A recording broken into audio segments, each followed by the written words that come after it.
Hello? Hold on. Hold on.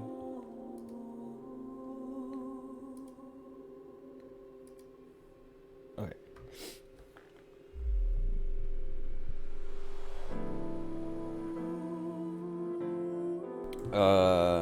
Dude, it's been like, well, almost, well, not, I guess, well, okay. It's been like, dude, Figure order keeps crashing on me. I have no idea what's going on.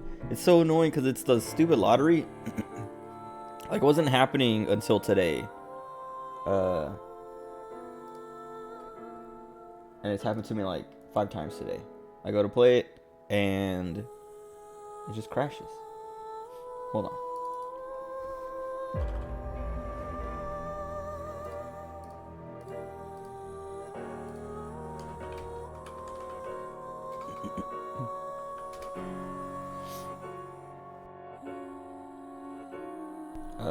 I just ate, so I'm gonna be sniffling and clearing my throat a lot.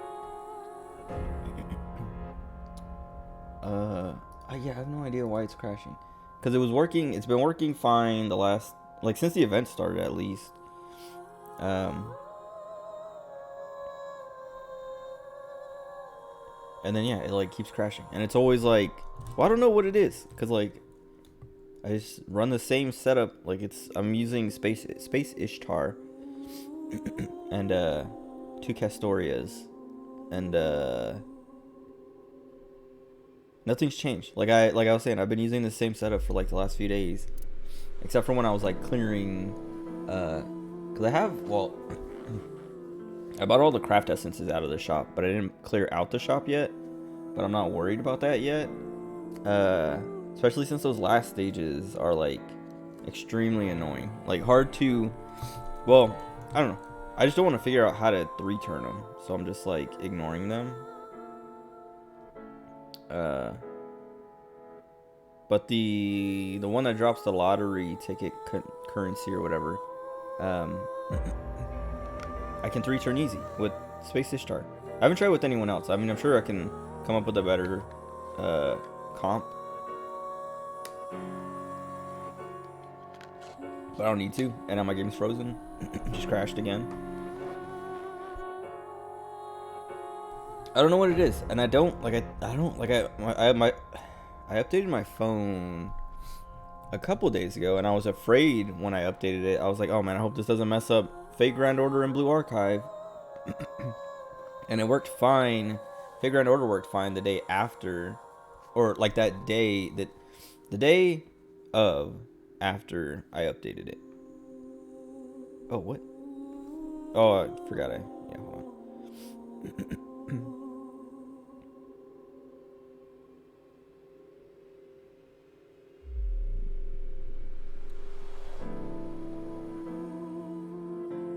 I cleaned up my friends list. So now I have friends. I just had to see who deserves it more. I don't know. It's also like random who I pick to like add as a friend, because like sometimes I'll add someone who I'm like, okay, they got good supports that I will want to use, and sometimes I'm like, oh, this guy's just starting out. I'll let him add me, so he gives me 1,000,000 friend points because he keeps using my supports. But anyway, what was it? Yeah, I don't know. The game keeps crashing, so it keeps making me not want to play. Like it's the lottery event, so I want to farm, and I have been, but then today it's just been like crash, crash, crash. Extremely annoying. But anyway, I don't know what it is, because like if it's updating my phone, why now and not yesterday or the day before yesterday or whenever I updated? And then yeah, I don't know. Maybe I just need to restart my phone. Let me try that. Well, I'll restart it now, and then when I play it later, if it works, cool. What was it? I was gonna talk about something. Oh my god, this whole week. Oh yeah. So like I haven't streamed since Sunday, and Monday was the patch for Final Fantasy 14. Like Monday night is when they went down for maintenance, and that whole day I grinded out the stupid. I was talking about it on Sunday too. How there's the like the Moogle tombstone thing, and I was like, yeah, I don't know, like I don't want to spend time grinding out. Like, I just want the mount, the wolf mount at least, but maybe, what was it, the mounts and the hairstyle, and then I was like, maybe I'll get the gorilla, and maybe I'll get the earring. And I got the gorilla and I got all of it, well, all the stuff that I wanted. So I got the 2 mounts, the hairstyle, and that stupid earring. And that earring, so like I got the 2 mounts and the hairstyle, and then that was 150, and that took a few hours, and I was like, okay, I'm done. And then I was like, but I want that earring. Like, I don't even want the earring. I was just like, it's the FOMO thing of like, okay, if I don't get it, I'll never get it. And so I was like, I literally flipped a coin, and I was like, all right, if it's heads, I'll grind it out. If it's tails, I won't. And then it was heads, and I was like, I still don't want to do it. And I was like, maybe I should just not do it. And then I was like, I'll do it, since, you know, it was heads. And then I spent like the next few hours. I finished at like, I think the maintenance was at 7 p.m. and I finished at 6:30 or something like that, or a little bit before 6:30. And I kept running it because I was like, the party I was with, we were like together for like, I don't know, an hour and a half. And like, I was like, there's only like half an hour left. I might as well just stick with these guys to help them get what they need to. Like, we're running out of time. I already have what I need. I bought everything I wanted. But I might as well stick with these guys so that they don't have to find another person again and like waste time on that. We can just queue up. Because even as we were queuing up in the last like 20 minutes, one of the guys was like, how you guys looking on your tombstones? How many more do you guys need? And everyone was done except for one guy, and the one guy was like, I need like 500 more, and we're like, dude, you do not have enough time. But he just wanted the MGP, like the Manderville Gold Saucer Point cards or whatever, so he could buy some mount from the Gold Saucer. And so we were kind of like, like, you're not gonna make it, but at least you're not, you know, missing out on something you actually would want from the event itself, not just like Gold Saucer points you can get easy. But yeah, and then so that like I stayed up all day for that. Like I didn't sleep at all. Outside of like the morning, like I took a nap in the morning, but like that, like not, what do you call it? Like not sleeping during the day made it so that when I was done at like 7, I was like, all right, I'm gonna go to sleep now. But then I don't know if I actually went to sleep right away, but it was like, dude, I didn't wake up till, I don't know, I think I didn't wake up till like 10 or something like that. But I was like, all right, it's too late to stream. And then the patch happened, and I think I went back to sleep at some point because I was like, I'm gonna go to sleep because I'm really tired, and I want to play 14, but they're patching, it's maintenance. And so I think I went back to sleep, and then I woke up like, I don't know, like 2 or something, and then they opened the game back up at like 2:30. I got in, and I've this whole week I've just been doing the Island Sanctuary thing. I haven't even touched the story stuff, which sucks because I've been seeing the people have been like posting screenshots and stuff like that talking about it, and it's Barbarici is in it, and Scarmiglione, however you say his name, and Golbez. I don't know how much Golbez features, but they're setting up this thing of like the 4 fiends and like Golbez and all that. Probably Zeromus because they have the girl named Zero. I don't know, but like I'm like, okay, I've been spoiled enough that I need to see it for myself. But it hasn't really like I don't know, like I knew it was coming, and like it's not actually spoiling anything because I don't know the story about it really. I just know there is some girl named Zero, and you're hunting down the fiends for some reason. I don't know. And I think she's supposed to be like Xenos' void scent or something, or like his Reaper avatar thing. But I'm not sure. I don't know. I think I've seen people saying that. But anyway, dude, the Island Sanctuary. It's like, I don't know. It's not even that like deep, but it's just like very I don't know. Like it's so it's supposed to be kind of like an Animal Crossing I would say Harvest Moon, but like, actually it is kind of like, I mean, you have like a little farm where you like grow crops and have animals and stuff like that. But it's not as deep as either of them or any of those kinds of games. It's very I don't know. Shallow, I guess. It's not like I was saying, it's not deep. It's literally just go around, collect a bunch of like random materials all over the island, which like I like it. Hold on. I like it. It's like nice and comfy. Like when I first got on the island, I was like, "Whoa, what is going on here?" This is like the music, the like the island itself, like running around the island and stuff like that. It was all like, I don't know, comfy, and I liked it. And then you like gather a bunch of like, I don't know, plants and ores and yeah, like all kinds of stuff. Catch animals, and then you have like your island sanctuary rank, and then as you wait, am I on the right game? Hold on, I should be right. Yeah, okay. I was like, I don't know if I changed it or not.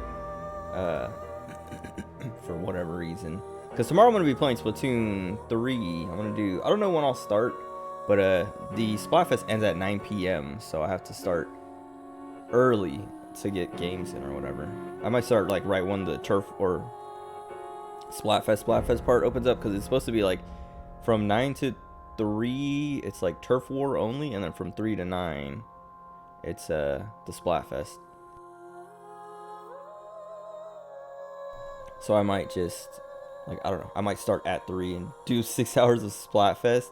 I don't know if I'll actually do 6 hours straight, though. Like, I'll probably do it until I max out my, what do you call it?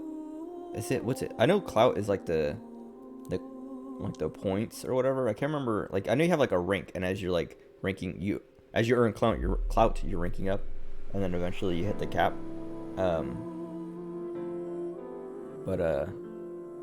I'm gonna be playing that tomorrow, and so I won't be playing this. So I want to get like a good chunk of this in, because like I haven't played it since, like I was saying, since Sunday, and even like Saturday and Sunday.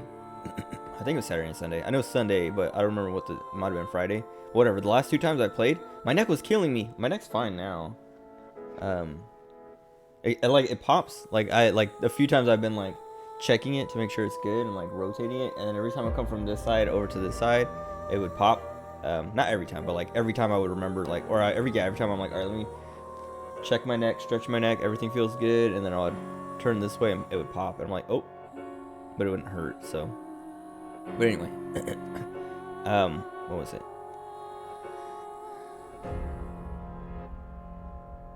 Oh yeah, tomorrow's a Splatfest, so I'll be playing that. I'm excited because I haven't played. Like when you start up the game, you start up the little demo, it makes you run the tutorial, and as I was running the tutorial, dude, so the frame rate is the only problem I have with it, but it's not that big a deal, because it's, I don't know. I was complaining about Nintendo the other day, I think it was last stream, and how I'm like, man, I'm not looking forward to playing this game on the Switch, because it's just going to make me mad with how poorly it runs, and how much better, like I was like, I'll probably, I don't know, maybe I'll look into emulating it on PC. Like, I'll buy the game on my Switch, but then figure out if I can emulate it on PC and still play online. And if I can do that, because I know those emulators run the games way better. Because it's been tempting. Like, when I was playing SMT5, I was like, someone, I don't know. I know I saw videos of like SMT5 emulated versus playing it on the Switch, and it runs so much better emulated and looks better and has like better. Oh no, it might have been SMT5 too, but Metroid Dread, that's the one. People were able to like set it to different higher resolutions, and it had like, I don't know, there was something they could do to it, or like there were textures in the game files for higher resolutions that the Switch couldn't handle, so they just don't use them, that like people were able to like use. I don't know, people were able to make it look really good, that I was like, man, I should have been doing that. But anyway, the game looks fine. I mean, it looks like muddy sometimes, and that's what I'm afraid of, is like it looking super muddy through the stream, because I've watched Splatoon streams, and like when things are moving fast and there's colors like changing and everywhere, bright colors, it looks very muddy, very like not muddy as in like brown, but like the colors are like smeared and stuff like that, and you're just like, ugh, like this sucks. But that's not the game's fault. That's this Twitch streaming's fault. That's just like, that comes with streaming like that. But the game being at like lower resolutions and running at 30 FPS doesn't help. Maybe it helps, I don't know. But it's just a miserable experience for everyone when it could be better. But what else? Oh yeah, so the Island Sanctuary thing. It's very like, it's like simple. You just like go around, mine some things, cut down some trees, dig up some plants, catch animals, and then that like levels you up super slowly, like doing it that way. Like the most experience you gets from doing your quests and upgrading your buildings and things like that. But you do still have to grind a little bit. And right now I'm sanctuary whatever. My sanctuary rank is 8, and I'm at like 8 or 9,000 experience towards the next level. But I've been like, as soon as I hit 8, because I had been like following. I wasn't following guides. I was doing it all myself, but I was following like information coming out that's like, oh yeah, like people have made it to rank 10 already, which is the maximum you can go. And they're like, yeah, nothing happens past rank. Once you hit rank 8, you've unlocked everything. So 9 and 10, rushing to 9 and 10 is pointless because you don't get anything new for that. And so I hit 8 and I was like, all right, well, time to slow down. Like, I mean, I wasn't even like rushing it. I was just mindlessly grinding and stuff as I listened to podcasts or watched streams or whatever. And was just like, I mean, like, it was, I don't know, it's kind of fun in a like grindy way. Like, you literally just grind and like walk around, collect stuff, check timers, because there's timers for rare animal spawns and stuff like that. Like, I caught an alligator this morning, I guess, like 2:30 or something.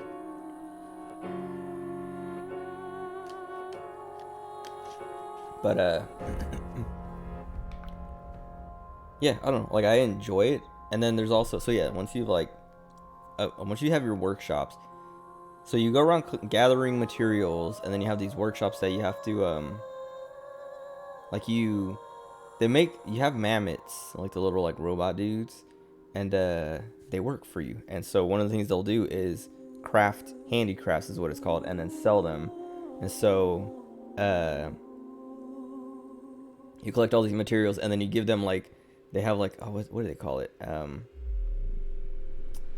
know. It's like a spreadsheet almost with like days, and you like, go to each day and you assign them things to make, and it'll tell you like what material requirements you need and things like that.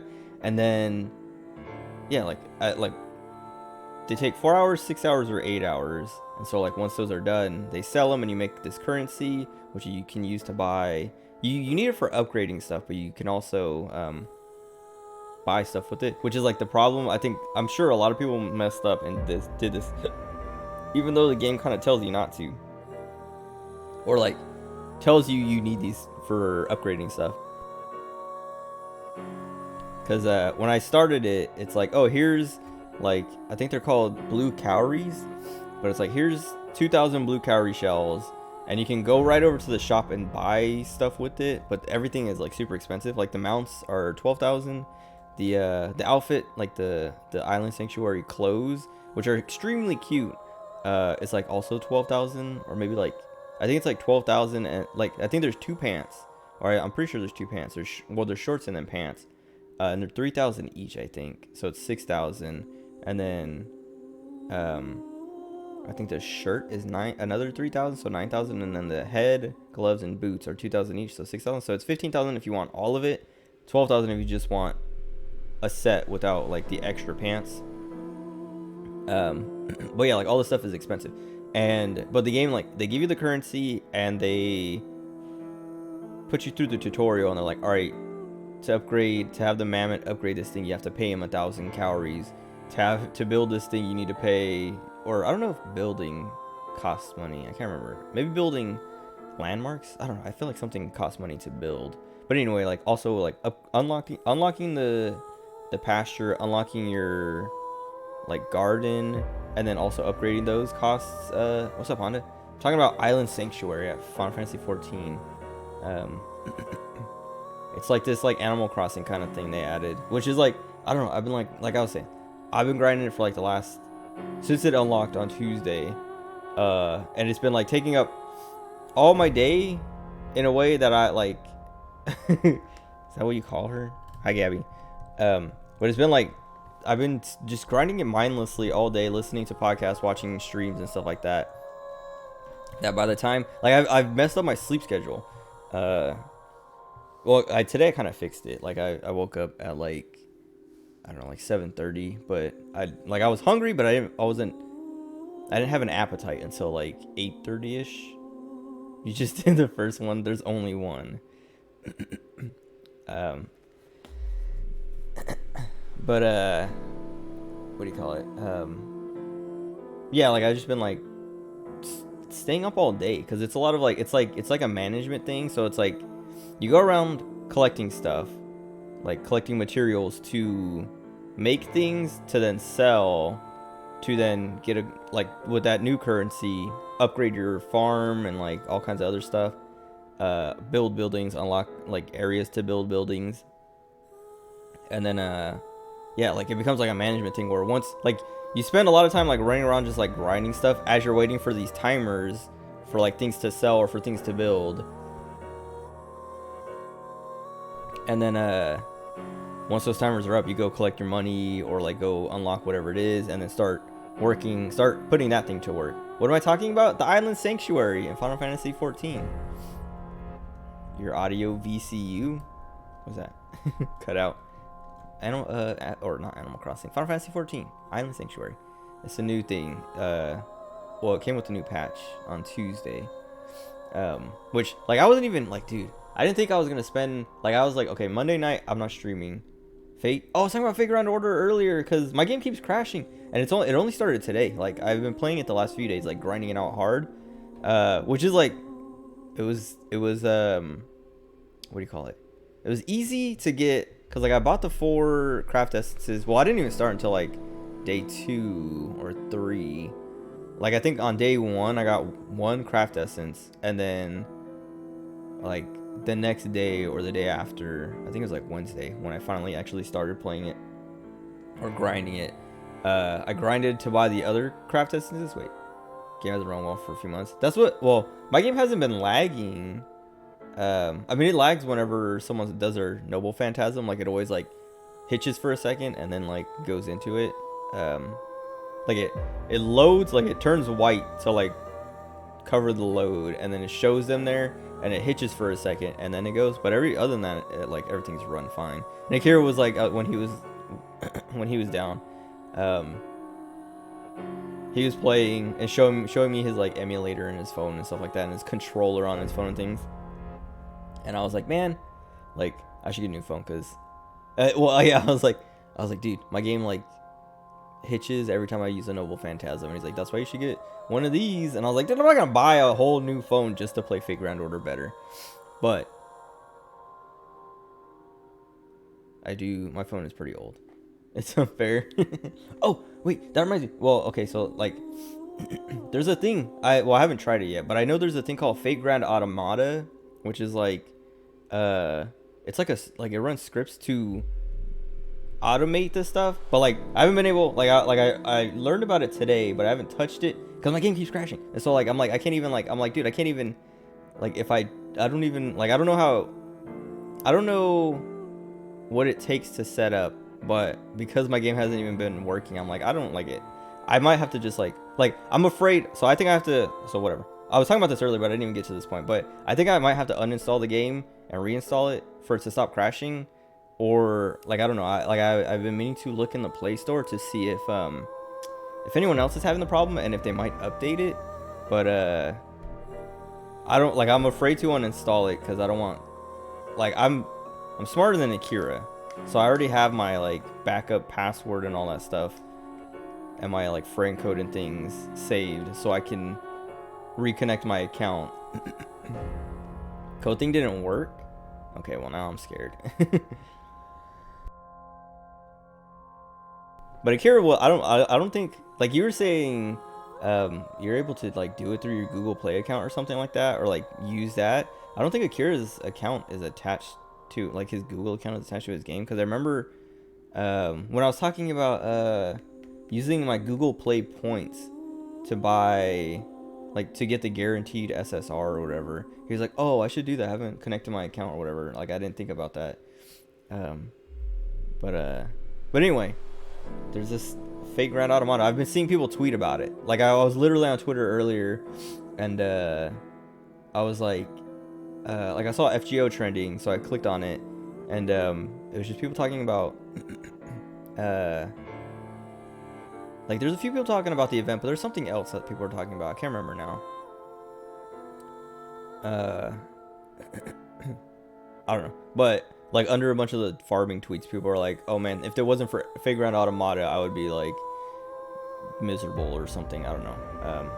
But like, I don't know, like, I've grinded out the lottery events before. It's not like it's like so yeah. Back to the Island Sanctuary thing. It's very mindless. It's very like, well, outside of like the management stuff, it's very like just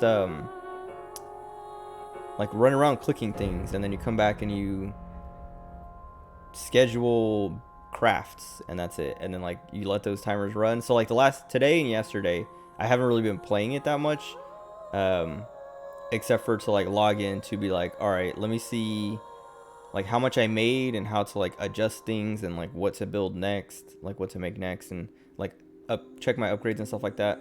Yeah, you get your own island. It's funny because like Tataru gives it to you. Like you log in, you go talk to this NPC, and he's like, I can't remember what he says something like, he's like, "Oh, like I don't know." He doesn't know who you are at first, and he's just kind of like, "You want to buy something?" And I don't know. Like, he brings up Tataru's name, and you're like, "Oh, I know Tataru. Like, I'm the Warrior of Light, basically." And he's like, "Whoa, whoa, whoa. You're the Warrior of Light." And then Tataru walks up and is like, "Hey, there you are." And then, or he runs off and grabs her, and then she comes up and is like, "Oh, there you are. Is it a residence?" No, you can't like sleep on it or like build. Like, you can't decorate it, which is like the only thing that sucks.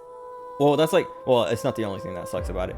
But people were hoping, I was hoping that there was like going to be more customization, but it's really just like, the customization is where you want to put your buildings, but they're all locked to like the same plots.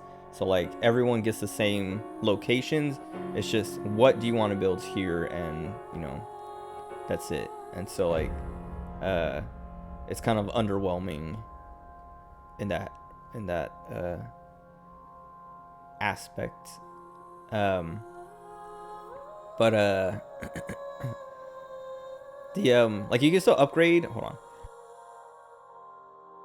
Like, you have your main cabin where they have like you have a bed there, but you can't, it doesn't work like like you can't, well, I guess only inns do that, huh? I was gonna say, you can't like right click on it and sleep on it and then log out through it. Only inns let you do that anyway, but you can lay on it and stuff like that. And when you log out of the game on your island, when you log back in, you're on your island. So it's better than residences in that way, because like, if you're in your apartment or your house and you log out, when you log back in, you're outside, and it's super annoying.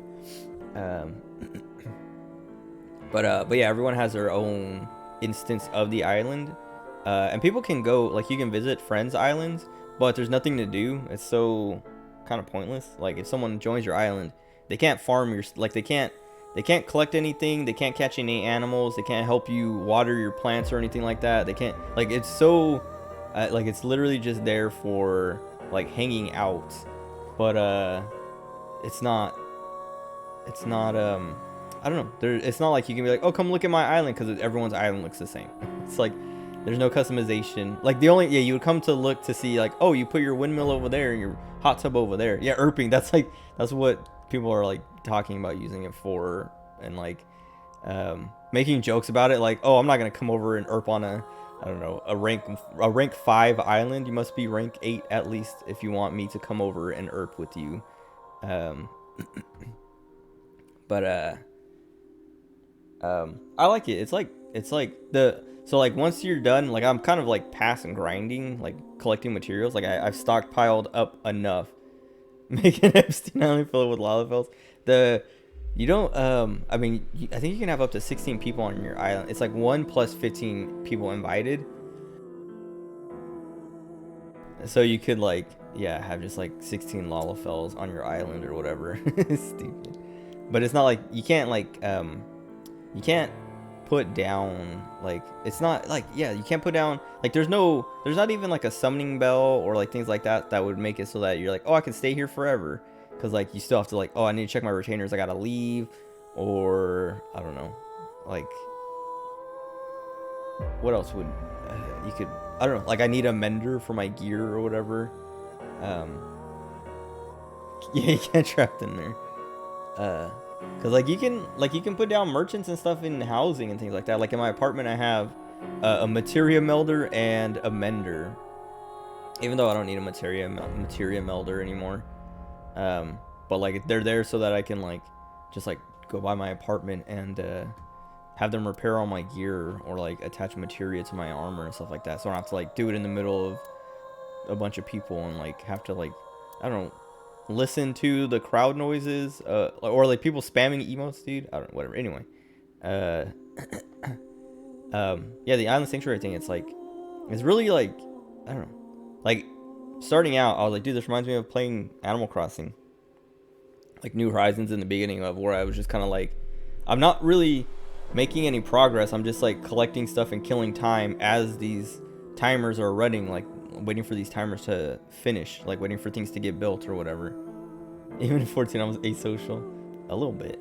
I mean, I still do like dungeons and things and join party finder parties for things like that. Like on Monday I was like, I grinded out that stupid earring, dude. It took so long and it was like, it wasn't even worth it. Like, well, I mean, I got it, so I got what I grinded for, but like once I was done and I saw how it's really small and it's only on one ear, I thought it would be on both ears, but it's only on one ear and it's very small, like barely noticeable.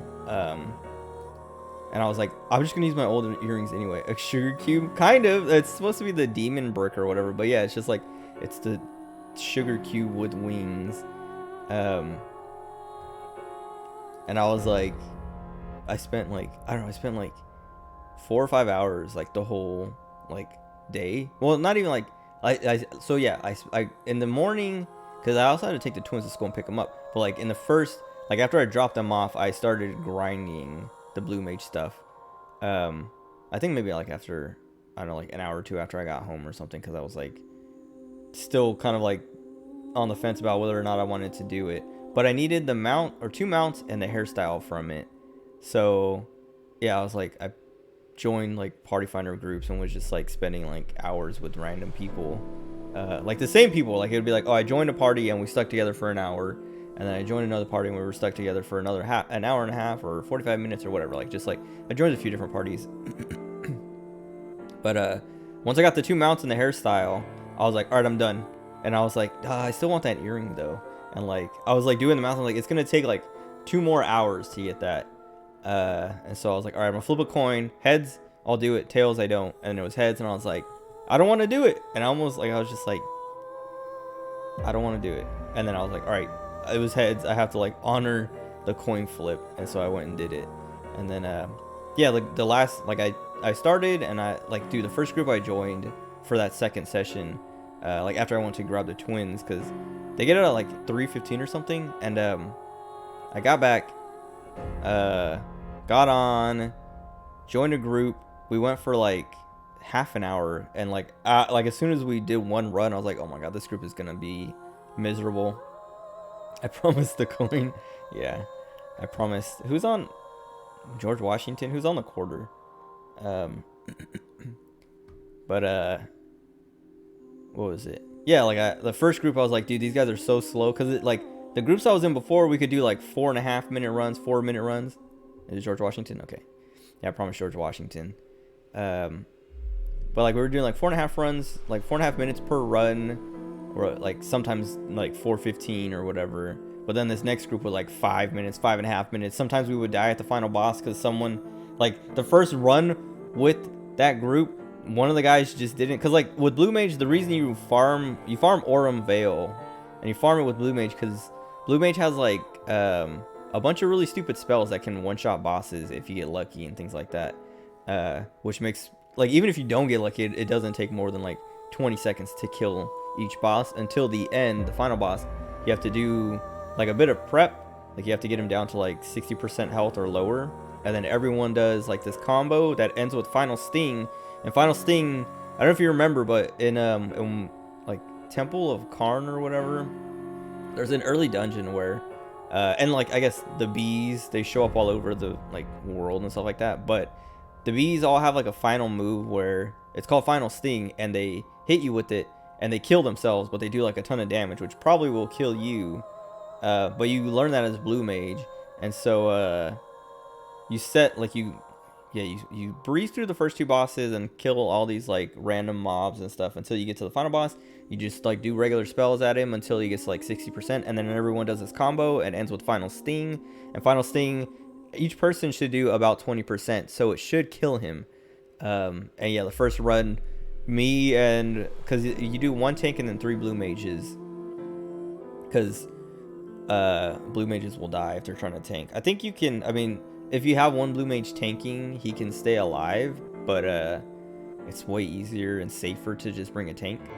But yeah, so like the tank is like tanking, and then me and the one other Blue Mage, we did our Final Sting combo, killed ourselves, and then the last guy just like sat there casting spells for the rest of it, and we were just like staring at him, and like the other guy was like Final Sting, and he just like didn't do it, and then eventually they killed the boss, but it was like it took like 7 minutes or something, and I was like, dude, what the heck? And after like when we were loading up for the next one, I was like, do you have Final Sting? And the guy was like, yeah, but I haven't played Blue Mage in a while, so I don't really remember how to do it. And I was like, you just click the button. It's like one button. Like even if you don't have like the combo, the full combo, because the combo is like a bunch of buffs so that your Final Sting is stronger. One like an unbuffed Final Sting will still do like 10%, I think. So he could have like, because as I was watching him, I was like, oh, maybe he's missing some of the spells, because like you do have to do a bit of work to get your Blue Mage set up for this. Shut up, it's hard. No. But like the thing is, like, why did you join a Blue Mage farm party if you don't know how to farm Blue Mage? Like farm as Blue Mage. Like what is, like, it was, I was just like, was he just hoping to get carried? Cause then yeah, I was like, do you have Final Stings? Like, yeah, I just don't remember how to play Blue Mage. And I was like, you literally hit 3 buttons and then Final Sting, and that's it. It's not, you don't have to know anything about Blue Mage. There's no like combos to like pay attention to. There's no meter that builds up that you have to like pay attention to. It's literally just, you have your like basic, like you have Ram's voice, ultra vibration, which is like a one-shot thing, because Ram's voice freezes everything around you, and then ultra vibration instantly kills anything that's frozen around you. And then you have your Moonflute Whistle. What else? There's like one other spell. Moonflute Whistle, Off Guard? I don't know, but there's 3 spells that are like buffs and a debuff, I think, on the boss. And then Final Sting, and you do like 20%. It's like it varies between like 18 and like 28%. But even if everyone hits 18%, there's only 6% left that the tank can just do by himself. And it'd probably be less than that anyway, because you're like, not everyone's gonna Final Sting right at 60%. So like some people are still gonna get a couple more spells off. Anyway, yeah, like it was just like, I was like, this group is gonna be miserable after that first one, cause like, yeah, like after, like I was like, do you have Final Sting? And he's like, yeah, I just don't remember how to play. And then we did the next run, and it was the same thing. Like we went through like the first 2 bosses easy, but it was me and the other guy carrying, and then we got to the last boss, and we got him down to like 50% this time. Like I waited until like 50%, and then I Final Stinged, the other guy Final Stinged, and then the third guy still just like sat there attacking, like using regular spells. And then like the tank and the other Blue Mage guy were like Final Sting, and then he used Final Sting, and the boss was still alive with like 4%. And we're just like, dude, this guy is not doing anything. And then like after that, I think the other Blue Mage or the tank, someone told him what to do. And then the next few runs were like smoother, but still like every time we got to the final boss, that guy was the last one to use his, like he would wait until me and the other blue mage died to then be like, oh, now it's time for me to start using my combo, and then die. That'd be Joe. Yeah. And so it was like each run was taking like almost 6 minutes, and I was like, this is I might not make it grinding it out like this. And so then what was it? Then I don't know, like after like half an hour, like the tank or someone was like, all right, that's enough for me, thanks guys, whatever, and left. And I was like, oh, thank God. And like cause like I don't know, like I left and I joined another party, but I was like, man, like, cause like it's not hard to find parties. It's hard to join parties because they fill up super fast. And I could have just made my own and would have filled up faster or whatever, but I was literally just too lazy to do it. Like I did it earlier in the day, but in the second session I was just too lazy to do it. And all it is like you just open up Party Finder, pick Aurum Vale, and then assign one of the slots to be a tank, and then go. But wait, oh, see, I learned to tank because I just was like, I still don't even know if I'm doing good as a tank or a healer. I'm just like, well, I read my buttons and I'm pressing it and nothing is going bad, so I assume I'm doing everything right. Then they all commended you. Lucky. Wait, yeah, it's like lucky. Well, I mean, maybe they were a group or something, but I would have, if I was in that group, I would have commended the guy who taught you. As long as you maintain aggro, that's pretty much it. Maintain aggro and like use your cooldown, like your defensive stuff, so you don't just get killed instantly. But yeah, like the blue mage thing, like after that first group, I was like, this is not, I might not make it, because like I was literally cutting it close. Because it was the patch maintenance was at 7, and I started at like maybe like 4-ish or whatever, so I had 3 hours, but 30 minutes and like only getting like 4 or 5 runs is like very slow. And so I was like, surprised they were so nice. Just close to killing myself. If I wouldn't have made it, I would have just been like, all right, well, then I don't get the earring. I'll buy all the other stuff in the shop that I don't have yet. But like everything else that I don't have is stuff that I can get other places, and it's just I didn't want to grind blue mage for it. But anyway, I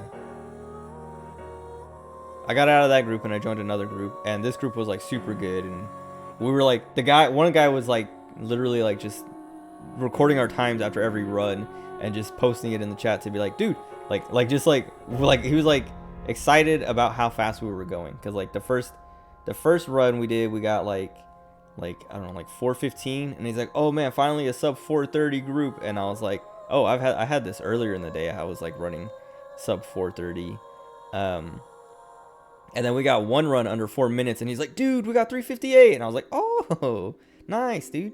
And like we kept running, and like there was only a couple times where like something went wrong, and so it went like a little over 4.5 minutes, but first time, dude.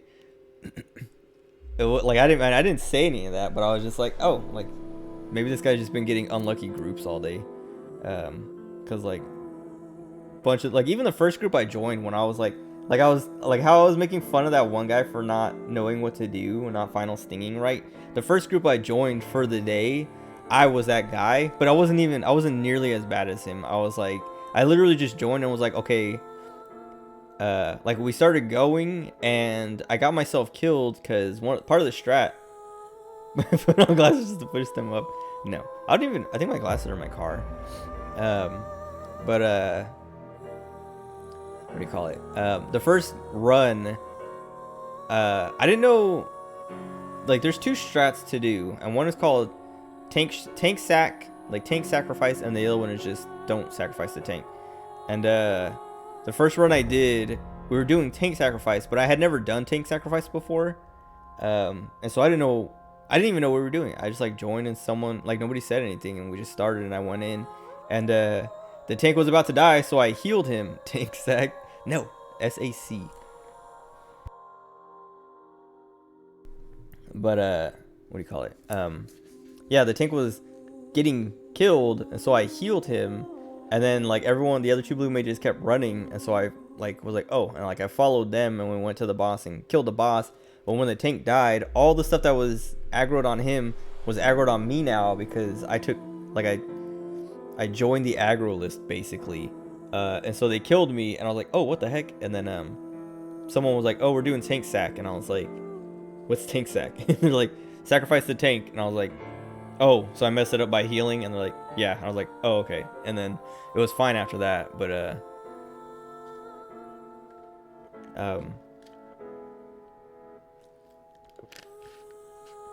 what was it? Wait, what is this? Oh, I've seen this. Dude,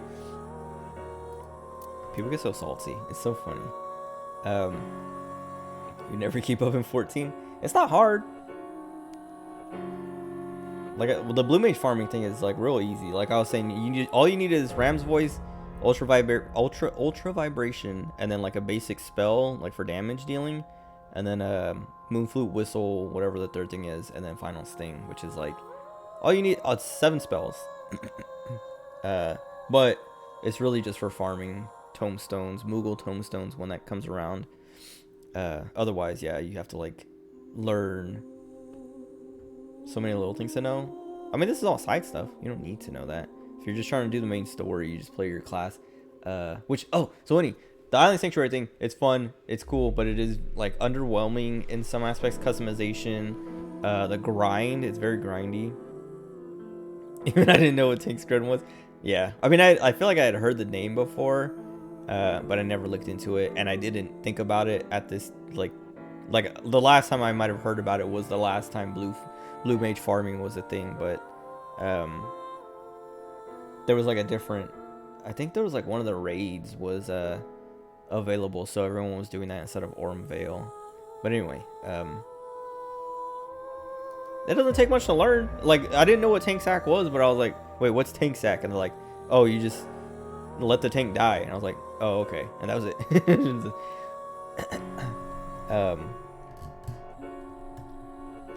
What else? Oh yeah, Island Sanctuary is cool. But the other thing is like, so it was a new patch. So there's like more story stuff, and there's like there's tons of Final Fantasy IV stuff in it. And I haven't touched any of it.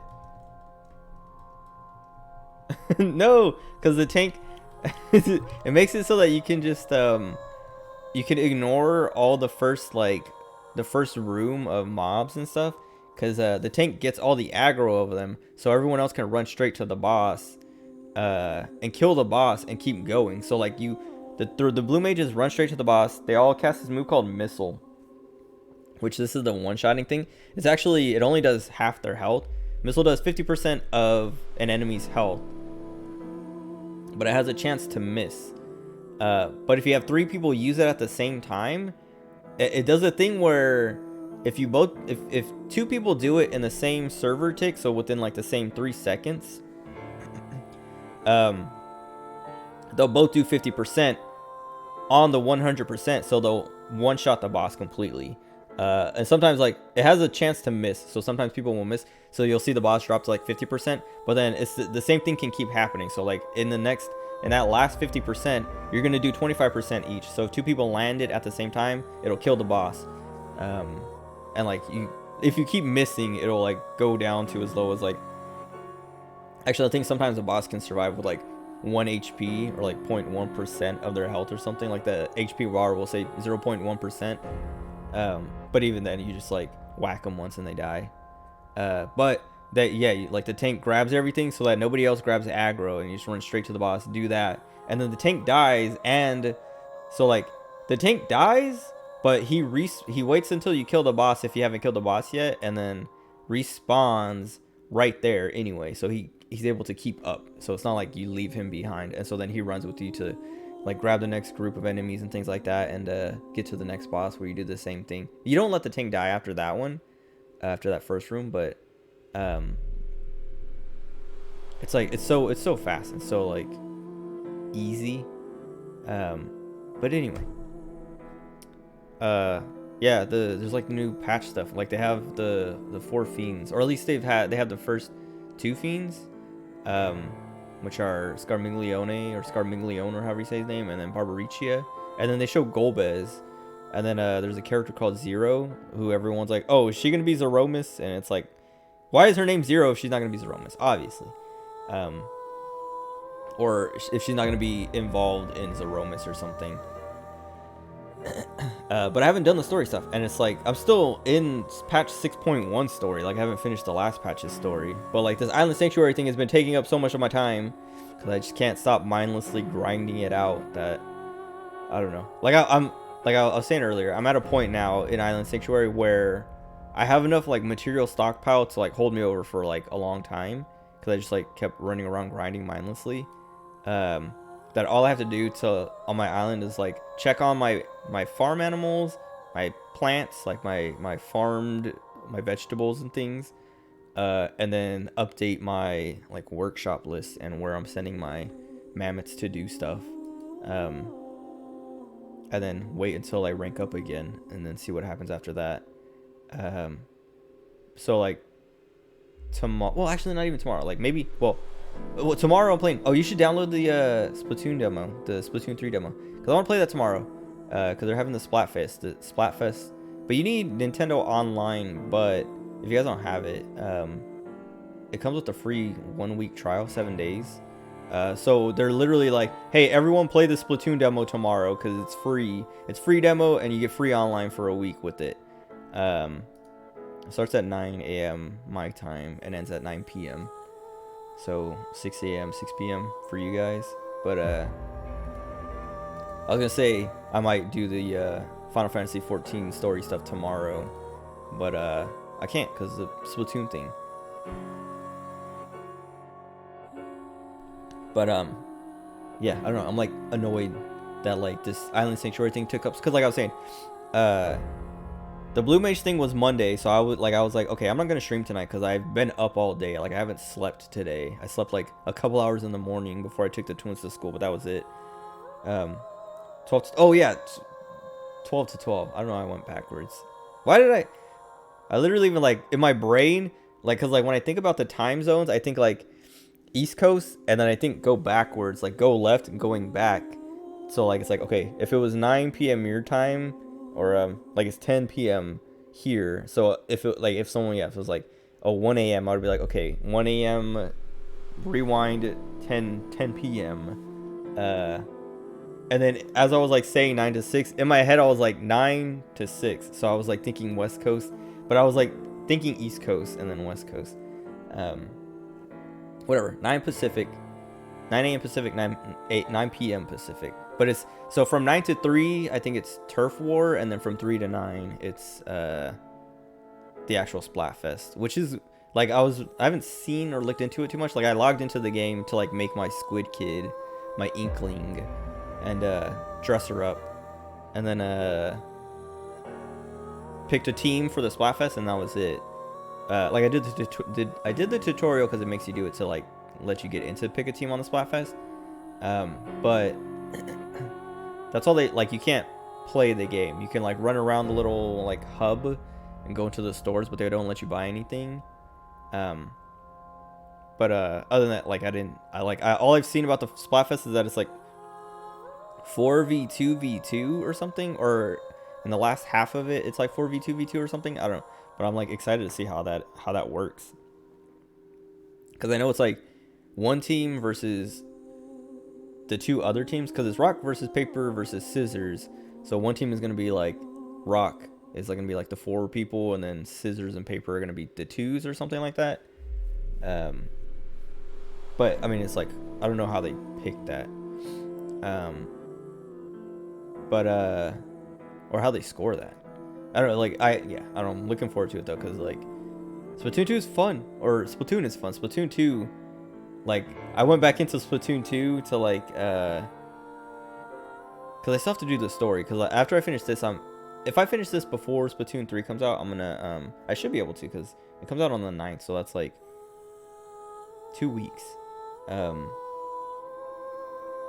What was it? Yeah, I still gotta do the Splatoon story, so I'll probably try to knock that out before 3 comes out. But if not, I'll just finish it and then play 3.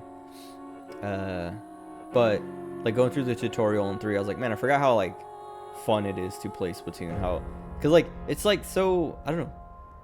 There's like the being able, the ink thing, like going into the ink as like a little squid and like moving fast and then hopping out and shooting, and like the movement stuff is like, it feels so good. And like it just sucks that it's on Switch, because like you have to play with these Joy-Cons, and I don't know, I don't like, they have the motion controls, which is nice, but I don't like how Joy-Cons feel. I don't like holding Joy-Cons. But anyway,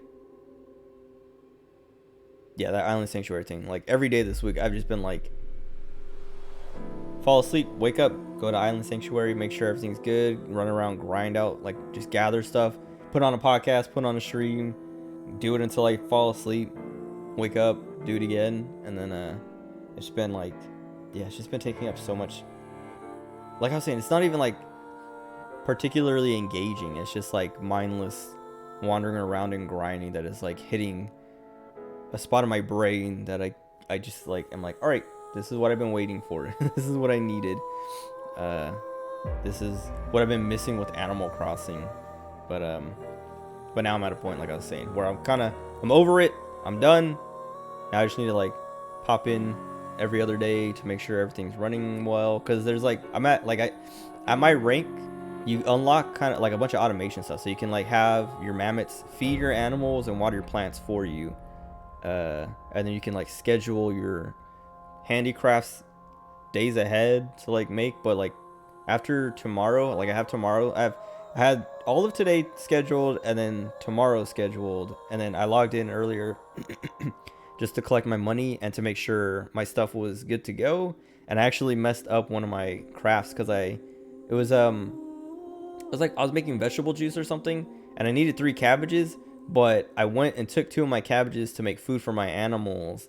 And then like when I logged in to check on my crafts, it said that like insufficient materials or whatever, and I was like, what? And I checked the materials, and it said I had 1 out of 3 cabbages, and I was like, I made food for my animals earlier. I know exactly when that happened. And so I was like, I'm stupid. How did I mess that up? But it wasn't, I don't know, it's only worth like 80 something. So it probably would have only given me like maybe 200 because of like the bonuses I have and stuff like that. So it's not a big deal to miss out on that. But then I was like, all right, what about tomorrow's crafts? Everything's good. And I checked like, because they have like a supply and demand like list that is like, okay, this is what's popular. This is the supply of it, and this is the demand. And you kind of like look at it and you're like, okay, people really want this. It's not that popular. People really want this. It's super popular, but there's a ton of it. People want this. There's not any of it at all, and it's super popular, so I'm gonna make this thing. And then you have to like you schedule it in, and but you also have to like worry about comboing it into other things like that. I don't know, it's like, it's not that complicated, but it does like take a little bit of thinking. Like I was saying, there's like the mindless grind of it is like going around collecting everything, and then you get back and you're like, okay, now I have to like think and like, where do I want to put things? What do I want to make? What order? Like, do I want to do a 4-hour thing here, and then an 8-hour thing, and then an 8-hour thing, and then another 4-hour thing, or 4-8-4, 4-8-4-8, or 4-6-6-8? Like, how do I want to do this? And it's like, I don't know. You just spend like a few minutes like figuring that out, and then making sure you have all the materials for it. But whatever. Anyway, yeah. Well, I shouldn't spend a lot of time in there anymore. It is fun to, or not fun, but it's like it's not like you were asking about if it's like housing or whatever earlier. It's not like a residence like that, but you can still AFK on your island, and it's like comfy because like, I don't know, it's your island, and you can go anywhere you want on it. Well, there's like a few spots that are like locked off until you get to like certain ranks or whatever, I think. I don't know what I need to do. I know I've seen people on, like, there's like this one spot that's at the top of the mountain, and I saw a screenshot of a guy standing at the top of the mountain, and I was like, okay, I haven't been able to get there yet, so it probably unlocks later. But other than like those few spots that are locked off right now, I can go anywhere and just like AFK and like watch streams or whatever, and then be like, oh, this monster or this animal is spawning, let me go catch it or whatever. But other than that, it's like it shouldn't be like 18 hours a day spent in Island Sanctuary. Basically, I should be able to stream again like normal. Cause yeah, like the last few days, like every day. Wait, I should watch this. Oh wait, let me unplug my controller. ひょっとしてアテナステージ見に来てくれはったとか。大嫌いなんだよあんなやつ。わてにとってごっつ大事な宝物なんですわ。あれ、ショーマがおらへん。Okay, that's right. 警察がこれ以上捜査を続けたら、奴らが消しに来る。We talked to them, and then that one weird girl showed up. Okay.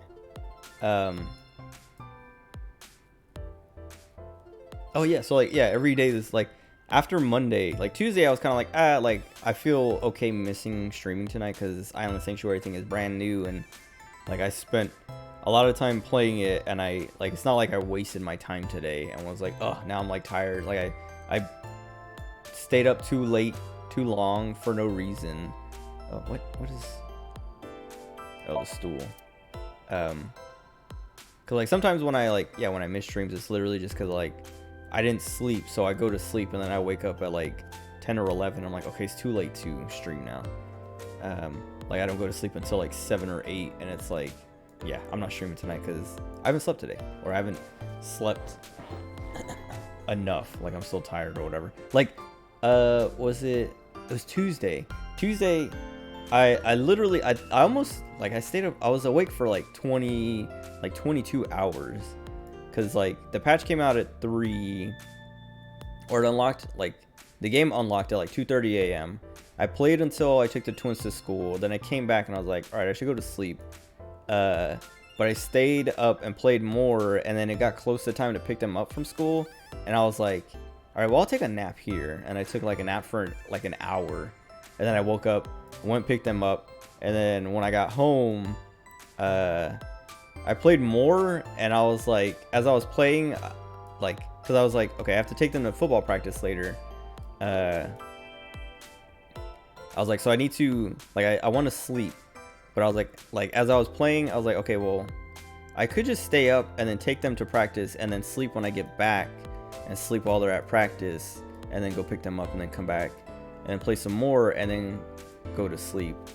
And like, I didn't sleep. Like I didn't sleep when I went to go pick, like I didn't sleep after dropping them off.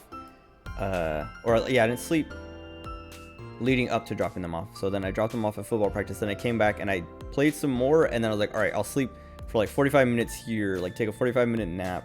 And I did, and then I went and picked them up from practice, and then I came back, and then I played again until like 3 in the morning or something like that. I don't remember what time it was, but I played until like something I needed. I think it was 3 in the morning. It might have been 1 in the morning, but I was like waiting for one of my buildings to finish building or upgrading or something to like, something was time gated and it was finishing at like 1 or 3 in the morning or something.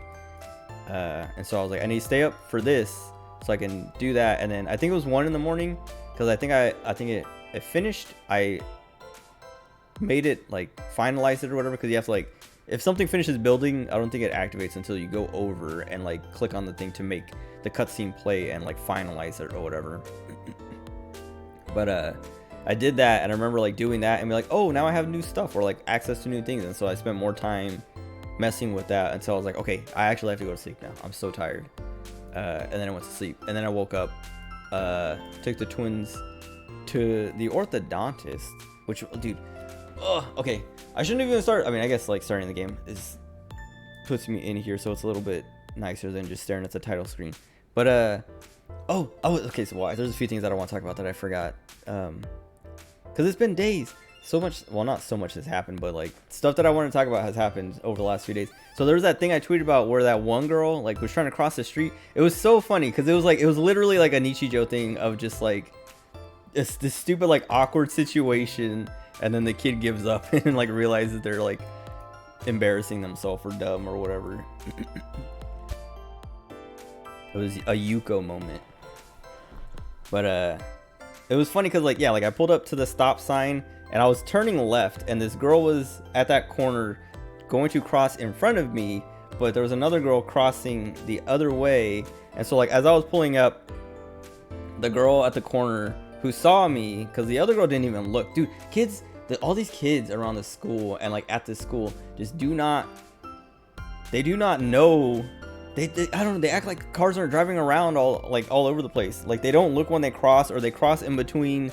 Like there's like always traffic because like everyone's picking up their kids. But like where I'm driving, like the left side of the road, so the ones that are coming the opposite way, there's always like a ton of traffic, and the road that I take is like clear because I either have to like, I only usually have to wait for a couple cars, but like there's like a turn into the school, but once you get past that turn, it's clear because nobody's turning anymore or whatever. So like anytime I'm in that clear, I have to drive super slow because kids are always like there's all these cars that are just like stopped because they're like, you know, waiting. And so kids are running between them, and they always just like run out from between cars to like cross the street. Not even like at the crosswalk, just like jaywalking, like straight in the middle of the street. So like I have to like drive super slow and like try to see between these cars and in through their windows to make sure there's no kids like sneaking out between, because they just like sprint out, and you have to like slam on your brakes, and just like even you're going like less than 5 miles an hour, and they are literally like just like run out right in front of your car, and you're like, oh god, dude, and you're just like, these stupid kids. But like, so yeah, like I was getting ready to turn, and this girl, like, she's waiting for me to go, and this other girl just like starts going, like she doesn't even look, like she's like walking, because like as I was pulling, like slowing down to stop, I could see her walking into the intersect, like walking towards the intersection, and then go into the intersection without like looking left or right at all, just go straight. And so I stop, and I'm like, okay, well, I'll wait for her to cross, and the girl who's looking at me is like, she's like waving me, and I'm like pointing like behind her, and she's like getting like exaggerating, like she's like, hurry, come on, and I'm just like trying to like get like, cause like at first I was like, maybe she just doesn't see me, maybe like my blind spot thing, like the frame of the car is like, she can't see me or something. So I like leaned over, I'm like pointing like, hey, behind you, and she's like keeps like waving, and like it's like making this expression like, come on, and I'm like, and then she like looks, and she just like drops her head and walks across the street with her head down. It was cute. And then yeah, she crossed, and then the other girl had made it across the street by then. And then I turned, and I was like, it made me laugh. I was just like, it was just something straight out of Nietzsche Joe. And then what else? There's like another thing with like kids crossing the street that like made me so mad. Like, well, that didn't make me mad, but like it was like just like a thing of like kids crossing the street that I'm like, what are they doing, dude? Kids are like so stupid. Oh, it was this kid. I dropped the twins off at school, and I was coming home, and there's a roundabout. And as I was going into the roundabout, I saw this kid. He looked like he was getting ready, like he was like I don't know what he was doing, but he looked like he was getting ready to cross the street, but like he like leaned forward and like stepped, and then like stood straight up as soon as he saw me kind of like coming into the roundabout, but I was slowing down to stop so he could cross. Because like it's not like, it's a short, I don't know, it's like not very wide, that street. So I was like, if he starts walking, like I was slowing down, because like if he starts walking, I'll have to stop so he can like cross. And like that's what he looked like he was going to start walking, so I like slowed down and then stopped, and he like stood up and like went again and then stopped again, and I was like I just like sat there for like 2 seconds watching him do that, and I was like, okay. And then I just like drove off, and I looked in my rear view mirror, and he ran across the street even though there were no cars, and I was like, what, does this kid not know how to walk across the street? He can literally only run or something? Because like then I was like, oh, it did look like each time he stepped, it looked like he was getting ready to run across, so maybe that's what he was doing. He's like, oh, I'm gonna run, but he's like, oh, a car's here, and then he stopped, and then I stopped, and then he's like, oh, I can go now, and then like he was just like, wait, no, that car's still there. I don't know, it was like weird. And then like, yeah, like when I went off, I looked in my rearview mirror, and I just saw him sprint across the street, and I was like, there's no cars there.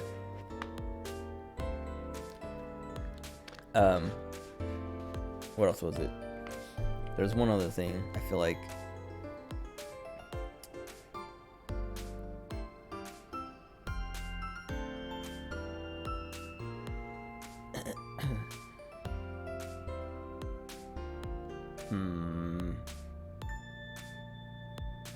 Oh, it was the orthodontist thing.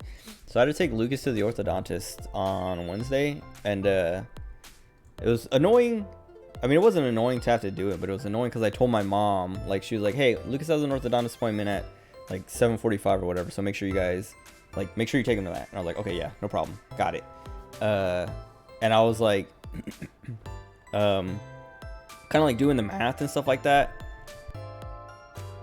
Cause she told me at 7:45, and I was like, okay, so should I take Liam to school? Cause like, what, like, Lucas is like, how long is his appointment gonna be? And she's like, oh, it should only be like 15 minutes. Like, you'll still have time to get them there. And I was like, are you sure? Cause like last time, like Liam's last appointment was like an hour long, and she's like, no, Liam was different, blah blah blah, like all this stuff. And I was like, are you sure? And she's like, yeah, it'll be fine. And I was like, okay, cause I can take Liam to school and then come back and pick Lucas up and then take him, so that only if someone's late, it's only Lucas. And my mom was like, no, it'll be fine, and just take them both. Because when she first told me, like, cool, yeah, when I first started saying, like, do I drop Liam off first or what? Like, should I drop Liam off first or what? And she's like, no, just like take them both. And I was like, well, like, I mean, I could still drop Liam off. It's not a big deal. Or I could like let Liam stay home, take Lucas to the orthodontist, then come back and get Liam, because it's literally like not like they're like, yeah, I don't know, we live so close to their school.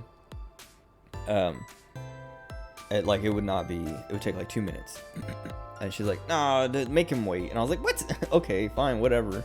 Because I don't know, it's funny because my mom is always like who cares? Make them suffer. But then Chase and Max and me, like anytime like it's like, oh, what should we do for the twins? And it's like, oh, well, let's make it easier on them and stuff like that. Like I picked them up, I dropped them off and picked them up. Like I was saying, we're so close to the school, they could just walk. It would only take like 10 minutes.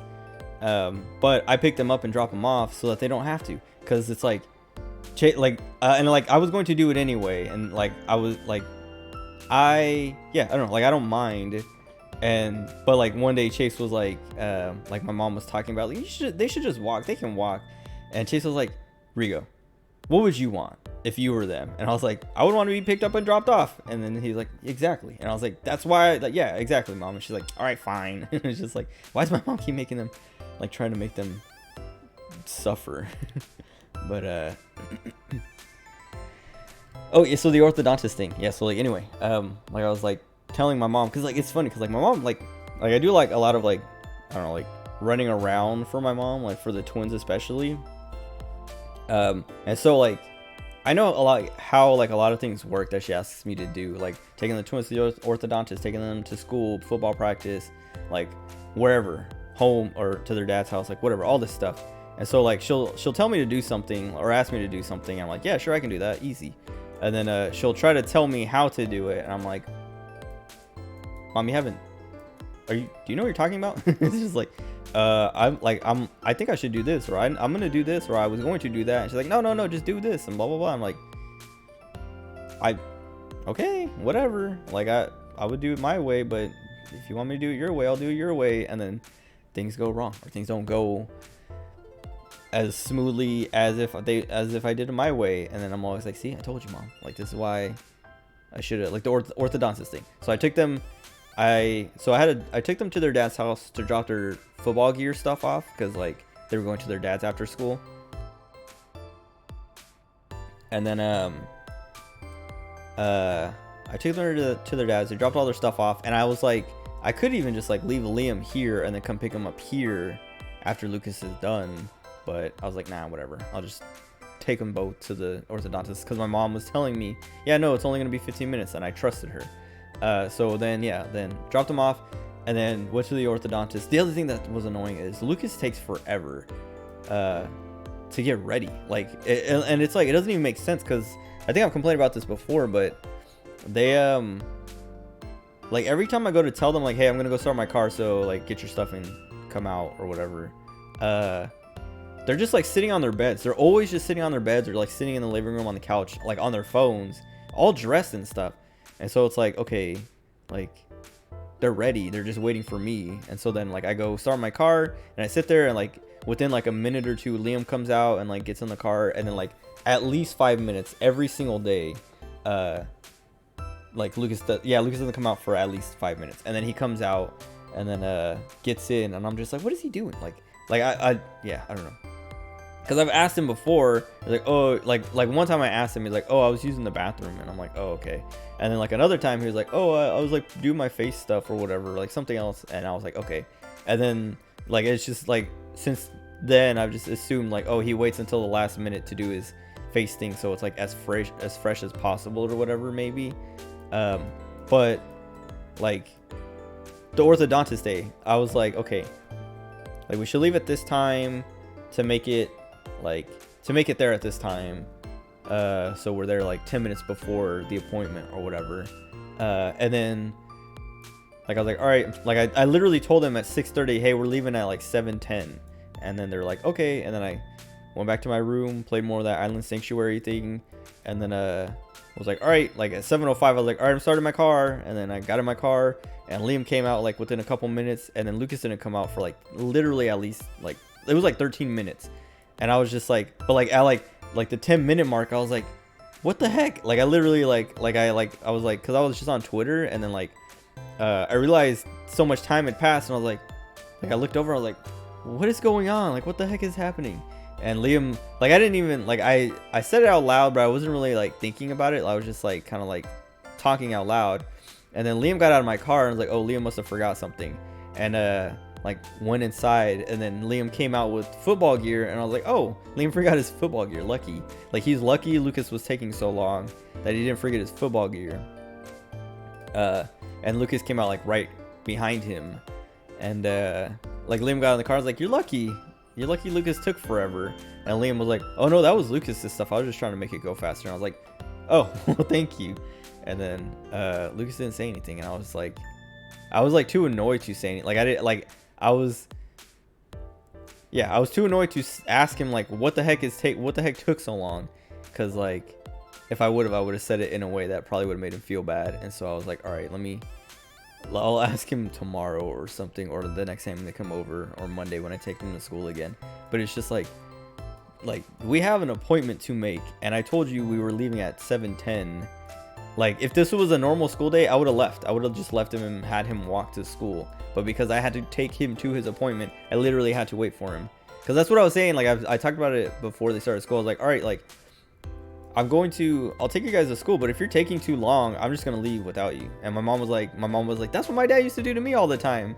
And it was funny because like then she went on the story about how my grandpa used to like be like, all right, we're leaving, and like get in his car and start it, and then they would have like 5 minutes to come out to the car, and if they didn't come out, he would literally leave them. She's like, there would be days where we're running out the door trying to catch his car because he started leaving and we took too long. And I was like, that's what I'm gonna do to them if they take too long. And it's getting to the point that I'm like I've been waiting like the 5 minutes. Like I've been like, okay, 5 minutes, and then I leave. But I've been like giving Lucas like a grace period every day of like, okay, like sometimes he makes it within 5 minutes, sometimes it's 6 minutes or 7 minutes. This orthodontist day was like I was saying, it was like 13 minutes, and I was like, dude, what is happening in there? Like he was literally just laying in his bed all dressed. Like I don't know what he's doing at the last minute like this. Like that takes 13 minutes. But anyway, then we got to the orthodontist, and like I went inside to check Lucas in, and then we sat there for like 10 minutes. Like we didn't, and we got there like 7:45, like exactly at his appointment time, because he took so long. And then yeah, like we got there, checked him in, and then sat there for like 10 minutes, and then they called him in, and I went to my car because I left Liam, because Liam wanted to stay in the car, so I went back out to my car to like just hang out in my car because I was tired. Dude, this orthodontist, they play Finding Nemo like 24/7. Like literally the only movie they play is Finding Nemo. Every time I've been in that orthodontist office, it's been Finding Nemo. And like every time, yeah, I always get tired of it, and like I'm like, dude, I've seen this movie like probably another 10 times for how many times I've brought them here and had to sit here and wait. But anyway, I went back to my car, sat in my car, I started playing Figure Out Order, and that's when I grinded out, or I started to grind out the rest of the craft essences. But what was it? We sat there for like, yeah, like Lucas didn't get out until like 8:30, because like yeah, it was like it was like 8:30, and that's when their school starts. And so at like 8:15, I called my mom and was like, hey, I think they're gonna be late because Lucas is still in there. And she's like, what? And I was like, yeah, like we got here like 7:45. They didn't call him until like 7:50ish, like 7:55ish or something. And he's still in there. And she's like, it shouldn't be taking this long. And I was like, I told you last time Liam's took an hour. I don't know. She's like, well, Lucas is supposed to be doing something different. It shouldn't be this long. And I was like, well, I don't know. Like, do I have to call the school or do I have to go into the office? Like, what do I do to like check them in or what, like for them being late? And she's like, hold on, I'll call the school and I'll find out. And then, so she called the school and then called me again and was like, yeah, you just drop them off. They have to go into the front office, but it'll be fine. Like they can check in. Like you don't need to go in. I was like, okay. And then yeah, Lucas came out at like right at 8:30 and I was like, dude. And then like it's only like 5 minutes from the school, so I drove over to the school pretty quickly. But I was like, man, I've been up since like, or I've been like driving, like sitting in my car for this for like an hour and a half, just to like literally like go like we went to their dad's house, which is like 10 minutes away, and then we went to the orthodontist, which is like 5 minutes away from the school. So like it's like 10 minutes, kind of like 10 minutes, or like I guess like closer to 15 minutes, but then like 5 minutes. So it's like, I don't know, like 25-minute trip, like distance covered, took an hour and a half because the orthodontist just took forever. And also Lucas took forever to get into the car. But anyway, what else? Oh, that's the other thing. The Muse album, the new Muse album, dude, it's so good. It's like it's fun and like I don't know. It's funny, especially because the last song is called "We Are Fucking Fucked," and it's just like it's so stupid and it's so good though, and like, but like the whole album is just like I was reading about it because like, dude, I had no idea. It was such a weird coincidence because last week I listened to The Second Law because I was just like, there was like I think Madness or something was just stuck in my head, and so I was like, oh, I want to listen to The Second Law. So like I put it on when I was in the shower, and then after that I was just like, all right, I got Muse out of my system. But then today, and that was just like random. Like I didn't see anything that was like, oh, Muse or something. I was just like, I don't know. I was listening to some other song and it reminded me of Madness, and so I was like, now I want to listen to Madness, and I was like, now I want to listen to the whole album. So I listened to the whole album, and then then I was just like, all right, I haven't listened to Muse in a while, so that was nice. And then today, I was thinking, I don't even know what made me think about it, but I was thinking about AMVs, like anime music videos, and I was like, dude, I remember, like, I don't know, just like reminiscing about being in like middle school and my freshman year of high school and making AMVs with friends, and how I was just like, man, like I was trying to find them, but I couldn't remember. I know like all of them were Naruto. All the ones that I made like two of them, or no, I made two of them. One was Naruto, one was Evangelion, and then my friend made like a million Naruto ones. But I couldn't remember which songs I know which song I used for Evangelion, but I couldn't remember what songs I used, or what song I used for Naruto, because it was the same, or it wasn't the same song as the song my friend used, but it was, we used a bunch of Sum 41 songs. And I was like, I can't remember which song I use and which ones he used. So I was like, I don't remember which ones were whose or which. So I couldn't like, because I wanted to like find the videos, because I don't have the account. Like I don't know what my username or password, like my email address or password was for that account that I made those on in the first place. And I didn't, like, I don't remember his stuff. So I was just like, I want to see if I can find them. And so I like looked up like Sum 41 AMV or whatever, or like song names, like We're All to Blame, like whatever else, because it was all songs from Chuck, the album Chuck. But like in my search I couldn't find them, but I was like, dude, now I just want to listen to this album again, because I haven't listened to this album in forever and I'm like feeling nostalgic.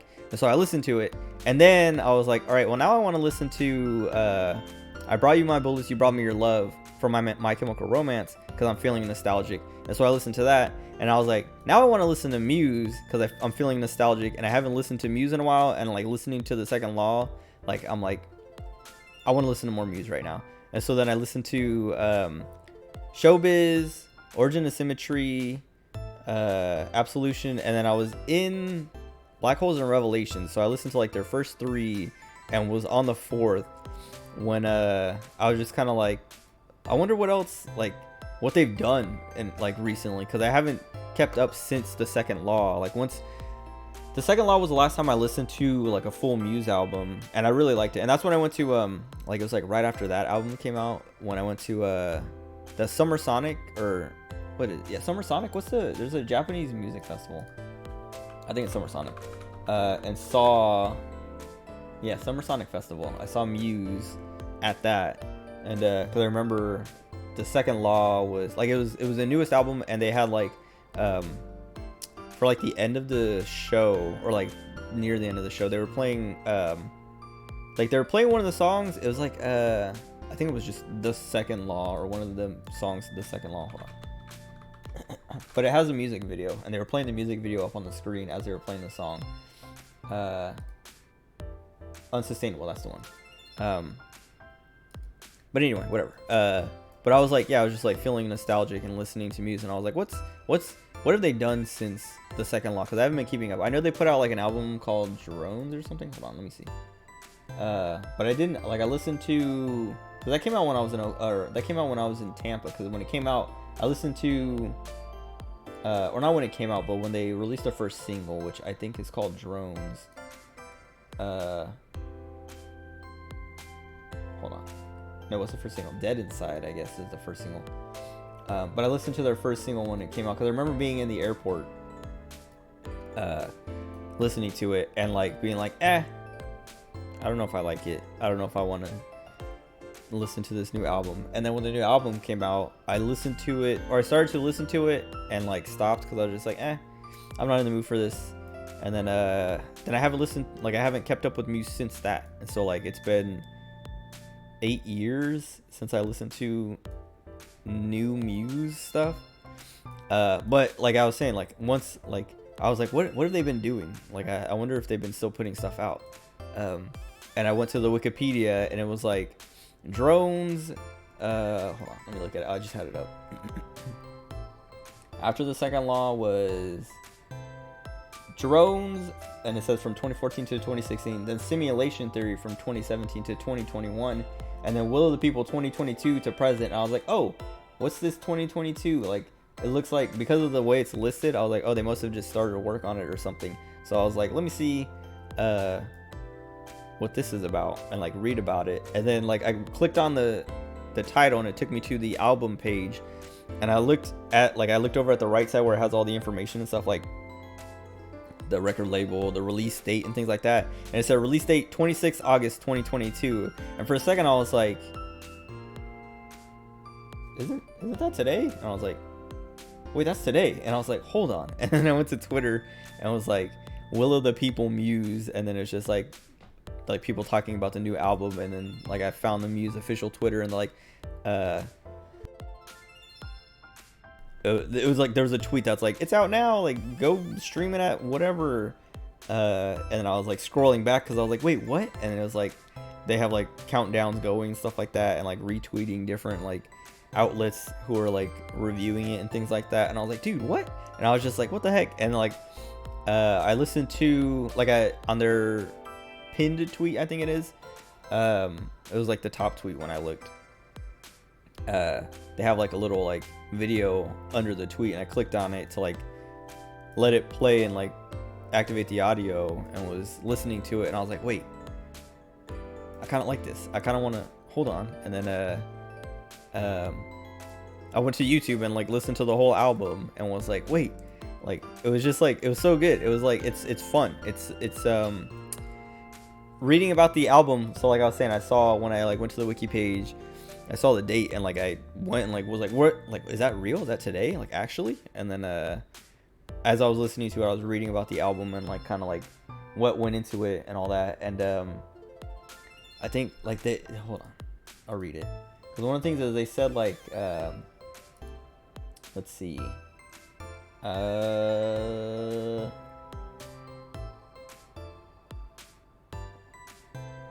Yeah, okay. So the lead singer Matt Bellamy, however you say that, he said it was spurred by Warner's request for a greatest hits album. Instead, Muse decided to make an album that combined their previous sounds, describing it as essentially a greatest hits album of new songs. And I was like, as I was listening to it, I was like, dude, each song, like, you're like, oh, this is from, you know, this is like, this song literally sounds like Time Is Running Out and like a lot of Absolution kind of stuff. This one sounds like a lot of like Origin of Symmetry. This one's Black Holes and Revelations. This one's The Second Law. Like, you're like, dude, I can hear it all. I can tell, like, I know what they were doing. It's like, it was like, okay. But they're all very fun, and like, it's a lot of them are very heavy too. Like, I was like my favorite song I think is Kill or Be Killed, and it's very metal, like very like heavy. But there's like a few other songs on there that are also pretty heavy like that. Like what's it called? Hold on. It's the one Won't Stand Down, I think, is the one. And I can't remember what You Make Me Feel Like It's Halloween sounds like, but I think that one's also kind of heavy. But it was a lot of fun. Like, I listened to it once, and then I went back and listened to a few of the songs again. And I listened to Kill or Be Killed like 3 times. But yeah, I was like, dude, what a weird coincidence. Like, I'm like just getting nostalgic for the day and listening to a bunch of Muse, and then I'm like, what are they up to? And it's like, oh, well, they literally just released something today. And it's like, wait, for real? Yes. And then it's good. It's not like, I don't know, like, it's good. Like I was saying, it's fun. I don't know if people who don't listen to Muse or like don't know Muse will like it, because like I was saying, it's like kind of like how they described it, a greatest hits of new songs, like a greatest hits album but all new songs. So it's like they're just trying to make it sound like stuff that's been put out before, or like their greatest hits, but each thing that they put out on this album is original or new. Because I think well, like I was saying, there's one song that sounds like literally Time Is Running Out, or Our Time Is Running Out, or whatever the name of the song is, but only in the beginning. Or like, I think like there's like, I don't know, like a motif, like a light motif or whatever you call it, that is like, that's literally straight from Time Is Running Out. And so like, yeah, like, I don't know if people who aren't familiar with Muse or don't listen to a lot of Muse will get the same enjoyment out of it, if that makes sense. But I enjoyed it, and yeah, it's fun. Like I was saying, the what do you call it? The content and like the lyrics are very like, I don't know. It's like, it's not very different from normal Muse stuff, or at least everything. I haven't, like I was saying, drones and simulation theory. I haven't listened to, so I don't know what they talk about in those albums, but I assume it's still the same kind of like weird conspiracy theory, or like weird, not like political kind of stuff, but like, I don't know, there is like some kind of like political, but more like conspiracy theory political stuff in their music, that is like just fun. And like, this album does that, but it feels way more, well, I don't know, I was gonna say preachy. I was thinking like preachy earlier, like it's like a little preachy about some of this stuff, but it's like, it's so kind of like non-serious that it doesn't, like, I'm like, you can't really see it as being preachy. It almost feels like ironic, but it's, I don't know, it's still fun. And what was it? Oh, the other thing is like, so playing this, I was thinking about, because I've been thinking about this game, because I've been wanting to play it more. But they have like the simulation thing that they keep talking about in this, in the simulation theory that, what's her name? Why does this not work? Oh, it's like that I clicked 3 times and it didn't open. What's the purple hair on? Tokiko, right? Yeah, her simulation theory thing. Yeah, simulation theory research. That I was like,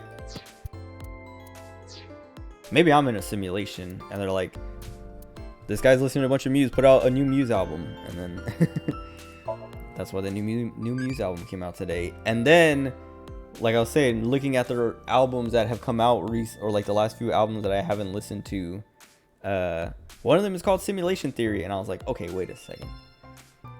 Are things coming together in a way? Like, I'm playing this game, the Muse thing, all these weird coincidences. Is this, are we in a simulation and this is my sign? What track and field event do I like? What did I pick last time? I'll do 800 meters. Nice. Okay. Because I think I need the first 2. Or no, I think, wait, this is a new one, right? So we can just do whatever. Yeah. Oh no, this is Iris. Iris, I think we got her mom last time. But anyway, yeah, that new Muse album is good. If you like Muse, at least. Courage or Naughty?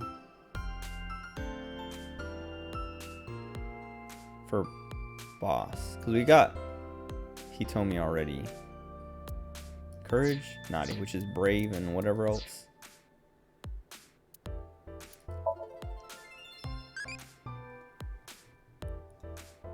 It just goes into like, I don't know, like I was complaining about the localization in the last game, about how some things kind of are just weird. This is the same thing of like, it feels like, I don't know, like I feel like a lot of games do this, like games that get localized where they have teams who are just like, or like they have their localization team and then they put each person on something, and then nobody talks to each other and make sure things line up. So you have like brave, loving, impish, crazy as the stats, but then in the guide they're like naughty, brave, or courage. Naughty, courage, because yeah, so brave would be courage, impish would be naughty, and then loving is loving, so they got that one right. But then there's crazy, which I think might have a different name in this guide. Madness, yeah, so crazy is madness. So it's like, they're like, hey, you translate this, you translate that, but don't make things line up. Whatever, anyway. I should listen to that Simulation Theory album. But anyway, yeah. So like, it was just like a weird coincidence, and a nice coincidence, because yeah, it was just like, I'm listening to a bunch of Muse, and I'm like, you know what? What have they been up to? What have they done? Hopefully they're still doing stuff. And it's like, oh yeah, they're doing something today. They literally just did something for you today. And it's like, oh wait, hold on. Let me spend the next, I think it's only like 37 minutes total, I think. 'Cause I remember starting to listen to it because I was like, all right, I should, yeah, 37 minutes and 40 seconds. I was like, I was done playing 14 for the day. And I was getting ready to go to sleep, but that's when I started listening to all this music. So I was like, okay, because like I was like gonna sleep, and then like I don't know, like try to sleep long to try and kind of fix my sleep schedule, but I couldn't fall asleep, and then like that's what like got me on the hole. Like I was like thinking about the AMVs as I was trying to fall asleep, and I was like, you know what, let me just like get up and see if I can find them. Like I started to look on my phone, on my YouTube app on my phone, but I was like, no, like it's like I feel like I can get a better search and find them if I go sit on my PC, and so I did, and then that's what got me stuck on that whole like music binge. But I'm glad it happened, because otherwise I don't know if I would have ever heard about this new Muse album, or at least not for a while. Maybe Wooly would have talked about it on the podcast or something, because he's pretty into Muse, but I don't know if he is keeping up with them at all. Anyway, play this video game. What happened? Wait, I thought I went to all these places already.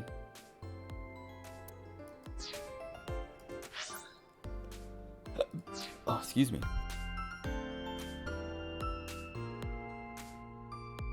That was like... That one snuck out.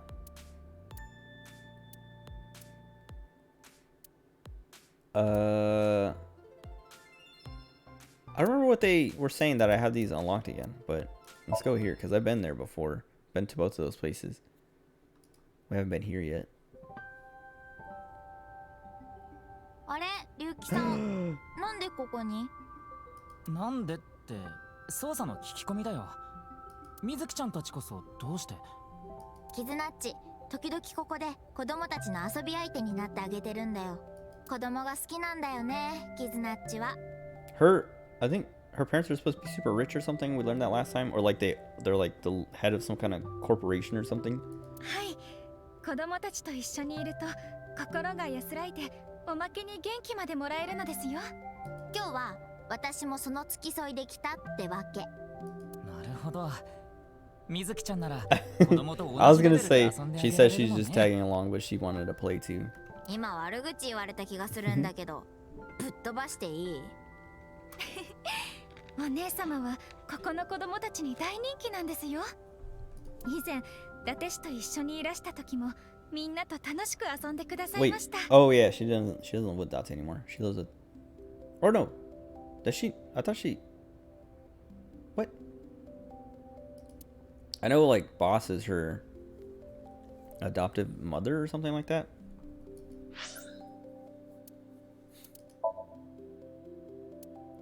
Does it say? Because I remember being like, wait, Boss and Date got together and adopted her? Mizuki's adoptive father. Oops. Oh, maybe it's in the future? Yeah, okay, in the future, Mizuki's adoptive mother. Because Date disappeared, that's right. So then, where's Mizuki living now? What? She doesn't have any parents. Unless she's living with like Iris or something.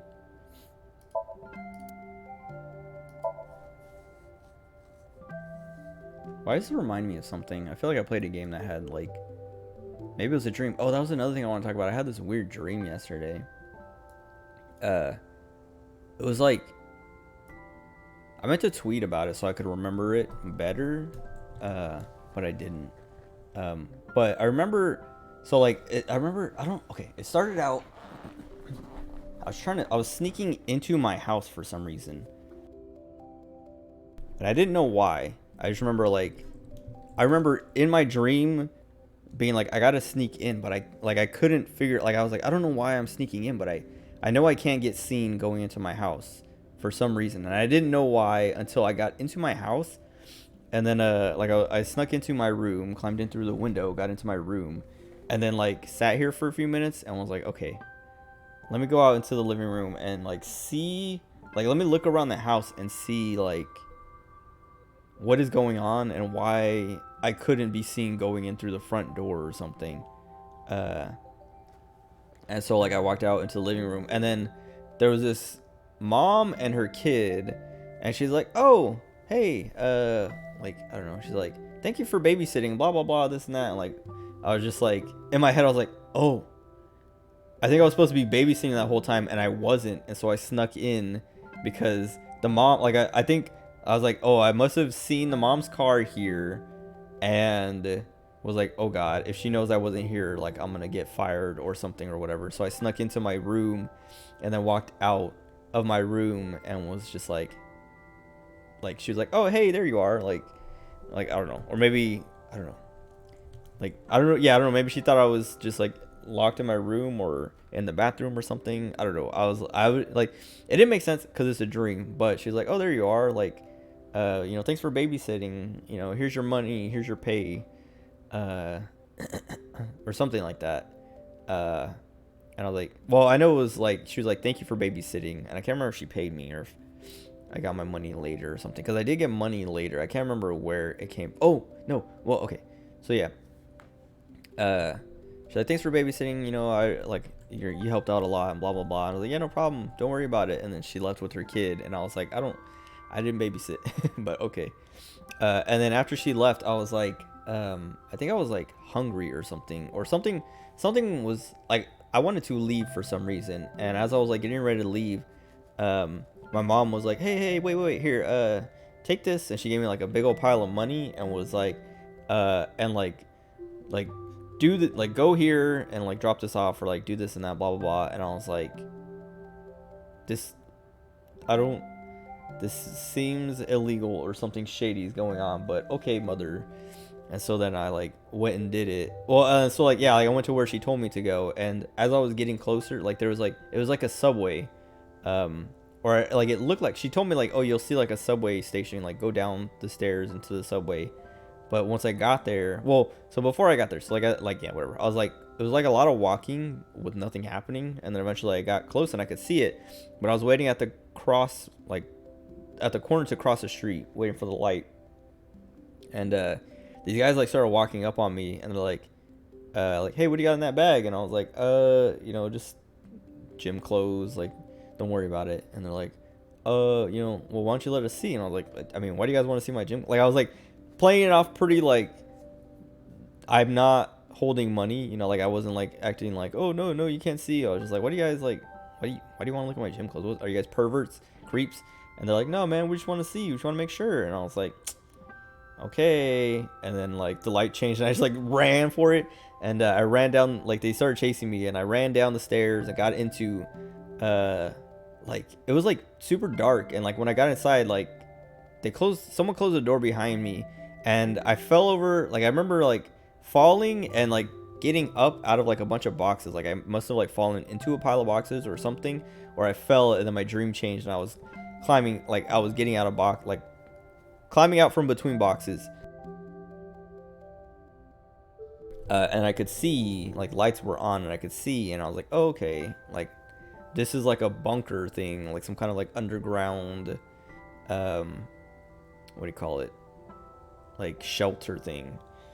And there was a bunch of people in there, and I was like, what is, like, is something going on out there? Like, what is happening? And they're like, oh yeah, the world's ending. And I was like, well, I have a bunch of money. Like, I don't, like, my mom sent me here with a bunch of money. Like, what do you guys need this for? And they're like, oh no, yeah, this is your payment to stay here. And I was like, okay, so wait, what about my mom and my brothers and all my family and stuff like that? And they're like, they're dead. They're dying. They're gonna die. And I was like, what?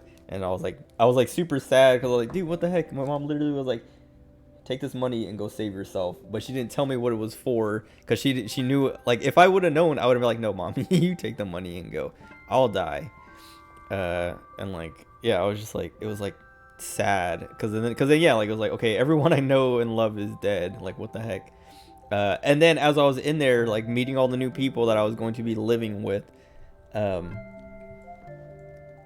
met Walter White and Jesse Pinkman from Breaking Bad, and they were both like, they were down there, and they were like, they weren't like, they were themselves, but they weren't like cooking drugs or anything. They were just like, hey, we're here too. And I was like, oh, that's weird.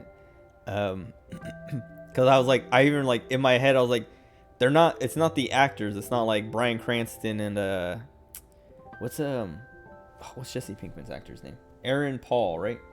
I was like, it's not Bryan Cranston and Aaron Paul. It's literally Walter White and Jesse Pinkman. Like, they are the characters now. They're not the actors, and they're not the actors, and they're not the actors playing characters. This is these characters. And then what was it? Yeah, then like I was just like, it was like annoying, because like I was like one of the last people to get there apparently. So all the good rooms were picked, and like all that was left were like some beds, like a kind of like dorm area where there's like just like, or not dorm, what do you call it? Like, well, I say dorm thinking of like hostels, where like the dorms have like just like rows of beds or whatever. It was like that. So like the last area was just like kind of like a room with some like cots kind of arranged.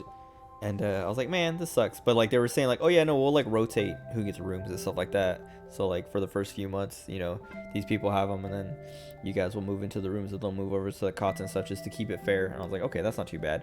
But there was like this one girl who was like, oh, like she liked me and was like, oh, you can stay in my room, and was like implying like she wanted me to share a bed with her. And I was like, like in my dream I was like, you know what, I can do this, and then I'll try to like just work her out of the room, like be like my plan was be like, yeah, I'll share the room with you, I'll share a bed with you, and then have her like be like, oh, can you like go out the room to grab something for me, and then lock her out of the room and never let her in.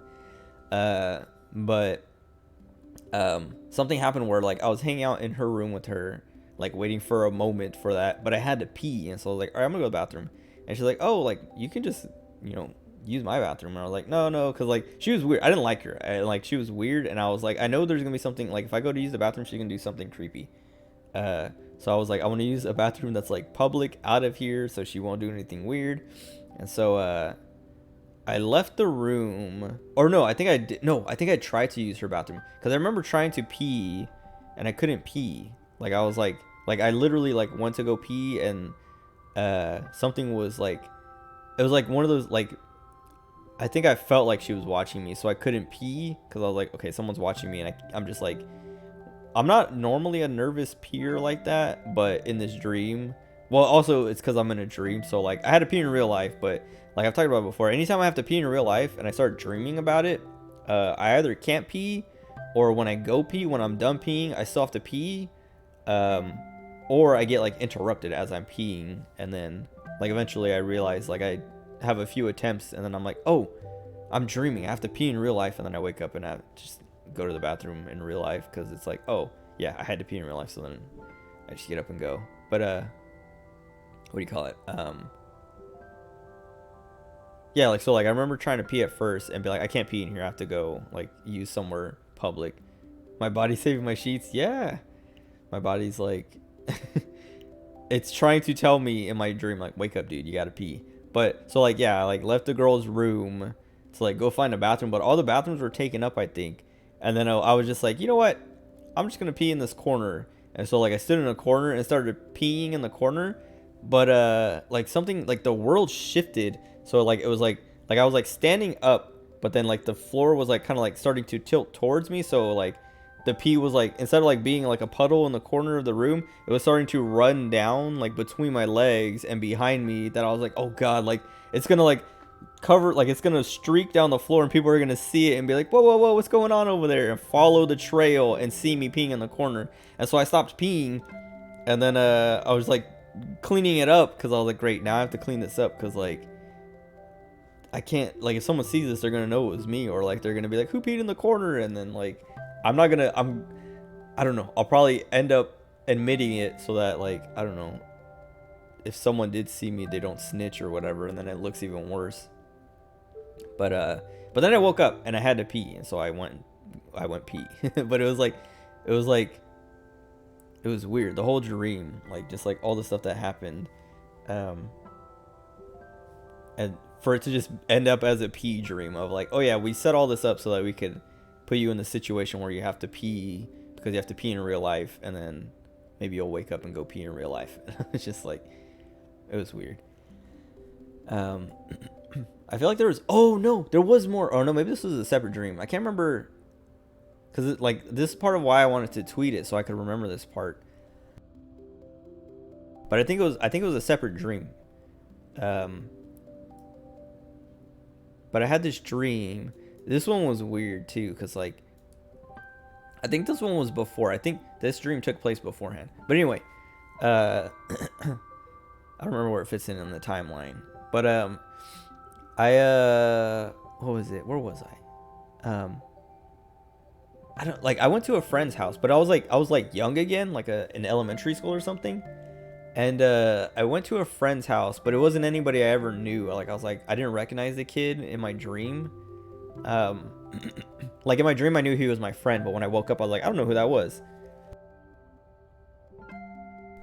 But I was hanging out at a friend's house, and he was like, he was scared of his dad. He's like, yeah, no, we got to stay over here so my dad doesn't like see us. And I was like, okay. And like we were just playing games or something. But then his dad, like, or no, I went to like do something, or like I walked down to the hallway and his dad was coming out of his room and then coming down the hallway, and he's like, who are you? And I was like, oh, I'm blah blah blah's friend. I don't remember the kid's name, but he's like, I'm blah blah's friend. He's like, what? And he called the kid. He's like, blah blah, get over here. And he like ran over, and I was like, maybe I'm not supposed to be here. Maybe he's not supposed to have friends over or something. And like now he's gonna get in trouble because he invited a friend over when he wasn't supposed to. But he's like, his dad just like automatically was just like I can't remember what he said, but he was just like he was calling his son all kinds of like gay slurs, like homophobic slurs.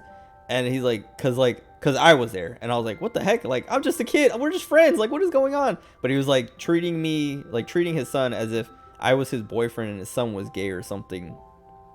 And I was like, okay, like, if he thinks that, I have no, I'm not, I thought we were just friends. I didn't know about all that, but he the dad went to his room and came out with a belt and started like beating the kid and was like when are you gonna learn and blah blah blah, and like this like yelling at him for being gay and stuff like that. And I was like, dang dude, I gotta leave because I don't want to be around here. And the kid like was like screaming and like yelling back at his dad like, it's not like that, what are you doing, leave me alone, blah blah blah, and like just like ran off to the kitchen and came back with a knife and was like threatening to stab his dad. And the dad was like, do it, like I can't remember, he's like, I dare you, I do it, like I hope you do it so I have a reason to actually kill you or something like that. And then the kid stabbed the dude. He stabbed his dad in the chest, and his dad just like grabbed the knife and pulled it out. And he's like, I didn't think you would do it. And he was kind of like impressed. And then he like went to like swing at the kid. Like he pulled like winded up a swing with the belt. And he's like, you know what? If you kill him, I'll forget about everything. And he like pointed at me and was like telling his friend to kill me. And he's like kill him and I will forgive you for everything. You know, like I won't kill you. I won't beat you anymore. I will assume you're not gay. Like all this stuff. Like just like, I don't know. And I was like, he's not actually gonna turn on me, is he? And then the kid like turned and pointed the knife at me and like started coming towards me, and I was like, oh okay. And so I turned around and started running, and the kid started chasing me.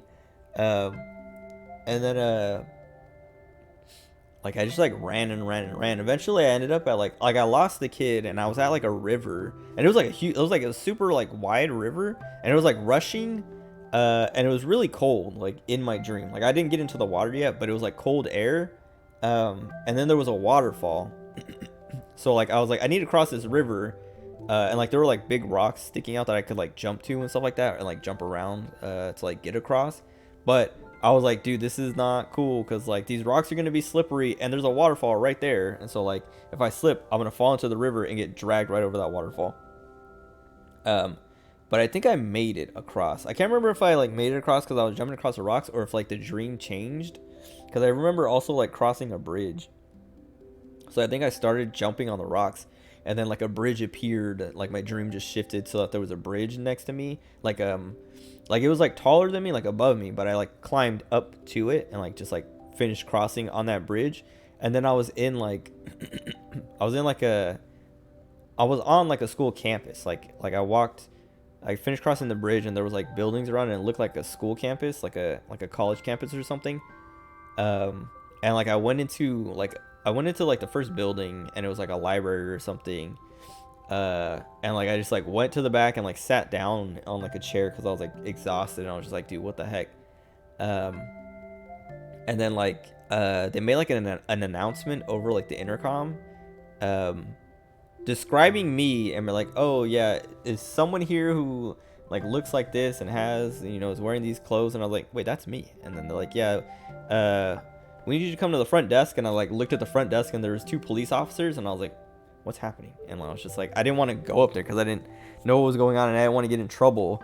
But then I went up there anyway, and then these 2 cops were like, hey, are you blah blah blah, are you Rigo? And I was like, yep. And they're like, do you know blah blah blah, and like the kid's name that was like that stabbed his dad and was chasing me with the knife? And I was like, yeah, like he is kind of my friend. And they're like, all right, you're coming with us. And they like started to put me in handcuffs and like take me away, and they're like, yep. Like I was like, wait, what's going on? What did I do? Like, what's happening? And they're like, you're under arrest because like under the suspicion of murdering like that dude's parents or whatever. Like they said their names or whatever. And I was like, what? No, he stabbed his dad. Like what? And then he tried to kill me, and like there's all this stuff. And I was just like, they're like, yep, nope, we know it was you. The kid said it was you. And I was like, why would you believe him? He was the one who was holding the knife. Look at the knife. Like I didn't touch. You can like check the what do you call it? Like fingerprints and stuff. Like look at the evidence. Like it wasn't me. It was the kid. And they're like, I don't know, because I was like, I didn't even like when I ran away, like I was telling him, I was like, you know, he like stabbed his dad, and then his dad told him to kill me, and so then I ran, but his dad was still alive, and I didn't even see his mom while I was there, so like I don't know what happened, but it wasn't me, and they're just like, nope, it's you, and then I don't know, I think that dream was just like a separate dream that happened before that whole like bunker dream where I was trying to pee. But it was weird. I don't remember how that dream ended. Like I don't think I actually went to jail or anything like that, but it was like annoying. Wait, hold on.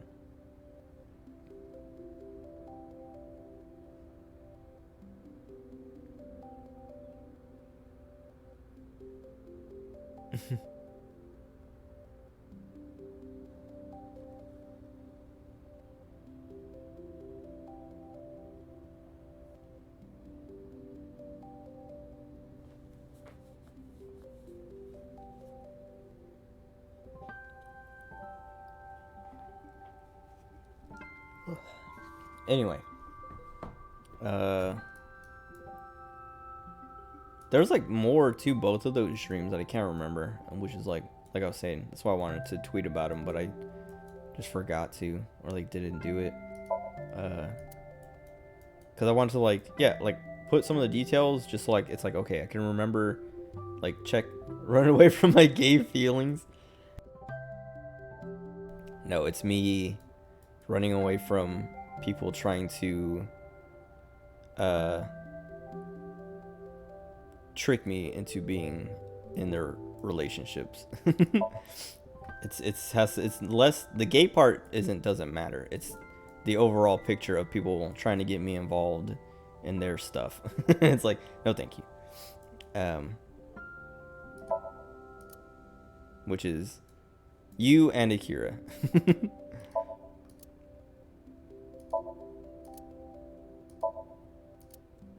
So these spring sets, or spring play sets, this one's like a dog or something, but then these two are like little kids or like girls or something still running. It's stupid. I'm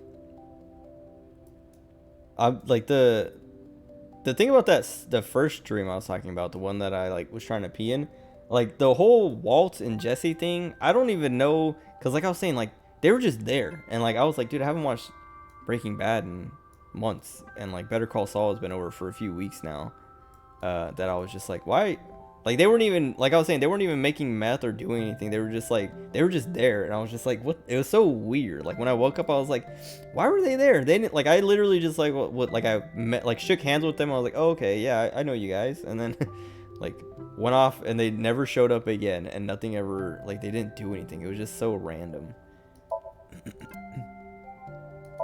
Because like when I met them, I was kind of like, we're in this underground bunker. It's like they're like underground lab, like in Breaking Bad or something. Like it didn't look like that, but I was like, oh, it's like the underground lab. Like we're underground, away from, you know, society, so they can do whatever they want. And I was assuming it was going to be like a lab or some secret operation like that. And then it was just like, nope, yeah, we just live here now. And I was like, oh, okay. I want to talk to Mizuki. Can't even begin to imagine her taking care of children. 蹴飛ばされたい。顔に出てたわよ。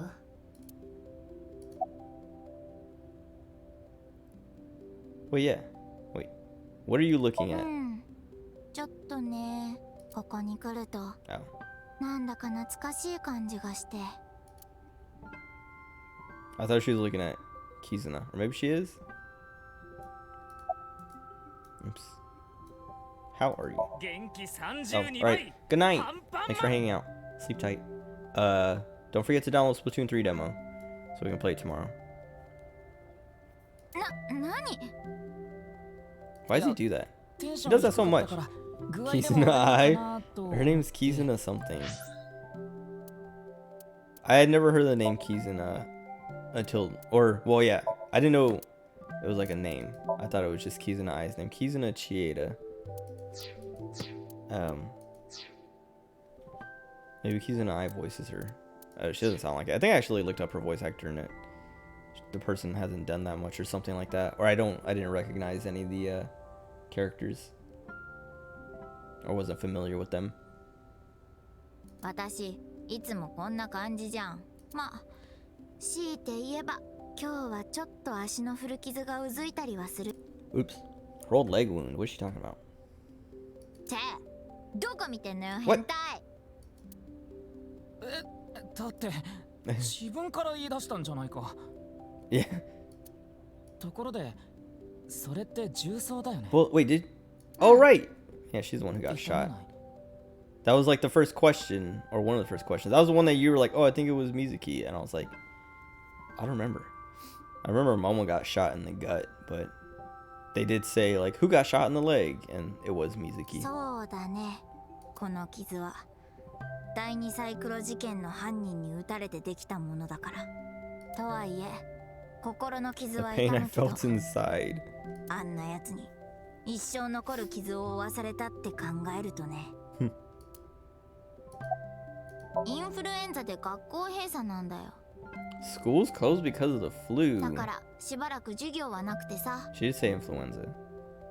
Went up classes for だ a ったら while. 本当は自宅待機してなきゃいけないんじゃ Oh, dude. Earlier today, that's another thing I was like, I guess it's just like a thing to talk about. But I had like, so like on the inside of my nose, it still kind of hurts. I don't know why, but like sometimes I get, well, usually it's like in my mustache or my beard, but I get these hairs that are kind of like, they feel like splinters, if that makes sense. Like they're growing out of the, what do you call it? The follicle, or like the pore. I don't know. They're growing like they're supposed to, but then for some reason, like they just hurt. Like when I touch them, like they're not ingrown, like they're growing out. Like it's like a hair is out, but like moving it and touching it, the root hurts. And it's always like when I find those, I like every time I do it, like I'm like, oh, this one hurts. Let me pluck it so it stops. I have these tweezers. I'll like go to like grab it to like pluck it, and like when I like go to like rip it out, it just like comes out. Like it's like sometimes even when I just like grab it and like start to like tug on it, it just like slips out, and I'm like, oh, it must have just been like fallen out but stuck in that hole, so that it was like starting to like irritate it and hurt it. Like I don't know, maybe that's like, I assume that's what's happening. I don't actually know, I haven't looked into it. But I had one on like the inside of my nose here earlier today, and I was like, oh, like it was bothering me, but I was like, oh, like I'll just ignore it, because sometimes I ignore them and then they go, like they'll fall out on their own or go away or whatever, if they're not in a spot that I'm like constantly like feeling it. Like I had one on my middle lip like a week or two ago or something, like in the middle of my lip, on my middle lip, in the middle of my lip, on my lip in the middle, and that one was like annoying me because like I hadn't, like my mustache hairs were longer in the middle, and like it would like touch my lip, my bottom lip, or like, you know, like whatever, just touch stuff and like would hurt. And so like I went to like pluck it, and it like just like came out easy, and then the pain was gone. But this inside nose one was like it's in a spot that like I was like, okay, I might just ignore it, but I kept like rubbing my nose to itch it, or like I'll do like, so like I don't know, everyone has nose hairs, but I'll like do like this to like kind of like, because I have these ones, like the ones that are on the edge, like I'll just kind of like try to push them in. I don't know, like I'll do this. It's like a habit to like try and just like groom them, kind of. Not that they're even like coming out, like sticking out of my nose. It's just like a habit to like, I don't know. It's like stroking my mustache or beard or something. It's just like stroking my nose hairs. It's weird, but I don't know. It's just like a weird habit. But like I would keep doing that and irritating it. I'm like, all right, you know what? I just need to like take it out. And so like I went into the bathroom, and like I was trying to figure out which one it was, because like, there was like in that spot where it was, because I was like using my fingernail to kind of like scrape to like touch, like figure out which hair, like touch the hairs and figure out which one is the one that's hurting, which one is the one that needs to be dealt with. And I couldn't like figure it out. It was like just like a small area where there's like a few hairs that I was like, okay, and they were all like super tiny, that I was like, these are barely grown in, and it's like one of these is causing me discomfort. And so I was like, all right, well, I'm just gonna like start guessing. And so I pulled one, and like the first one I pulled made my eyes water, like, well, made this eye water, like this eye water too, but this eye water like a ton, because it's like, I don't know, like that happens when you pluck nose hairs or whatever. Like I usually end up sneezing if I pluck a nose hair or something, but this didn't, like it started to make me feel like I had to sneeze, but I didn't end up sneezing. My eyes just like watered a bunch, but this eye watered like a ton, and then it just like it teared up, and I was like, oh, like it's watering. And then I went and like looked in the mirror again to like try to get the next one, but then my eye just started burning like super bad, and I was like, ah, what the heck? And like I was like, I had it like closed, and like I opened it for a second, and I was like, oh, okay, it's kind of fine. And then it just like started stinging, and I was like, oh, dude, what the heck? And like I literally couldn't see, and then it was making this eye water a bunch too, and I was just like my vision was blurry in this eye because the tears were there, and this eye I literally just could not open. And I was like, I just ended up closing both of my eyes and was just like, oh, like what the heck? Like waiting for the burning to stop. And then it wouldn't stop, and like because it was burning, it was making my eye water more. And I was like, dude, are my tears just like super salty for this eye, or is this eye like super dry or something, that the tears are like stinging and the saltiness is making it worse or something, because like tears are salty or whatever.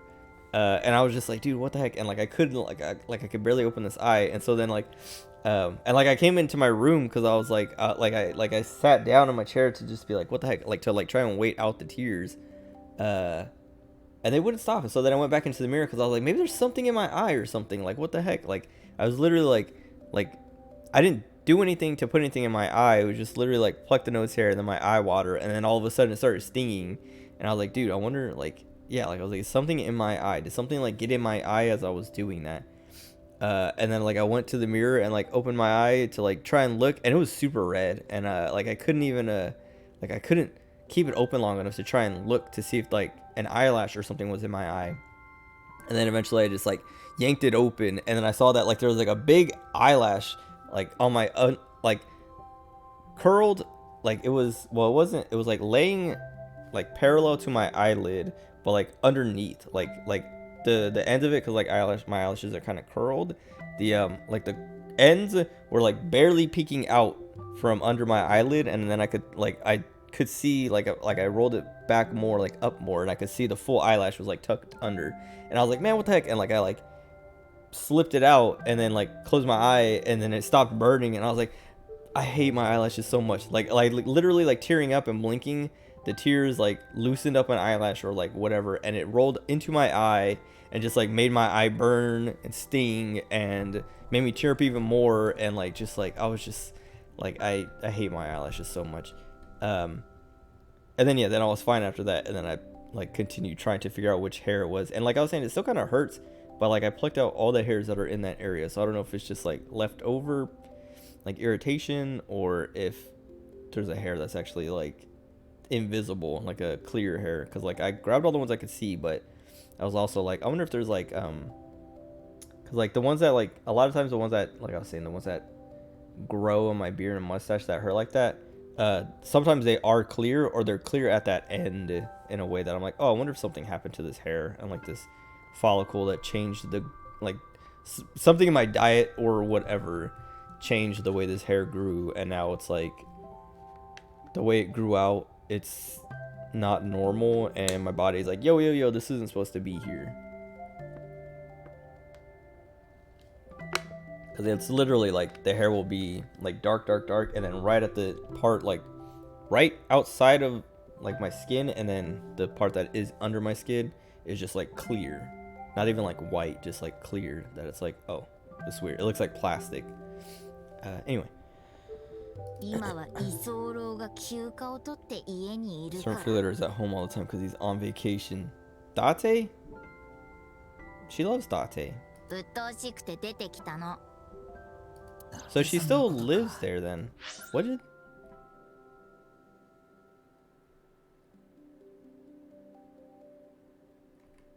Was it Kizuna? Someone said something.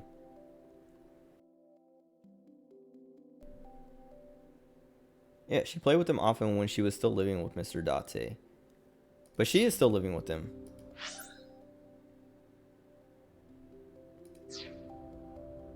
Maybe she's not living with him because, like, he's at home on vacation, so she's staying with someone else while he's home or something. 年頃の女の子はいろいろあるのよ。 Why did he say it like that? Mizuki ellipsis.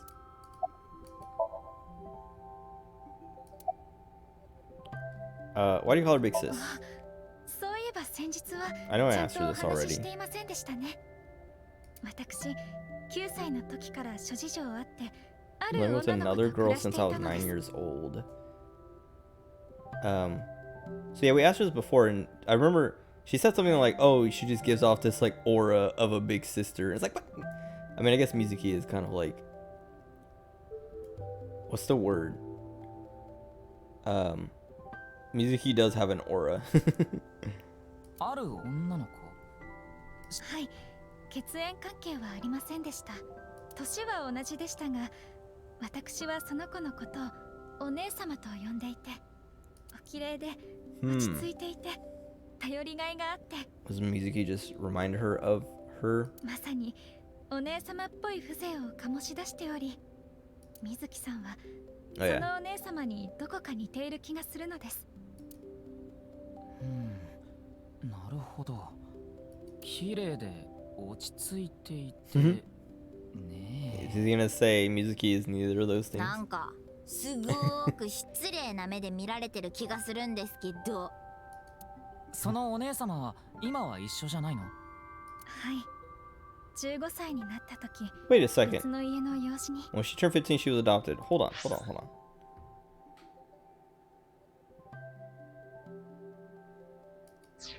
What?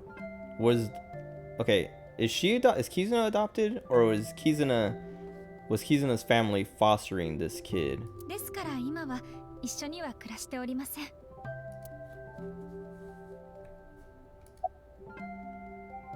You're close with Date, huh? はい、大変光栄にさせていただいております。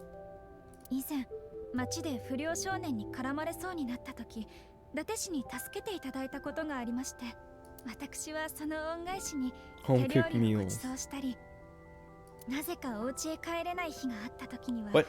Booking 自 a 衛隊 hotel グ for ループ him. のホテ She's ルを like a ご用意し secretary, て差し上げたり。 but or like not more than a secretary, like an aide, like a what do you call it? A personal aide. ああ、私と大喧嘩して部屋を追い出された時のことだね。そうやって接しているうちに、いつの間にか持ちつ Mutually の間 beneficial 柄に。 relationship. What did she get out キ of ズ it? ナちゃんは伊達さんのことが好きなんだね。はい、あくまでお友達としてですが。はっきりと言い切ったね。そりゃそうでしょう。あんな歩くスケベイスみたいなエロじじい、恋愛対象になるわけないし。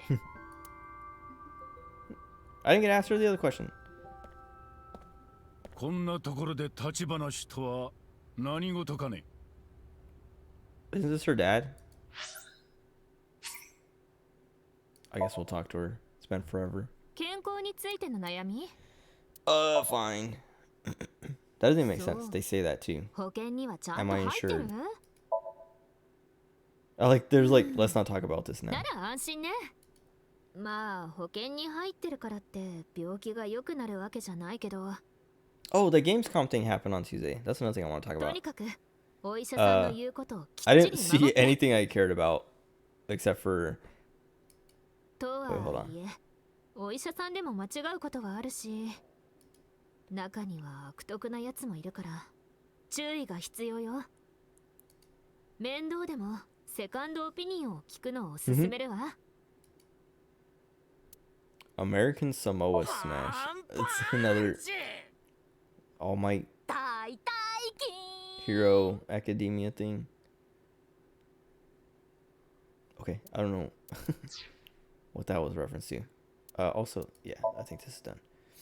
Hold on. I'll talk about Gamescom after this. What kind of dance do I like? I don't know what I picked last time, but we want Brave points or Impish. We want Brave points. I'm gonna do this one. I don't know. Okay, I did because it had to be Oh god, we're gonna get... He told me again. Hold on, I'll talk about Gamescom after this. お父様 Oh, that's what I went here for, is to like see if he had a page.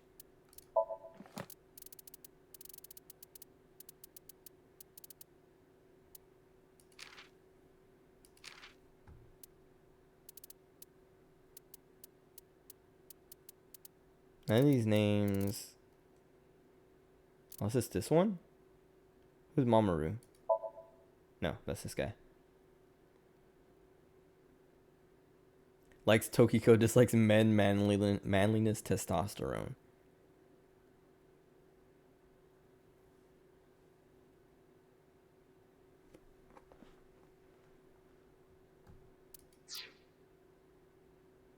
Oh. Nickname masked woman. Sex woman, probably. Everything's unknown. Mysterious person appears to be female. Appears to be female based on body shape. And kind of voice. But it could be like it is like there's like effects on the voice, so it's not 100%. Gender neutral. Fortune teller now. Bali Riva. I don't know what that is. I'm curious.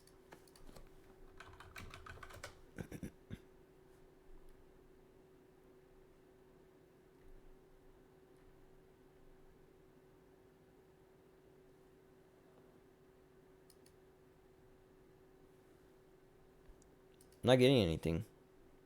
Bali Riva.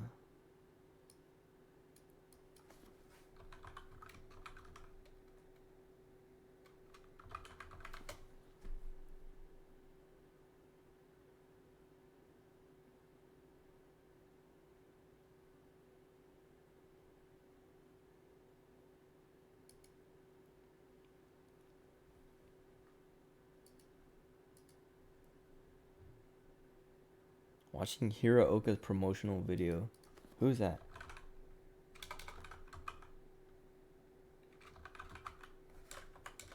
Hiraoka promotional video. Okay, I don't know who that is. I don't know.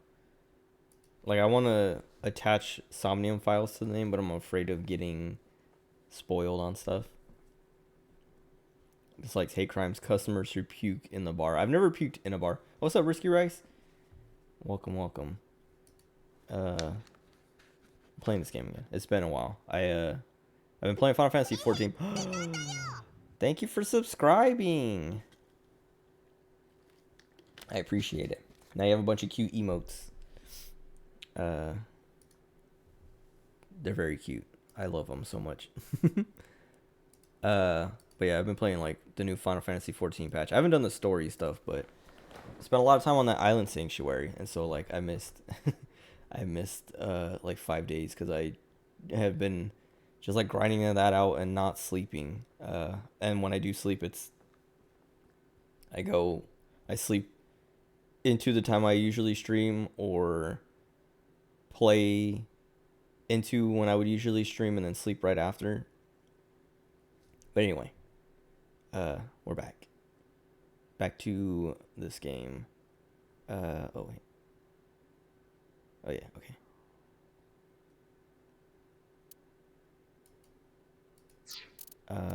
I guess we'll read the receptionist too. Ritsuko Enshu. Oh, I remember. Yeah, she likes yellow spotted river turtles. Tommy, that's the resort or whatever. I remember the slots thing, but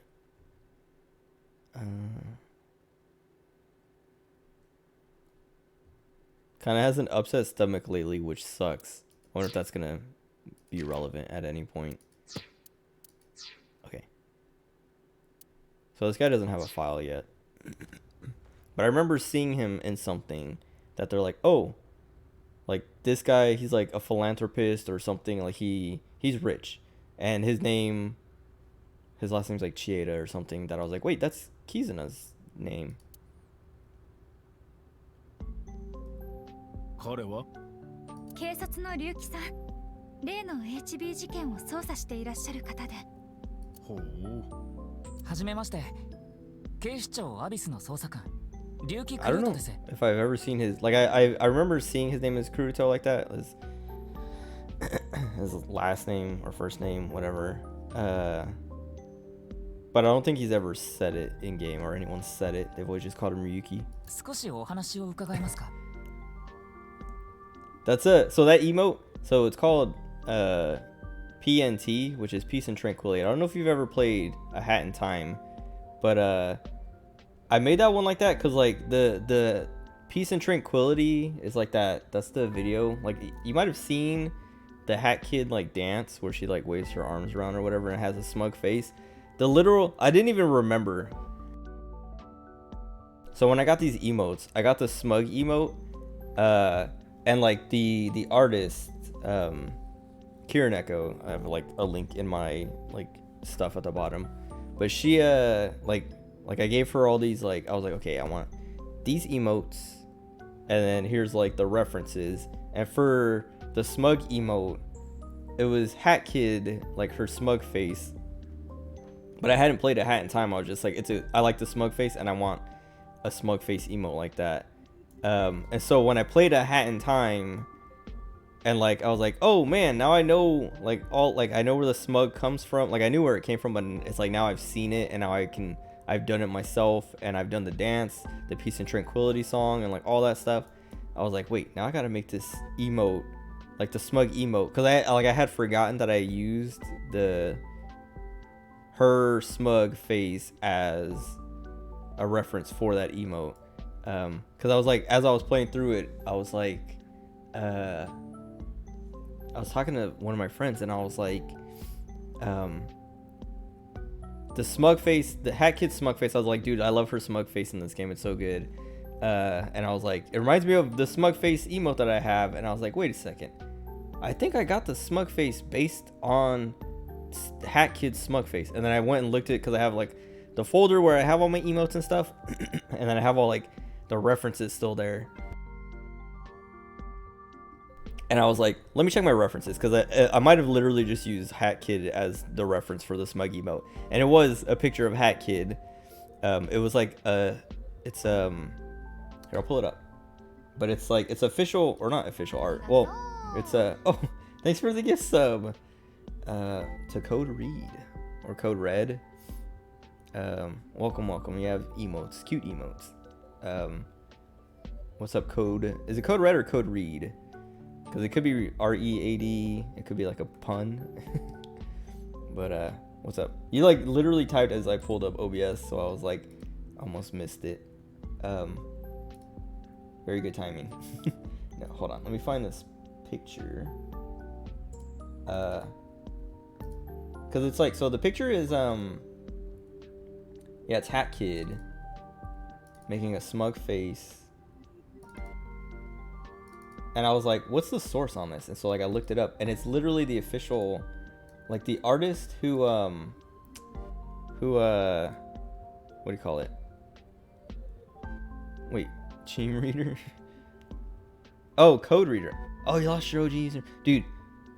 Well, okay, I didn't lose mine, but I had to give it up because like the name I used to use for like ever was always Sniper Wolf, like based on you too? Dang, everyone's using their name. Was Sniper Wolf, because I liked Sniper Wolf from Metal Gear Solid. Like I'd used that name for like everything ever since I played Metal Gear Solid when I was like, I don't know, 10 years old or something.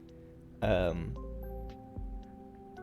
then like once I like, I don't know, once Twitch started like getting bigger and like being more of a thing, people would like even before I even streamed, I'd be playing games online, and someone would be like, whoa, are you the Sniper Wolf? And I'm like, what? No, Sniper Wolf's a video game character, what are you talking about? And they're like, no, SS Sniper Wolf. And I'm like, I don't know who that is. And they're like, no, you're her. And I was like, what? And like I eventually like looked her up, and she's, I don't know what she does now, but at the time she was like kind of a big like first person shooter player, but because yeah, like her name, she used Sniper Wolf as her name too, like it was like, yeah, it's like SS Sniper Wolf. people kept like being like, oh, it's Sniper, are you the Sniper Wolf? And I'm like, no, dude. And so eventually I was just like, I have to give this name up because people keep thinking I'm someone else, and like, I don't know, it's annoying. And I don't like I think I like watched her streams and I was like, I don't like her, and so I don't like sharing a name with her. And plus, like, I should just like come up with like a new, like a something different, so that it's like I'm not literally just like ripping off a Metal Gear character. Yeah, and like that's what, like, there's a what do you call it? There's this guy, his name is Will Smith. He streams, I think he streams a lot of PUBG. I don't know if he streams a lot of PUBG anymore. I think he's on my microphone. Oh, these are all just like keychains and stuff. There's like a bunch of them actually. I don't know if you can see all of them. Oh wait, hold on. I should do that now. I was gonna say, I was talking about it last time. I should adjust my camera so you can see the whole thing. Hold on. I have to like move it. Oh, actually, I should just pull up OBS so I can see it in real time. Oh, it's like I move. Oh yeah, that's good, right? You can see the light bulb one. Yeah, okay. I always like move my camera and then wait for the stream to catch up. And I'm like, oh, let me adjust again, when I can just literally pull up OBS and look at it myself. Name myself after the microphone. Yeah, I have like, well, like a bunch of them are Ibaraki Doji from Fate Grand Order, but then I have like this Haru from Persona 5, a Sweetheart, and an Aubrey from Omori, another Ibaraki Doji. This little fox thing, I got this out of like a little gacha box thingy in at Japantown, San Francisco. Another Aubrey, and then the light bulb from Omori. I have more of them that I have to put up, and then I have pins on this other side of this thing, but I have to like move them to this front side. But yeah, that's all just like keychains, so that I don't know. You guys are watching Fate? I literally haven't even. I haven't watched it. I've read the prologue of the visual novel, and then I play Fate Grand Order, the game. But I have never watched this show, and I haven't finished the visual novel. I've literally only played Grand Order,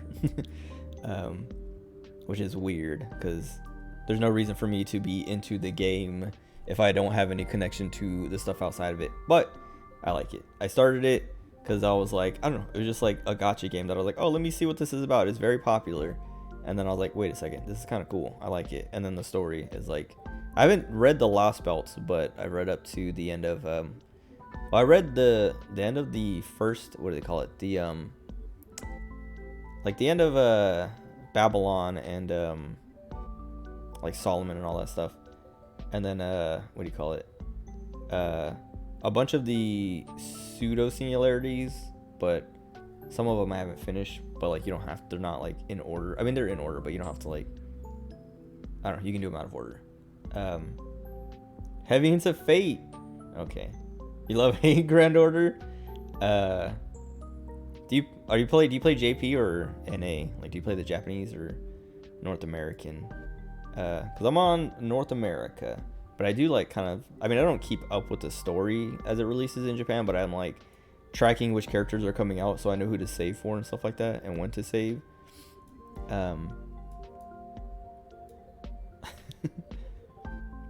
Shimosa, dude. Yeah, like I like Shimosa, and then what was it? There's what was the event? There was like an event recently that like, or maybe it wasn't an event. I don't know. There was something that was like, it had like a little like throwback to Shimosa, and it was kind of cool where you have to. Oh, I think it was maybe it's the Vegas summer event. I think it is the Vegas summer event. I can't remember because like I did it last year or 2 years, whenever it came out, and then the rerun was this year, and I didn't go through the story again, so I'm not like, I don't remember specifically, but played in a mess around on JP. Oh, okay. Terrible luck, dude. My luck. Okay, so I got super lucky. I rolled Summer Abigail. I got her to MP5 when she came out like a month ago or whatever.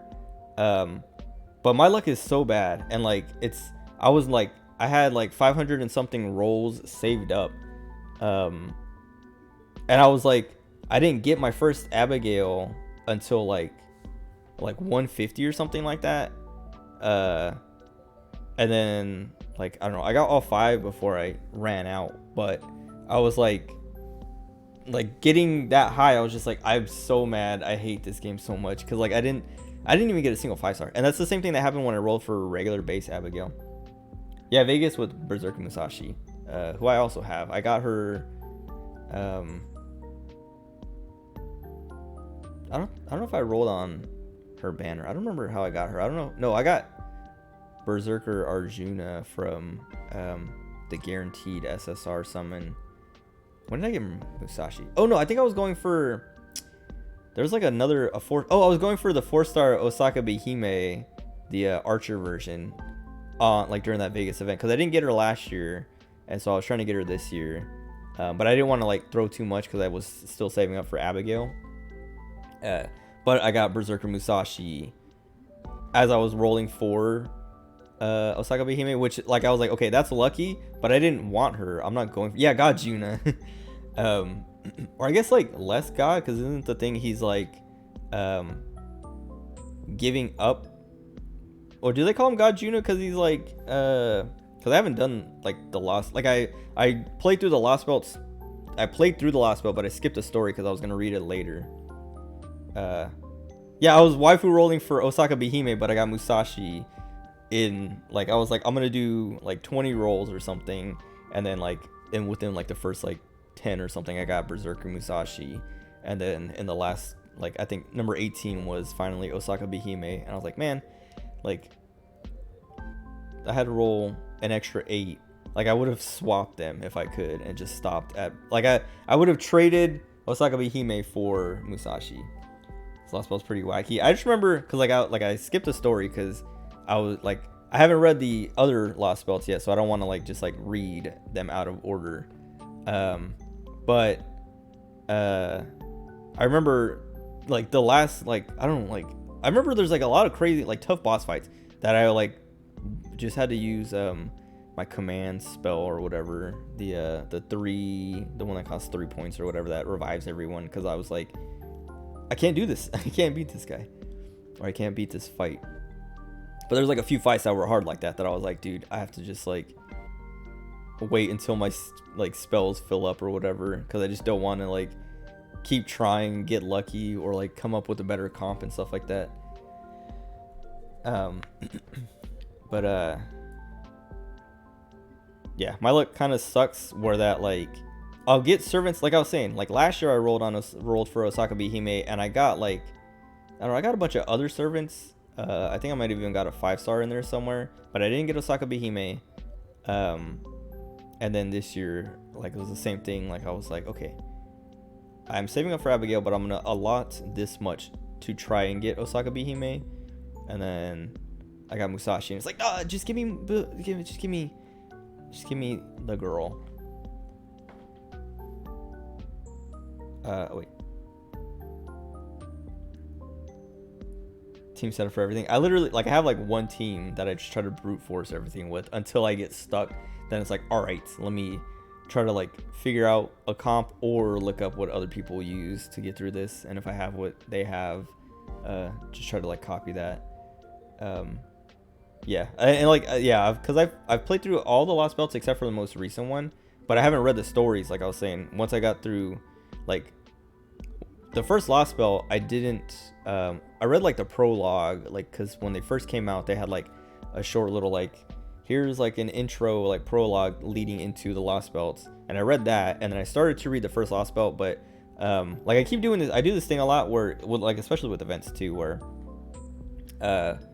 I start the event or like the story, the lost belts, like whatever, and like a lot of times when I'm playing FGO is when I'm in bed and getting ready to go to sleep. So like I'll be reading it and then I'll start falling asleep because I'm in bed going to sleep, or I'll be in the middle of a battle or something and I'll fall asleep. But anyway, like I'll fall asleep, and then when I wake up I'm like, oh, I'm in the middle of this, and I'm like too tired to keep reading it, so I just skip, and then like the next day I'll like go back and read it. But like sometimes I'll skip, and then the next time I go to play I'm like, oh, I didn't read that last part, so like I can't progress until I read this part. But I need to, if I read this, I'm just gonna fall asleep. I might as well like skip this next story to get through the fight to like make progress, so that my AP is not just like capped out or whatever, even though I should just spend it on like the daily quest or whatever. But whatever, anyway, I just end up like skipping to the point that I'm like, all right, I've skipped a bunch, I might as well just skip the rest and then read it all together afterwards.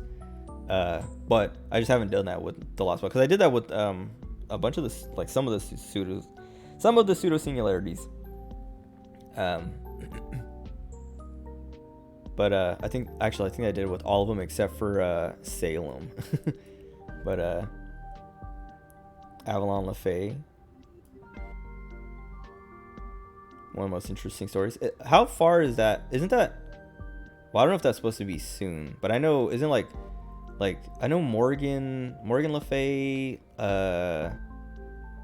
what's his, Oberon, like all of them are supposed to be coming. Like those are the next big servants that people are looking forward to, Koi and Sky and stuff like that. But I don't really know the story. Like I was saying, I'm like behind on Lost Belts, and I don't know. Like I can't understand Japanese. Well, I can't understand Japanese that well to like know what is coming up, and like I just like see the servants. I'm like, I want that servant, or I don't want that servant. Next Lost Belt releasing the NA. Okay. I should catch up on those. Like I was saying, I just like haven't been motivated, because like I have skipped every Lost Belt, like the story wise, and so it's like when I do sit down to read it, I'm gonna have a lot to read, and it's just kind of like overwhelming. I mean, I'll read it eventually. It's just I have to like commit to it, sit down and do it.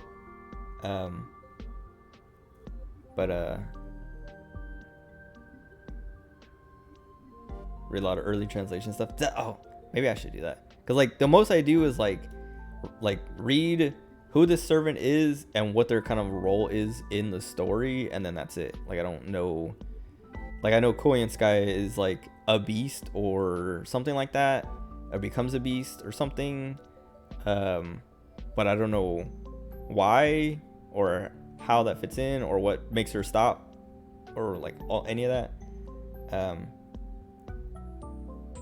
Big step up from that's what I hear from my friends, because I have a couple friends who play, who like they keep up with it, and they're like, oh man, they'll be talking about it in our group chat, and I'm like, dude, I don't know who you guys are talking about.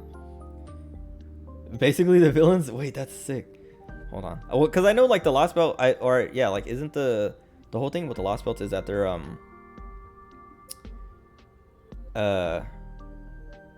or at least like from the first Lost Belt, like the little bit that I was reading and the impression I got was we are like kind of like getting in other people's space and like they're like trying to keep, they're like, go away, what are you doing here? And that's why you end up fighting like other masters and stuff like that, or at least I don't know, it's been a while since I've like paid attention to, like I was saying, paid attention to the story, so I don't even know if that's like if they're actual masters, because aren't we supposed to be, I know we're supposed to be like the last master, and going to these Lost Belts doesn't count, if that makes sense. I don't, whatever. Anyway, it's like I don't know. I have to read them. I should read them.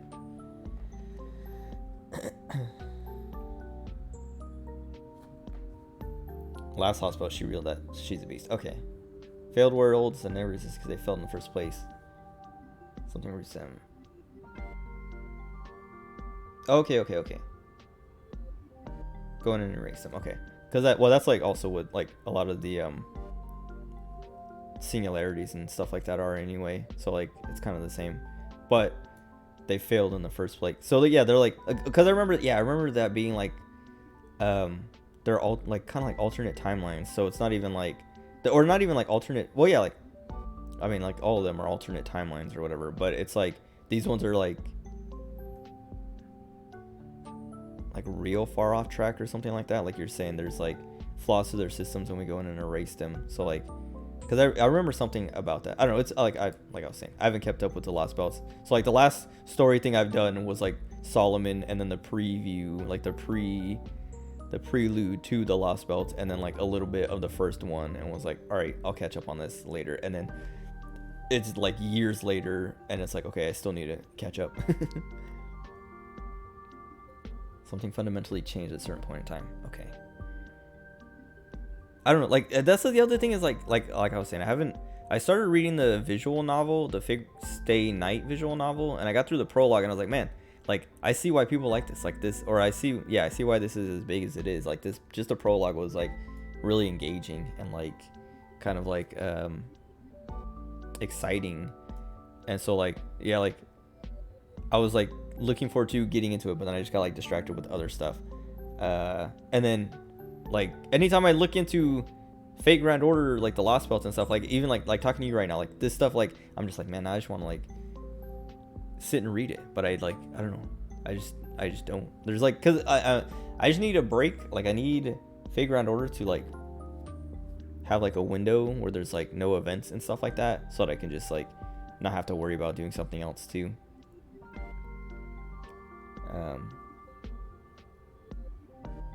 Characters built up, eternal monologues help build. That's, yeah, one of the things is like I have like a lot of servants that are from the Lost Belts that I'm like, dude, I don't even know. Like I have like Scotty, and I'm like, I know she's like, well, I don't know if she's even like the antagonist, or like if she's the antagonist the whole time. But it's like I use Scotty a lot. I use like all these servants that are from the Lost Belts a lot that I'm like, I don't even know much about them other than I think they're cute, or I don't know. Just they're supposed to be good.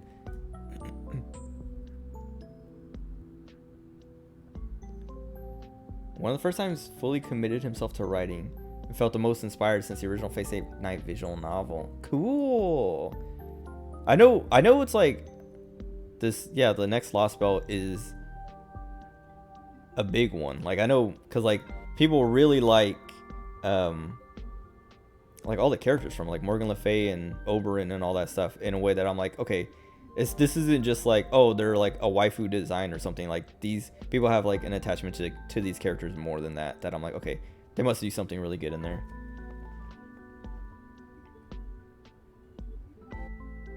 Because the artwork's for Oberyn. Okay. Well, maybe that's part of it. Like I was saying, people were really into Oberyn. That Oberon. I'm not sure how you say it. I say Oberyn. I don't know. It's probably Oberon. Oberyn. Oh.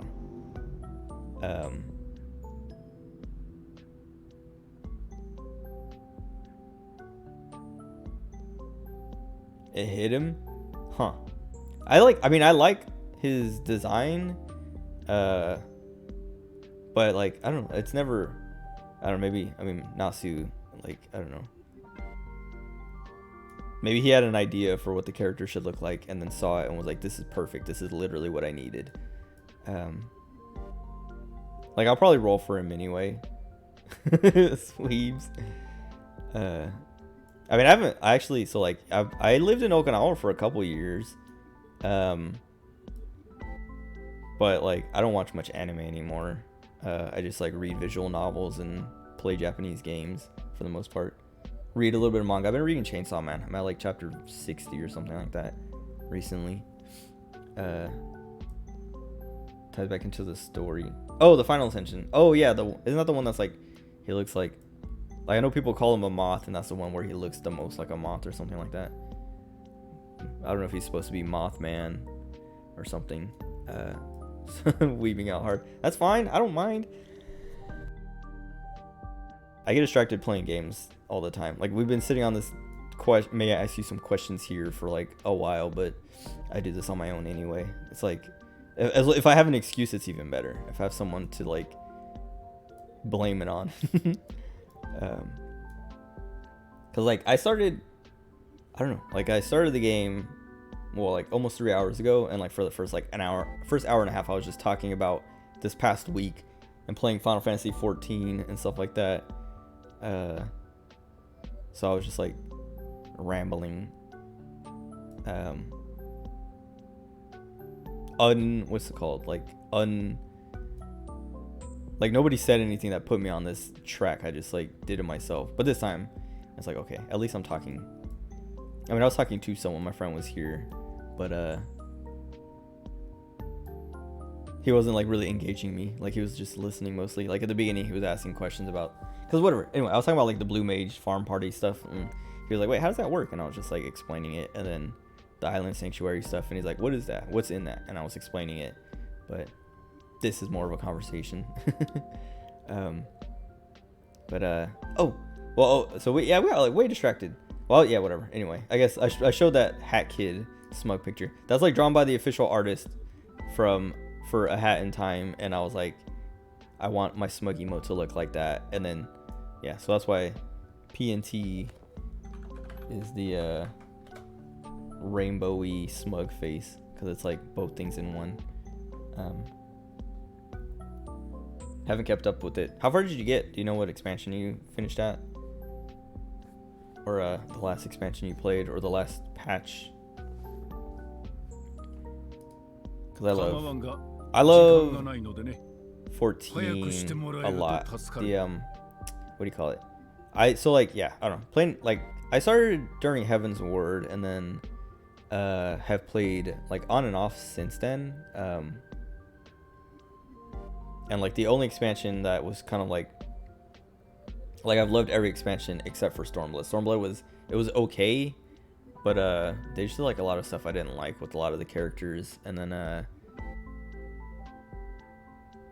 when base Stormblood was over, the stuff like leading into Shadowbringers and like the next few patches, that's what got me. Like I was like, okay, wait, I like this again. One before Endwalker. Shadowbringers, that one's so good. That one's like playing Shadowbringers made me. I was like, okay, this is the best Final Fantasy game. I haven't played that many. I played 4, 6. I played a little bit of 7. I played a little bit of 10. A little bit of 11, I guess. A lot of 12, I never finished it, and a lot of 13 never finished it. But 14 Shadowbringers and Endwalker. Endwalker. So I like Endwalker a lot too. I think Endwalker is everything in Shadowbringers and more. So it's like I really loved Shadowbringers. It's the best, it was the best expansion until Endwalker came out. Then I was like, okay, Endwalker is the best expansion because it's Shadowbringers and more and better. Yeah, Stormblood was like, I was just like, man, like they ruined Lise. I don't know, there's like all this Alamigo stuff that I just don't care about. And then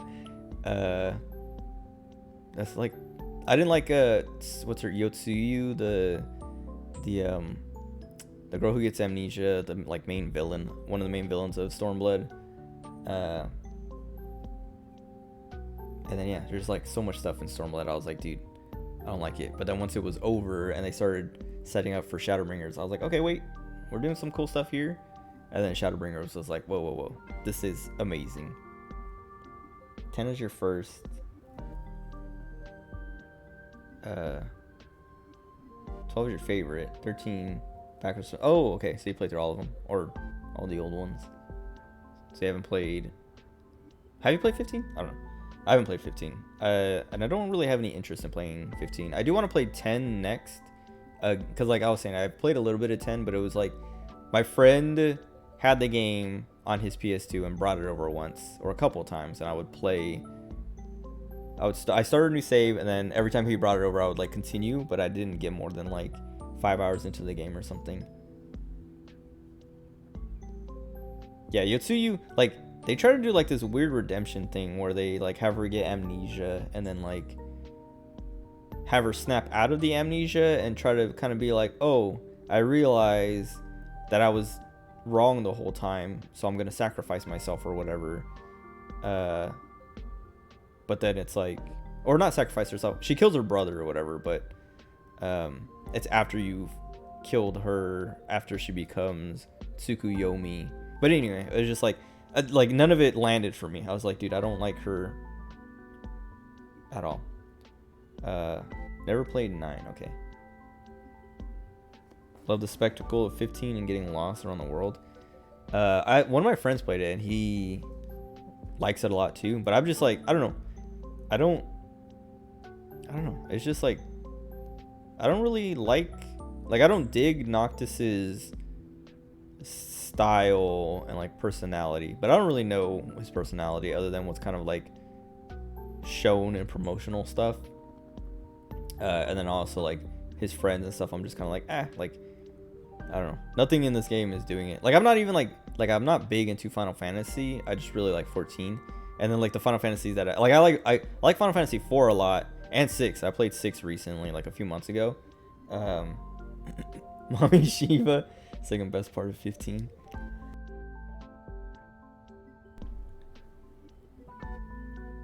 His friends are better than him. Okay.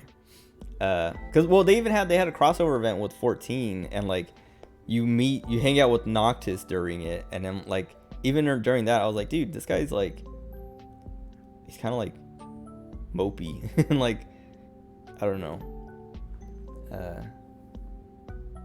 That's what everyone talks about, is like just like bros being bros and going on a big old road trip.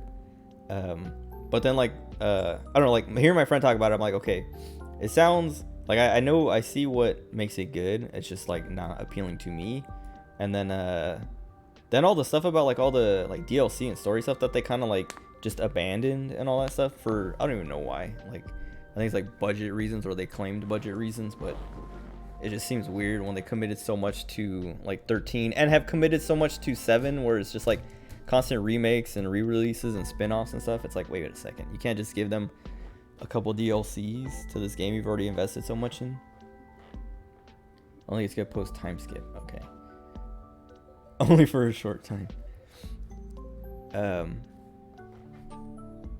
What was it? Oh, well, yeah. So yeah, I've played. Like, I want to play 10 as my next Final Fantasy game, but I don't know when that'll be. It might be. So like after I finish this game, well, I want to play Splatoon 3 when that comes out. So I'm gonna try to finish this game by then, which I think I have plenty of time. Still have like 2 weeks.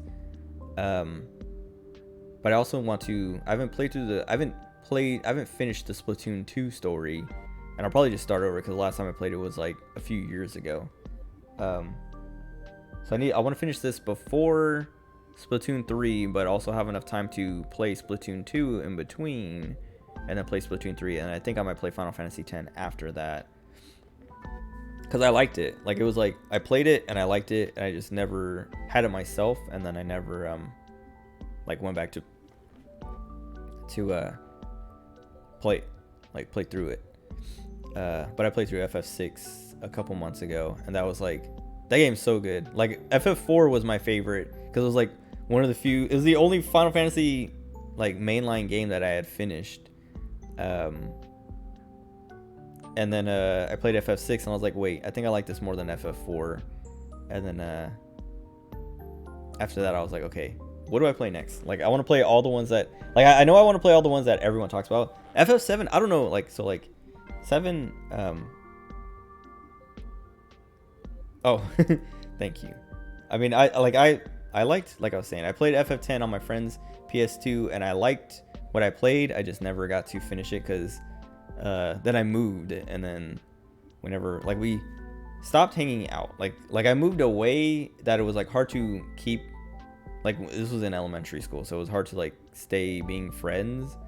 Because it was like, oh, he, like, his parents have to drive him 45 minutes to our house to spend the night, and then someone, like, either they come back and pick him up or we have to drive him back. And it was just like, eventually that became too much work that our parents stopped bringing us over to each other's houses, and then also we just kind of like grew apart, I guess. I don't know, like, got new friends and stuff like that I don't know, like, I don't, like, if I ran into him again, I wouldn't be like, oh, I wouldn't pretend like I didn't know who he was or something. But it's just like, yeah, I don't know, like, friends grow apart, especially if you move away. But yeah, like the stuff I did play of 10, I was like, oh, this is cool, and I want to keep playing it, but I don't have a PS2. Like, we had a GameCube instead of a PS2, because, like, it was kind of like, well, yeah, I don't know, we had a GameCube, and all my friends and family, well, not all of them, but, like, I had enough friends with PS2s that it was like, okay, I don't have any real, like, I don't need a PS2, because I can just go to my cousin's house or my friend's house and play their PS2, and they can come to my house and play our GameCube. It was a nice little, like, symbiotic relationship. But anyway, I do want to play 10 is like the next one I want to play. 7 I also want to play through because I want to play through the remakes too, but I want to play through the original first because I know the remakes are different, or the remake is different. But I've tried to play 7 so like 3 or 4 times, and every time I just like drop it because I'm like, it's so, I don't know, I just don't, like, I don't know, I don't see what people, oh, I didn't mean to do that. Oh, I guess that's fine. Okay. Wait, I like how this guy's like, I would appreciate it if you're quick about it, and I'm sitting here talking for like half an hour. Establish stuff all throughout 7. one of the only saving graces. Granted, the game itself is rough. Well, so like, yeah, I don't know. Like playing through it, I've like the few times I've played it, like I've gotten further each time I've played it, but every time I'm just like, dude, I just like can't get into it. And then it's also very ugly. Like it's not even like there are other games that came out around the same time as Final Fantasy VII that look better or have like a style that, like if they're like 2D or something, they have a style that is like good. Cause like, yes, the polygons, dude, it's so like, and I know like it was the first 3D Final Fantasy, so it's going to look worse than everyone that came after, but it's still like I think it looks bad even compared to like a lot of other games that maybe not came out at the same time or right before it, but like definitely games that came afterwards like look so much better. And it's just like I can't stand it. It looks so dumb. And I'm not even like a graphics guy. Like I'm like I don't like, I was complaining about the Switch a few days ago, or like my last stream, because I was like, man, like I wish they would come out with a higher power Switch, because I'm just tired of like low frame rates and then also like low resolutions for things that for games that don't take advantage of the Switch. So like Nintendo's first party games always look like Breath of the Wild, Mario Odyssey, Splatoon, Fire Emblem. They all look good, and they like, because they like just, they know what they're doing. They're like, okay, we're going to be putting this game on the Switch, so let's make a style that looks good and works well on the Switch. But then like third party games, they're just like, we're gonna make a game for the Switch and then chop it down to make it run, and it's like it ends up looking ugly, or running poorly. Arc the Lad looks similar. I know I've heard the name. I don't think I know I never played it, but I don't know if I've seen it even.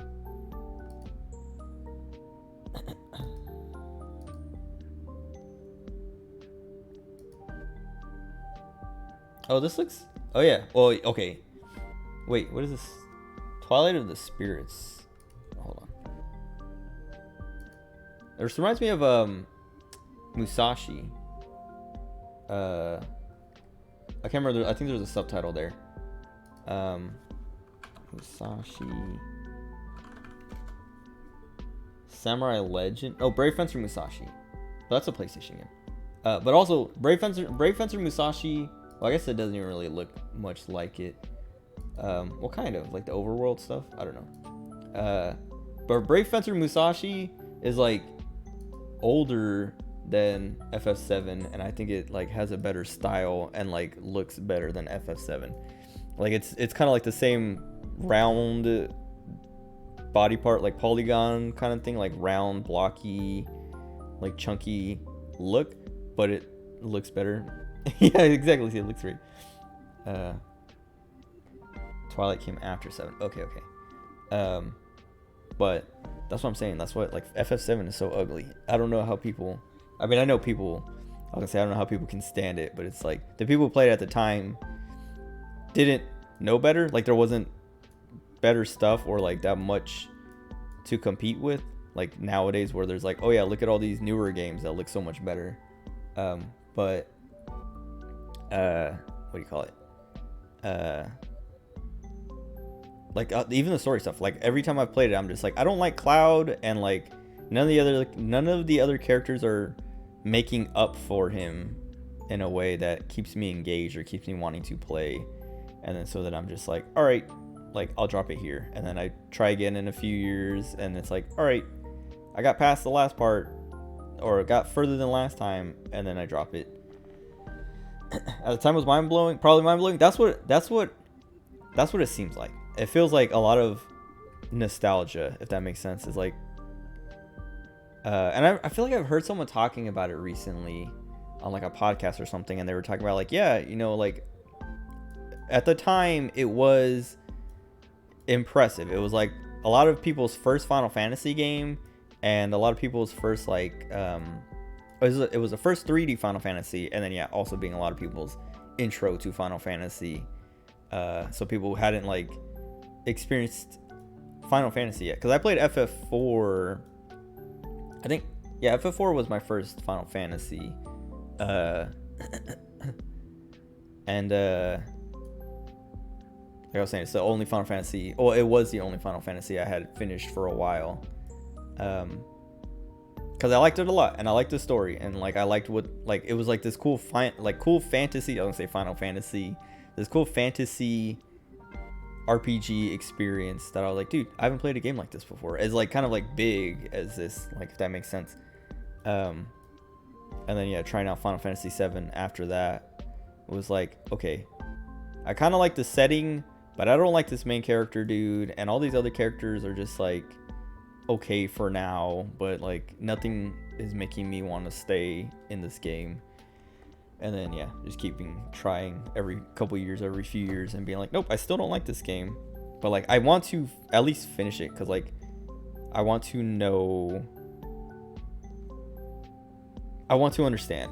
Like I want to like understand, because I don't know, I do this a lot with the games where I'm like, okay, like I played Silent Hill, like a bunch of the Silent Hills, I played Silent Hill 1 like forever ago, but then I played 2, 3, and 4 like sometime last year, I think, or maybe at the beginning of this year. I think it was the beginning of this year. But with 2 and 3, like I played 2 and 3 because I knew like they had, you know, this reputation for being these great games. And I played through 2 and I loved it, and then I played through 3 and I also loved it. I still like 2 more than 3, but they're both very good games. And then I played through 4, which has like this mixed reception and like this like kind of like love it or hate it reputation. And I was like, okay, well, I'm gonna play it and see kind of like where I would land, like see where I land on it, like if I end up liking it or hating it, loving it or hating it. And then I very quickly hated it, and I was like, okay, I'm gonna keep playing, because like people keep telling me there's like some good stuff here, and like I kind of see some of the good stuff, but like people really like this game, and I want to know, like I'm trying to figure out why, and I'm trying to see why. So then I beat it, and I was like, I don't know why people, like, there are people who say it's their favorite Silent Hill game, and I'm just like, but 2 and 3, 2 is so much better. 3 is so much better, and 2 is better than 3 in my opinion. But like both of those games are like, I don't know how you can like 4 more than 3 and 2 and 1, because it's just like it feels like a knockoff Silent Hill game. Only seen Rescue play through. Yeah, that's how he found me, was when I was playing the Silent Hill games. But what was it? They're good. You should play through 2 at least. That's one of my favorite games. After I played it, I was like, okay, this is like actually one of the best games I've ever played. And like I understand why it's on like a lot of people's kind of like top 10s, top 50s, and all that stuff, like on lists for greatest games of all time and things like that. But like I was saying with 4, like playing through 4, every part of that game, I was just like, dude, it just feels like worse Silent Hill. Like it feels like Silent Hill, like a Silent Hill fan game by someone who didn't understand what made Silent Hill good. And then yeah, even like finishing it, I was just like kind of like, okay, I mean I can see like some of the good stuff, but there's just so much bad around it that I'm like, I don't know how people have this as their favorite over the others, unless it's like nostalgia based. And then like kind of like I've seen a few people whose opinions, like who have been like, oh yeah, it's my favorite, be like, oh, it's the first one I played, or like it's my favorite, or it's my first and my favorite. And it's like, okay, maybe if it's your first Silent Hill game, and that's kind of like what kind of like, that's what Silent Hill is to you, then I can see how it would be your favorite. But it's still like, I don't know, like if you go from 4 and then go play 2 and 3, maybe not 1, because 1 is kind of dated, but 2 and 3 still play very well. But going from 4 to 2 or 4 to 3, I'd be like, wouldn't you like, I don't know, at least notice the way better gameplay? Because like 4, like one of the problems I had with 4 was just playing the game. Like the controls and like the way they make you like your inventory system and how it's capped, and you have to go back to your apartment to drop stuff off and like pick stuff up and like come back for, like, they do cool stuff. Like I was saying, like there's cool stuff that I'm like, oh man, this is actually a pretty cool like idea and gimmick. Like one of the things is like one of the puzzles you have to solve is you have to go back to your apartment, drop something off, go back into the Silent Hill world, go, like you have to, like basically in the Silent Hill world you're stuck, and you keep like going in this loop because you're holding an item. So you have to go home, drop off the item so you can escape the loop, then go back to your apartment, pick up that item so you can use it where you need to. And I was like, dude, that's like such a sick use of the room. Like basically I wish they used the room more or did more cool stuff with the room, because most of the time it's just like it's your save point. So you go back to the room to save and you just kind of like run past all the ghosts and annoying things because they're like your apartment is slowly being like infected by ghost demon things. And it just becomes annoying rather than scary. Oh, and like a lot of the scary stuff, or supposed to be scary stuff, is just goofy and like funny. Because like there was one moment, like I was like looking out a window and a skull, or not a skull, like a head, a floating head just like floated up. And I was like, oh, what the heck? And like it didn't even scare me, it just caught me off guard. I was like, what? And I was like, was that a floating head? And I just like stood there and watched for a few more seconds. And then another one floated up and I was like, this is so dumb. Because it was, I think it was supposed to be scary, but it just looked stupid. It just like, it was like a head floating up, and I was like, what is this? And then there's these nurses in this like hospital section that when you hit them and when they fall, they make a burp noise. And like, it's not, it just, it's dumb, and it makes me laugh because of how dumb it is. And like there's like this one part where there's these stairs and you can hit the nurse and they'll fall over, and because they fall on the stairs, they keep falling, and they're like all the way down to the bottom of the stairs, and it's just so stupid. And it's like, yeah, I don't know, whatever. Anyway, Silent Hill 4, I don't know, like they do some cool stuff, and I just wish, I don't know, I wish they did more cool stuff, and I wish they kept like the original kind of gameplay style, because like the new systems and stuff just do not, it's like trying to be more action-y comedy horror, but it's not even intentional. That's the thing, is like a lot of those things, like you can tell like they were trying to make it scary or gross or unsettling, and it's like it just ends up looking silly or dumb, that you're like, what are they, this is dumb, this is annoying. But like, I don't know, there are, like I was saying, there are some cool concepts and cool things they do with the room, but they don't, I feel like they don't use it enough. And then I played through Silent Hill 2, 3, and 4, and then right after that I played through Fatal Frame 1, 2, and 3. And Fatal Frame 3 does a thing kind of like Silent Hill 4, The Room, where you go, like the main character, she goes to sleep to go to like the Fatal Frame house, like the mansion and stuff like that. And so when you wake up from your dream, you're back in your house, like your real house, your apartment house, whatever, your real place. And it's like, it's a lot like Silent Hill 4, where you walk around and there's like scares and stuff like that. But in Fatal Frame 3, they're actually scary. Like there's so many like moments where like I wake up out of the scary house, like the ghost house, into my real house, and I walk down the stairs and I see a shadow and I'm like, like what the heck? But like if they did that in Silent Hill 4, it was always like, oh, there's the thing in the corner, or oh, there's like something coming out of the wall, and like now I can't go over there because it's gonna hurt me or whatever. But in Fatal Frame 3, it was always like good scares and good, like, love watching Fatal Frame playthroughs. It's, dude, I love the first 3 games so much. Like I haven't played, well, I think there's only 4 games or maybe 5 games, and I think the 4th game is like a remake of the first game or something. But anyway, I played through the first 3 because I played the first one, but I never finished it, and I was like, you know what, I'm on this horror kick now, I'm gonna play through these Fatal Frame games. And playing through them, I was like, man, these games are so good, like this is a like cool series. And then I know like the 5th game, I think the 5th one might be the remake, whatever the most recent one came out, I know that one got like very negative reviews, or at least like a lot of people didn't like it, so I was just like, well, I'm not gonna bother with that then. But the first 3 games are actually like fantastic,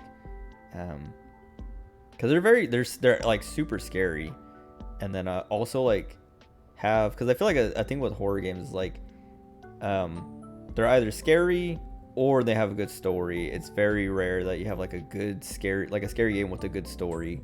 Because like even Silent Hill 2, like Silent Hill 2 stops being scary, kind of like, I don't know, after like the first like third of the game, you kind of get used to the world, but they still do like unsettling things and come up with stuff that is like, okay, this is creepy, or I don't feel safe right now. But the story is kind of like what makes that game stand apart. Is just like they do this whole like James and his wife thing, like and the side characters and their kind of like little bits and things. It's like that's what, yeah, I don't know, like even the Silent Hill 2, like one of the best games, and it's a horror game. It's like it doesn't stay that scary for very long. It just becomes more kind of creepy and unsettling. But Fatal Frame, like all three of them were like scary all the way throughout. I think 3 might have been the least scary, just because it feels very what's the word? Hold on, I gotta sneeze. Whatever, I'm just gonna talk through it. But 3 was like the least scary, just because it's like I was saying, you become used to, like with Silent Hill 2, like at least for me with horror games, I get used to the scare, and like they stop being scary. Like the whatever's supposed to be scary stops being scary unless they come up with something new or do something different. And Fatal Frame 3, part of the story, or like kind of like, yeah, part of the story, part of what makes Fatal Frame 3 is that you go back to Fatal Frame 1 and 2, like you go back to the mansion in Fatal Frame 1 and you go back to the village in Fatal Frame 2 in 3, or at least parts of the village like are attached to the mansion in Fatal Frame 3. The like, I can't remember, it's like the sleeping mansion or something. I don't know, there's like something to do with sleeping or dreaming or something, but like that makes 3 kind of less scary, because you're like, oh, I've been here before, I know these places, I know where to go, and like kind of know what to expect. But also it might have just been because I played 1, 2, and 3 like back to back, so it's like by the time I got to 3, I was like, all right, I know how all this works, I know what's scary, I know what not to be scared of.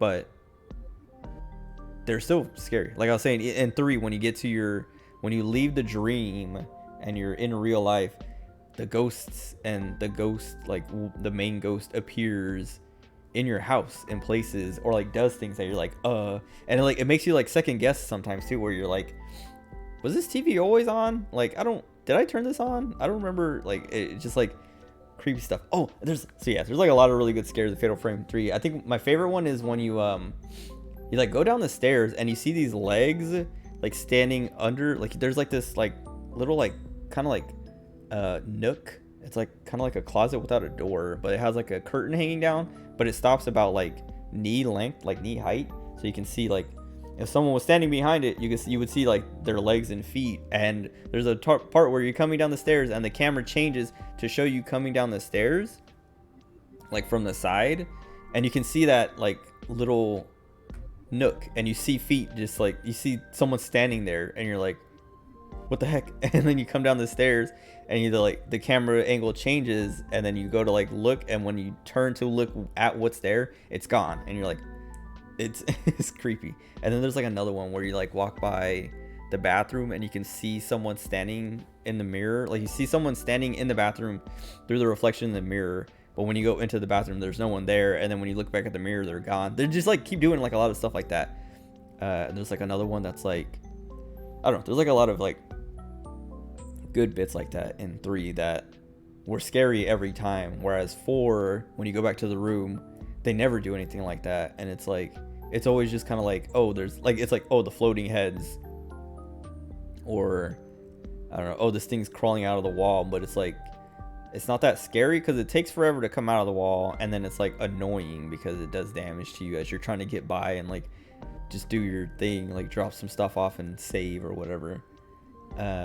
I'm trying to think. I know there was like something in the room in Silent Hill 4, the room, that there's like, I'm trying to think of, there's like one really good bit in the apartment that was like actually like super scary. That has to do with like you come out of the Silent Hill realm and you're in your apartment and you're like wandering around, and then something scary happens, and then it snaps you out of it, and you wake up again, and it's like, oh, you were dreaming that the whole time. And like I was like, that was a good bit, but I can't remember what specifically happens. But anyway, I don't even know what put me on that.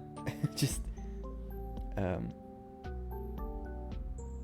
don't know, but I love the Fatal Frame games, and I love Silent Hill 2 and 3. One's good too, but like one is just like kind of like a cool like retro horror game, and you're like, oh man, this is like, it's fun to see one of the kind of like original horror games. And then 2 and 3 are like, wow, these are actually really, really good games, good stories, and like fun to play and scary. And then then you go to the Fatal Frame, and it's the same thing of like, man, these are, I think the gameplay, like the camera stuff, like what was it? It was in 1 or 2, where I was just kind of like annoyed with what they were doing with the camera stuff. But in 3, I think it was 3, maybe it was 2 or 3, I don't know. But I know in one of the games I played, I was like, the gimmicks for the camera in this game are not that great. I think it was 2. It was either 2 or 3, because I think 1 is like bare enough, like it's like they don't do too much with the camera that it doesn't get in the way of itself, if that makes sense. But then either 2 or 3, they start adding mechanics and things to the camera that like just kind of become tedious and annoying to deal with. But whatever. Anyway, video games, they're good. Oh wait. Oh yeah. Okay. いかにも。投資家で知恵田財団の創設者、この IO 園の理事長であり、オラドリ遺伝子研究所 Oh の right, he 大 runs 株 this 主でもいらっしゃ orphanage る。 or whatever. Oh wait, is this where? Okay, wait. Was she an orphan? Hold on. Because she was saying the girl she lived with got adopted, and that made me think like, oh, was she also an orphan and was adopted by this family? But they have the same hair color, which makes me think she is like actually like this. Her family was fostering that girl before she got adopted. Anyway, that's the thing about this game. I don't know if you've played the Somnium Files games or the Zero Escape games, but I keep like, they give me a bit of information, and then I sit here and like reassess everything I know and spend like 10 minutes just being like, okay, this is what I think is happening and where it's going, but we need to learn some more things before I can confirm or deny. And so like literally he's just like, he's the chief director of ION, and I was like, okay, wait, that's right, so he runs this orphanage, which she might be an orphan and he might have adopted her, and like I was just like, I don't need to do all that.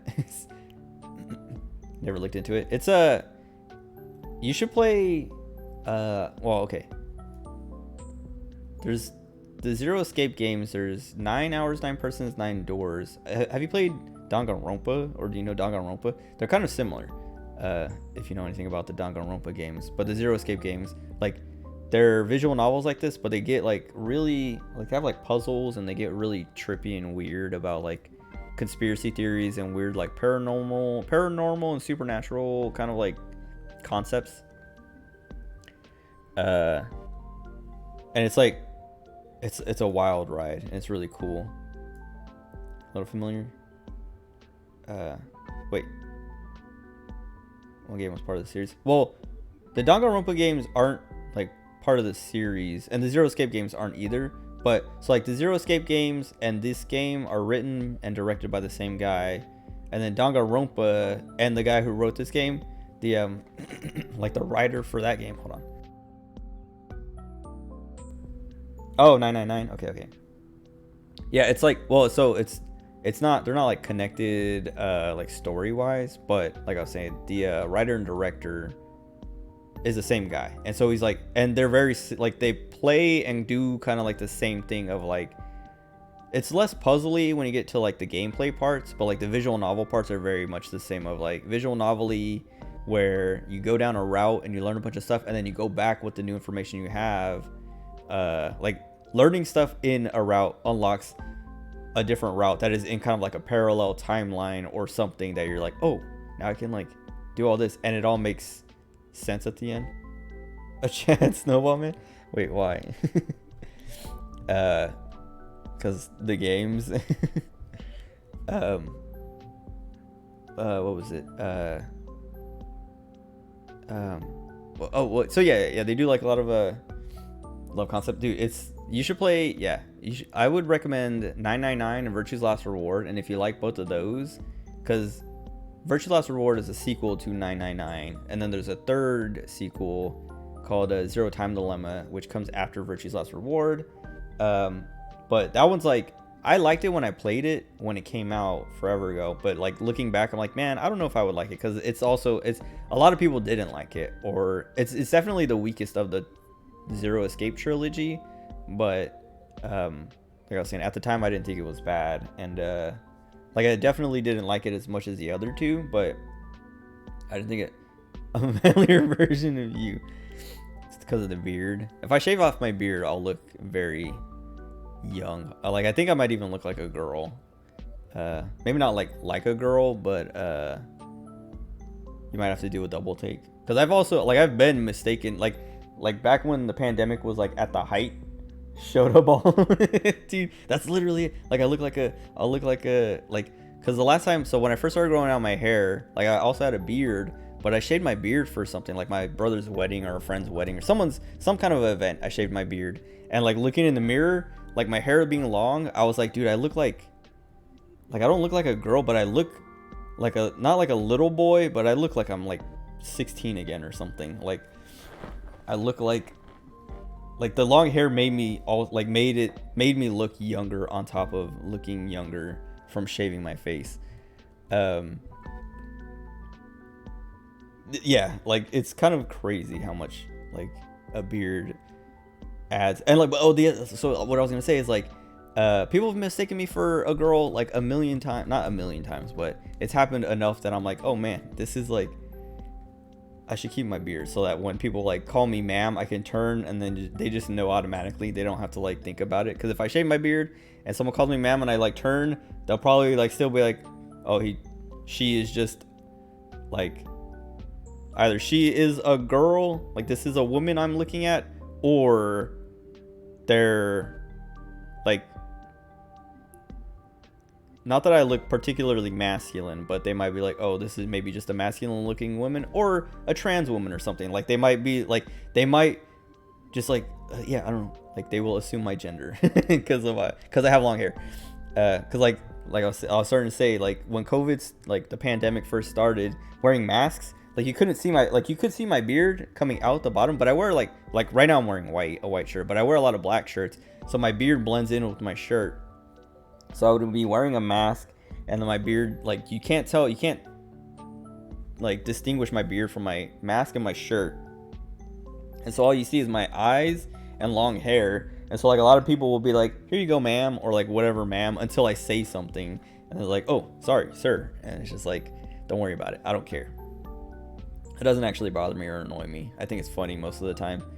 I think, and it's funny because a lot of people freak out, and it's probably because of like being afraid of misgendering me or something like that. But it's always funny. Like I remember the first time it happened, I was in a store, and some worker came up and was like, oh, do you need any help ma'am? And I like turned, and she saw my beard, and she's like, sir, I meant sir. And I was like, I just laughed because I was like, it's not a big deal. Like I don't know, like you can't really blame someone for assuming you're a girl because you have long hair. It's like guys with long hair is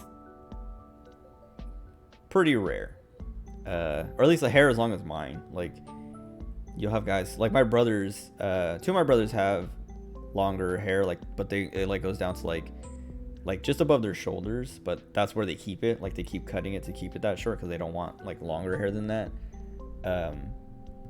But other than that, like I have one cousin who has like hair as long as mine, but he has like the sides shaved and stuff like that, so it's like it looks more like not like an undercut, like I guess kind of like an undercut, but just like really long on the top. I don't know. Your favorite streamer, no homo? Well, thank you. I try, dude. That's like, I don't know.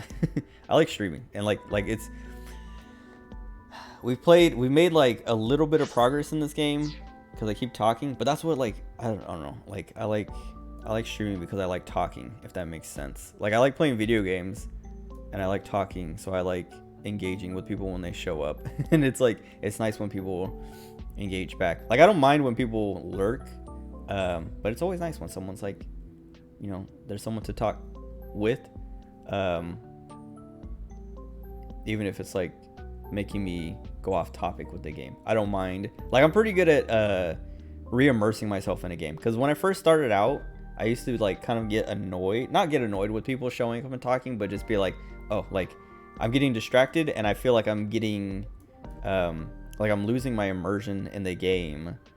But then I got good at like de-immersing and then re-immersing, if that makes sense. So like I see someone say something and I get distracted, or like I notice something in game or something, I just remember something random. Like I was talking about it earlier, like I was like playing the game and I was like, oh, like I went to like rub my eye and I felt like a tear, and I was like, it just reminded me of earlier today. My eye like started watering when I was like, I had like a nose hair that I was trying to pluck, and it made my eye water. And then my eye watering made an eyelash fall out and get like stuck under my eyelid, and then made my eye sting and burn, which made my eye water more. And I couldn't even like open my eye for more than like a second before it would just like force itself shut because it hurt so bad. Until I went to look in the mirror and I got the eyelash out, and then my eye was fine. But like that was something that like I just like got distracted by that and wanted to talk about that, and like got distracted from the game. And then as soon as I was done, I was like, okay, anyway. And then I was able to just like hop back into the game and be like, okay, this is what we were doing, this is where we're at. And so like, I don't know, I try to be a good streamer. I try to like be one of those, like, I don't know, like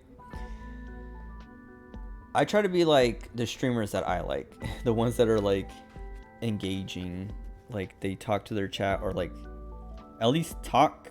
So like, because like there's like some streamers I watch who like I'll watch them because they're just playing the game, and like they'll talk every now and then, but they're not like, if chat, they kind of, not that they ignore chat, but like they don't really try to talk to chat. I don't know,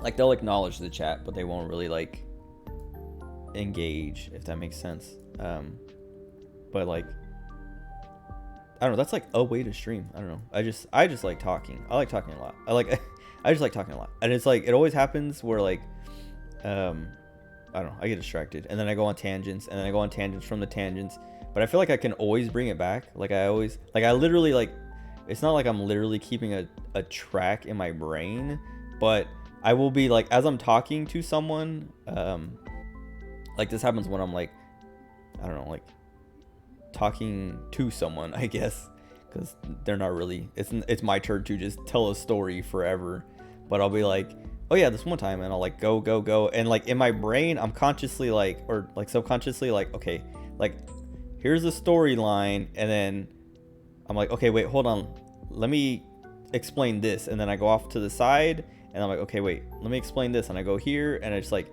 get off on this like crazy like tangent, and then I'm like, in my brain I'm like, okay, where was I? And I just like literally feel my brain rewinding all the way back to where I was. I'm like, okay, anyway, so, and then I continue from where I was, and then I break off again, and I'm like, okay, hold on, let me pull it back, and then I keep going, and I just like, yeah, exactly, my thoughts go burr. They're just like blah blah blah blah blah. Oh, let me go over here. Okay, now bring it back. Blah blah blah blah blah. Oh, over here. Okay, blah blah blah blah blah. And just like, even like I'll go on tangents, and I'll catch myself, like I'll be like talking about one thing, and I'll go on a tangent, and then I'll go on a tangent, and then I'll go on a tangent, and I'll be like, and I'll finish the tangent, and I'm like, yeah, and I'm like, so wait, what made me go all the way here? I'm like, oh wait, we were talking about this all the way at the beginning, and then like I was saying, I was like, I did this earlier. I was like, oh, we were talking about Silent Hill Fatal Frame, and I was like, what? How did I get over here? I was like, oh, I was talking about this stupid Hat in Time emote, P&T, and then it was just like, okay,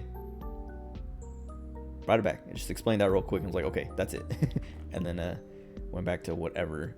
I think I like progressed like 2 lines of dialogue, and then was like, oh yeah, 999, Zero Time Dilemma, Virtue's Last Reward, story time. That's what, I don't know. That's what, like, I don't know. My friends, whenever they're around, they're always like, oh, story time. And then it's like, yeah, story time. And then I tell a story. But I don't know, people like it, I guess. People seem to like it. They don't like complain too much. The only time people complain, like one of my friends was complaining when I was playing the first game, because this is Somnium Files nirvanA Initiative. The first game is just the Somnium Files. But he was getting annoyed because I kept cutting myself off. Like, he wasn't getting annoyed because I kept stopping myself to talk about something random. He was getting annoyed because I kept stopping to talk about the game, and like I was talking about earlier, reassessing all that I know and kind of like trying to figure out where we're going in the plot and what I understand right now. And like, I was getting annoyed with myself when I was doing that too. Like, I got to a point near the end where I was just like they would tell me something like, oh, that explains this, and I'll be like, okay, so that makes all this makes sense, and that's why this happened, and blah blah blah, and I was right about this, I was wrong about that, blah blah blah blah blah, and like explaining it all, taking like 10 minutes, and then I click the next line and they tell me something else. I'm like, oh, that means this, and blah blah blah blah blah, and like I kept doing that I was like 4 lines later I was like, dude, I just need to let them talk, because I keep stopping and interrupting myself, and like I'm wasting time, and like they're just telling, like I'm interrupting them. They're giving me all the stuff I need to know and want to know. Every time I reassess, I get to the end, I'm like, okay, but I still need to know this and that. And then they tell me, and I'm like, dude, if I would have just waited, if I would have just let them talk, let this guy talk, he will tell me everything I need to know.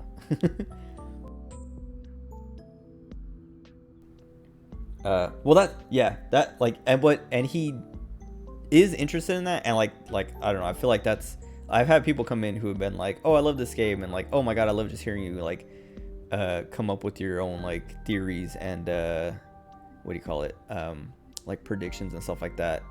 And it's like that is the fun in these games. It's like I was saying, 999, Virtuous Last Reward, Zero Time Dilemma, the first the Somnium Files, they're all about kind of like, they're like these mysteries, and they give you like bits and bits and bits, and also like clues and things like that they feel irrelevant, and then you get to a point later on and you're like, oh wait, that one thing back in the beginning, they told me this thing about whatever, and you're like, hold on, wait, oh my god, now I understand. Like, things like, you get like these eureka moments where you're like, oh my god, everything makes sense again.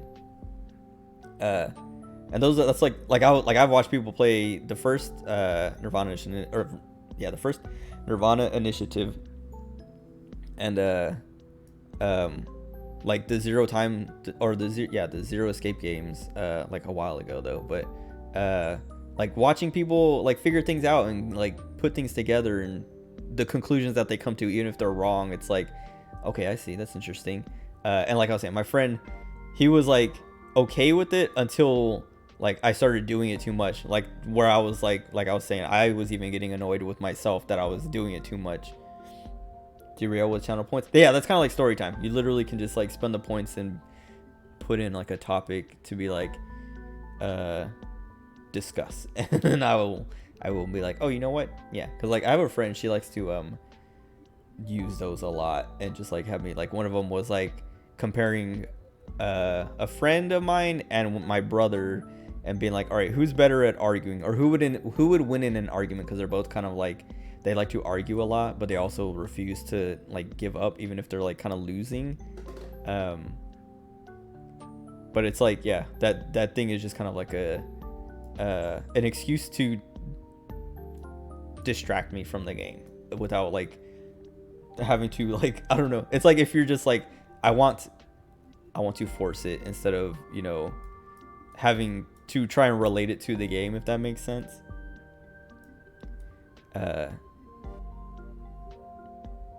But I don't know, what else do I have? I don't even remember. I made these channel points like forever ago. Oh, I guess that's it, other than like the emote stuff. I used to have the emote stuff like way cheaper, like before I really knew what to do with the channel points. But then I was like, okay, wait, now they're too cheap, and like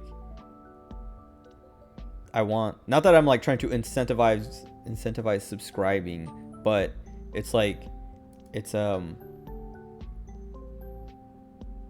like it makes it less special, if that makes sense. Like it makes them worth less if they cost less. Like, I mean, that makes sense because that's literally what's happening. But I wanted them to be, it like devalues my precious emotes, my cute emotes. I love them.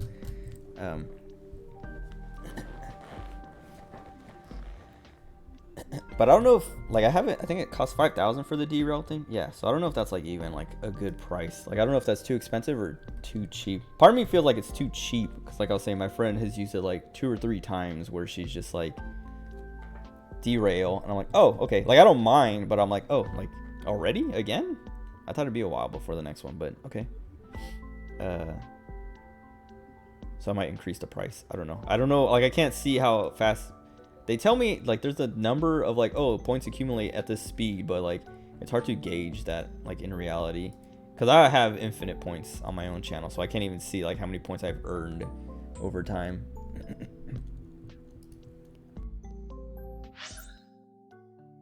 Anyway, let's see. If you guys have a question about the story, I can catch you up as much as best as I can, because, like, there's still stuff I barely know anything about this girl, and this is the first time I'm actually meeting this guy. But this girl was in the first game. She's actually, like, one of the best girls. Okay. Also, this is, like, kind of, oh, I don't know. Yeah. I guess I'll explain who our character is. We play as Ryuki. So he's got different colored eyes because he had this eye taken out so he could get Tama, this eyeball. She's an eyeball, inserted into that missing eye, so we can use her for, like, all kinds of cool stuff.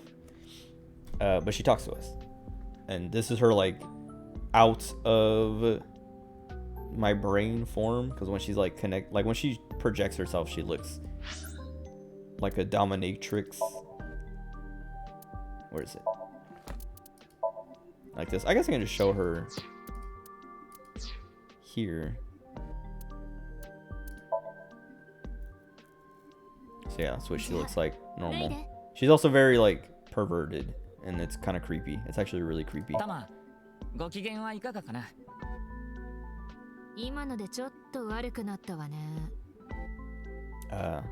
I think a lot of people like it because she's very sexy. Also, you have this, like, little Tamagotchi. I actually have, like, I have this Eevee Tamagotchi. Oh, I cleaned it up. It had a bunch of poop. Well, it's a Glaceon now because I evolved it, but we have a Tamagotchi in the game too. What phenomenon do you like? Phenomenon? Do you like? Poltergeist, I guess. I'm like, so I have to, like, get like, more points on this Brave part. Because it evolves at certain levels, or it evolves based on the levels of your, like, stats. But I don't know which one is which. Oh, I picked the wrong one. Clay pigeons are shot with this. What? Poltergeist? A shotgun?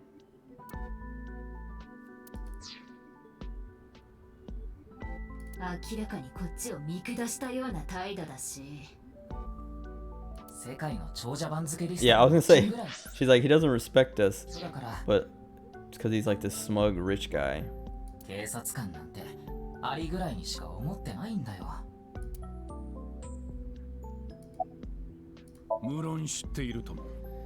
Okay, oh, so yeah, I guess, like, the base story is, we're kind of like a detective trying to solve this mystery. It's called the half-body killings, or the half-body case or something. Because people keep appearing and they're dead. Well, I mean, obviously you're dead if you have half your body. But it's just, like, split down the middle, like, between their eyes. All the way down to, like, their feet or whatever. Just, like, half a body appears somewhere. And so far, and it's like there's a time skip thing. So we're 6 years in the past. So 6 years ago, and then the present is 6 years ahead of from now. But right now we're in this past one, and it's always their right side. And in the future we find one. We've only found one so far, but it was the left side. And it's kind of like, the mystery there is, like, wait, how did, like,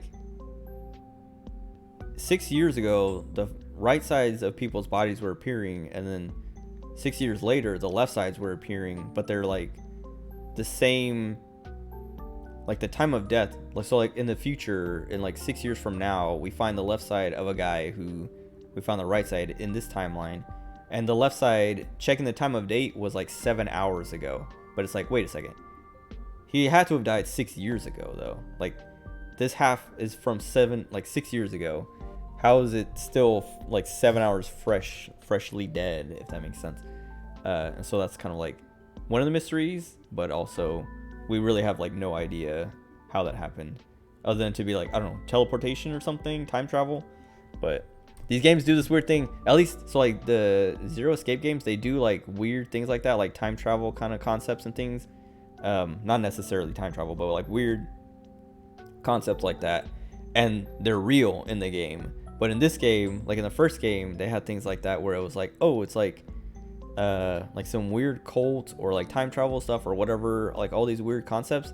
And like when you get through the main like true route and get to the true ending, it's like none of that stuff. It's like there's like a weird kind of like scientific thing that doesn't exist in real life that happens in game. Like it's like it makes sense in game logic, but it's not like a weird like, oh, we astrally projected and like I don't know, jump to a different timeline or something. I mean, that's kind of like part of the concept is like you are jumping into different timelines to like get information to bring back to the main timeline. But when you go down the main timeline, that's not like addressed at all. It's like it kind of pretends like that's not what's happening, if that makes sense. I think they do like acknowledge it at some point, but not like in a way that's like, oh yeah, we know all this because we hopped to other timelines and like carried information over from other timelines. It's kind of like the character's like, how did I know that? And like someone might reference like, oh, maybe you learned it in a different timeline and your brain, like the collective conscience connected it and brought it over or something. And it's like, haha, yeah, right.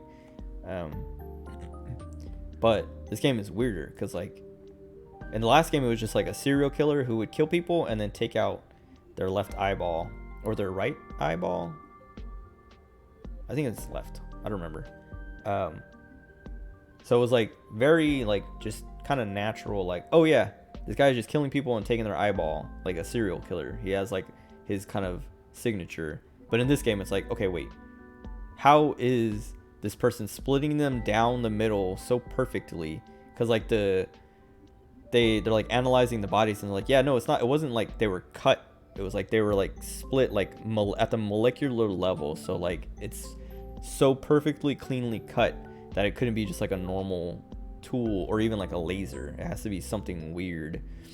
And so like I don't know, like I'm like, okay, they're setting up for all this weird stuff, but the last game ended up kind of being pretty like grounded in its own reality, like its own like kind of like science and stuff. Like it doesn't get to like, it does have all the supernatural stuff, but they like I was saying, like a lot of that supernatural stuff feels like red herrings, because like there's this girl Iris,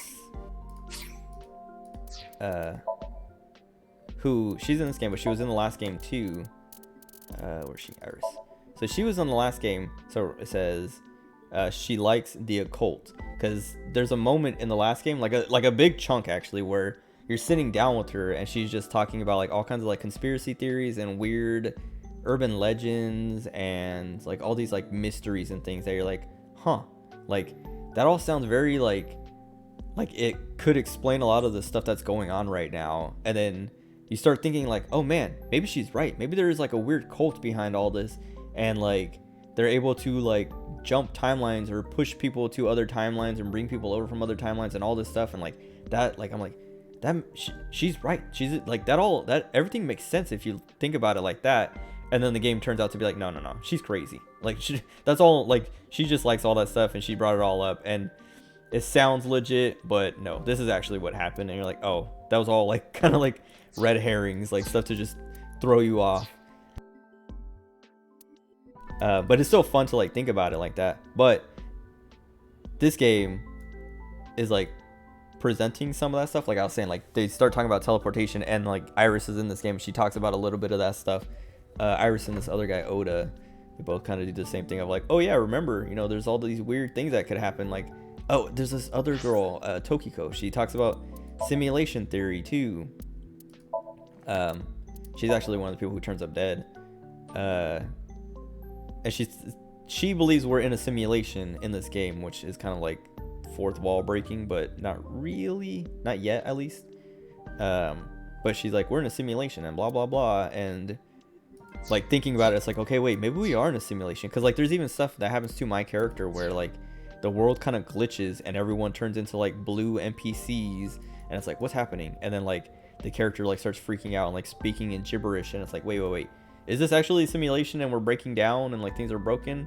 Or is it because even right now, like sitting here, like there's like this thing that keeps happening where there's like a flicker, and I can't tell if it's like just the game reloading the world and it like flickers for a second, or if it's supposed to be like a kind of a hint like, oh look, the world's resetting because you're in a simulation. But like I was saying, like they're presenting these ideas like the simulation theory and like teleportation and all that stuff, that it's like, okay, that would make sense, that explains it. But then it's also kind of like, but wait a second, the last game they did the same thing that I was like, okay, that makes sense, that explains it. And then by the end of the game you're like, oh, it's like way more simple and way more realistic than that. It's like they're setting me up to like get all conspiracy theorist, and it was just like none of that. 私が出資してる研究所にも被害者がいるのだから。Oh, is he talking about? おかげで大損害が出た。実に忌々しい事件だ。Chikara or something like that? 一市 The 民 old として guy? は警察に一刻も早く解決してもらいたいものだね。税金泥棒などと揶揄される前に。This guy's annoying.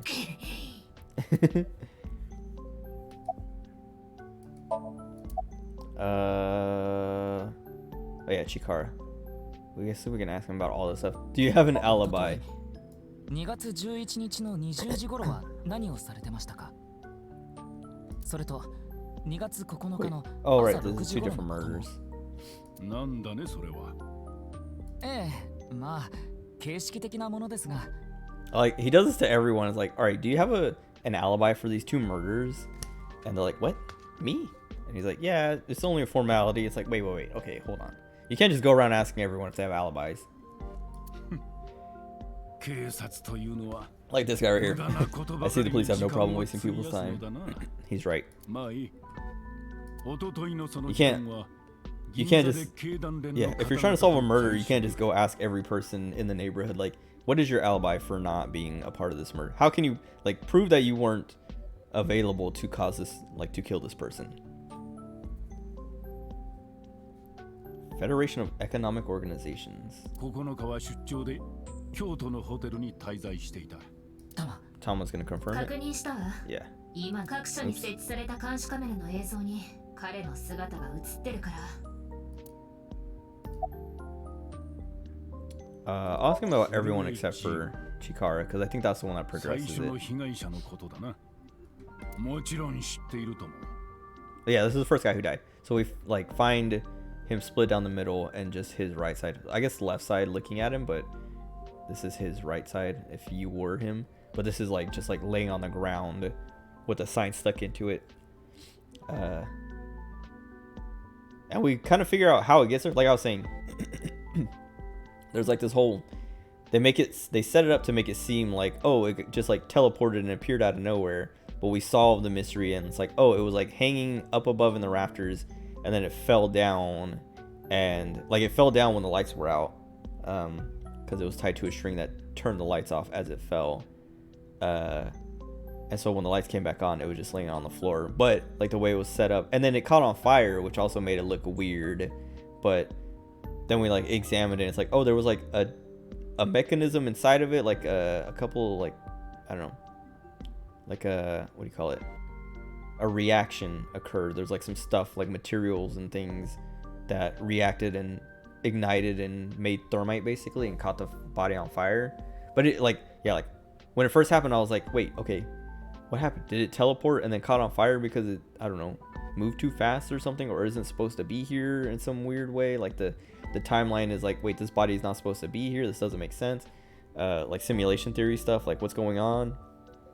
But then it's like, we solve it, it's like, oh, it's literally just, it was set up. Someone cut him in half, hung his half, like hung that half on the ceiling, in the rafters, tied a string to it, tied it to the light switch, so that once it like, the body stopped, like the rigor mortis went away and the body softened, it would fall and pull the light switch, kill the power, hit the ground, and then when the lights came back on, it would just be there. And then once it caught on fire, it would burn the string, like whatever. It, like they have this like crazy setup that explains it, that you're like, okay, it's kind of unrealistic, like to expect it to land so, like to go so smoothly and perfectly, but at least it's more real than, oh yeah, it teleported here. But then his left side, like I was saying, they do like an autopsy or something, and like, oh yeah, this right side, the time of death was like 11 hours ago, and then 6 years later they find the left side and they're like, wait, the left side only died 7 hours ago. And it's like, how does that even make sense? It should be like 6 years and 7 hours ago. Okay. 以前から進行などは特にないな。調べてみたけど、シエダと震えの接点はほぼゼロね。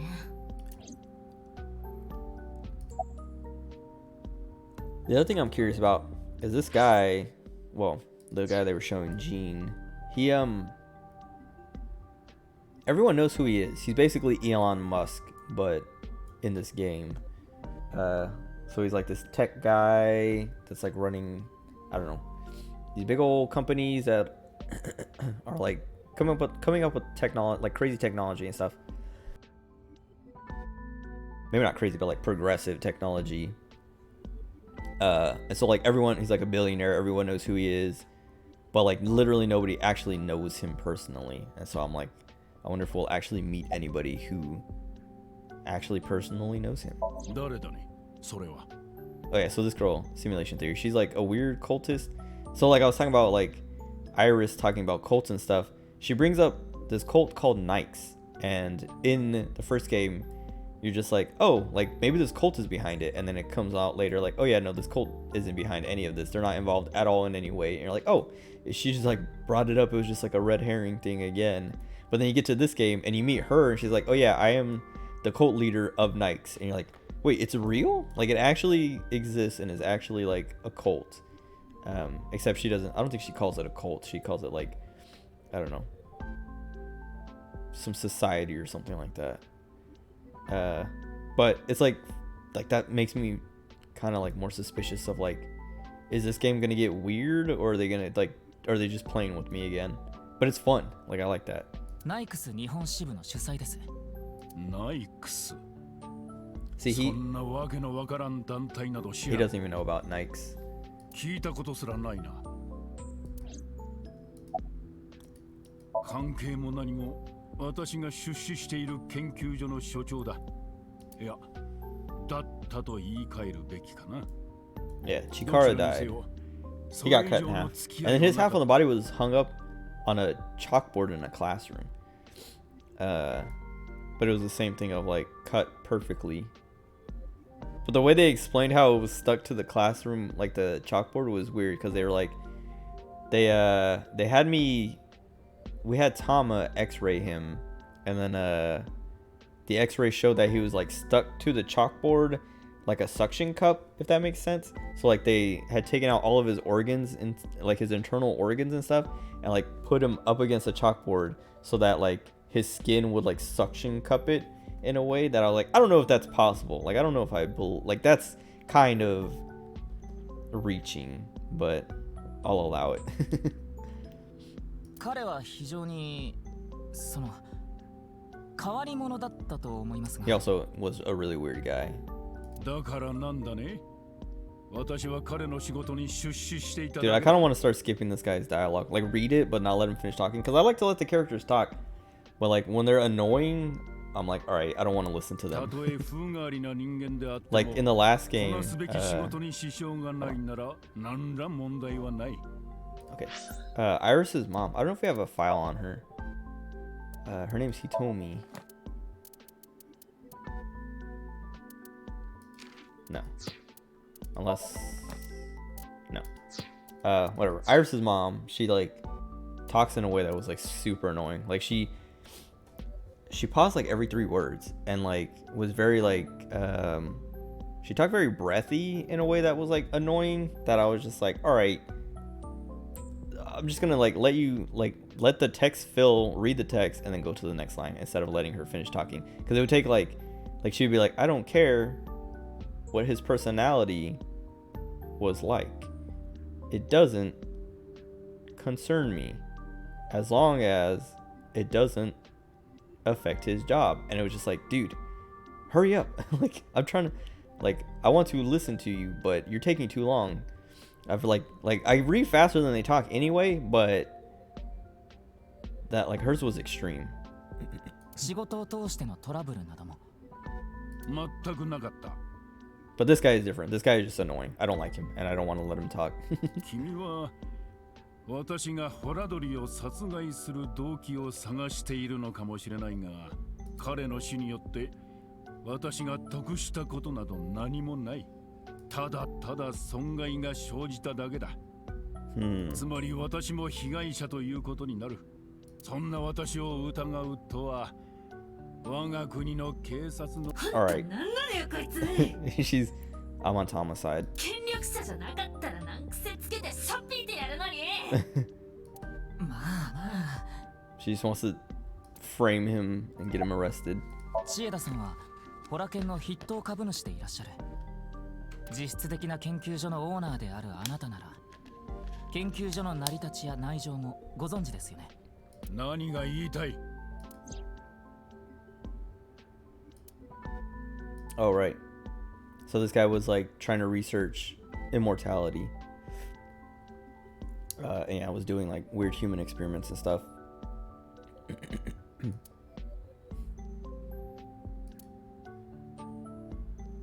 すべてご存知でした。まあな。研究所の再建に必要だった巨額の資金はあなたが提供したんですよね。ああ。ホラドリの主導によって行われていた遺伝子治療の研究。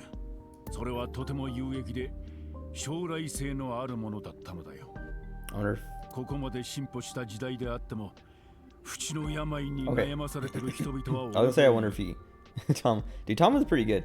Like I didn't like her at first, but she's starting to grow on me. Like I like Iba so much more than Tama. Well, okay. It's kind of not fair though, because Iba's cuter. Like I think Iba's cuter.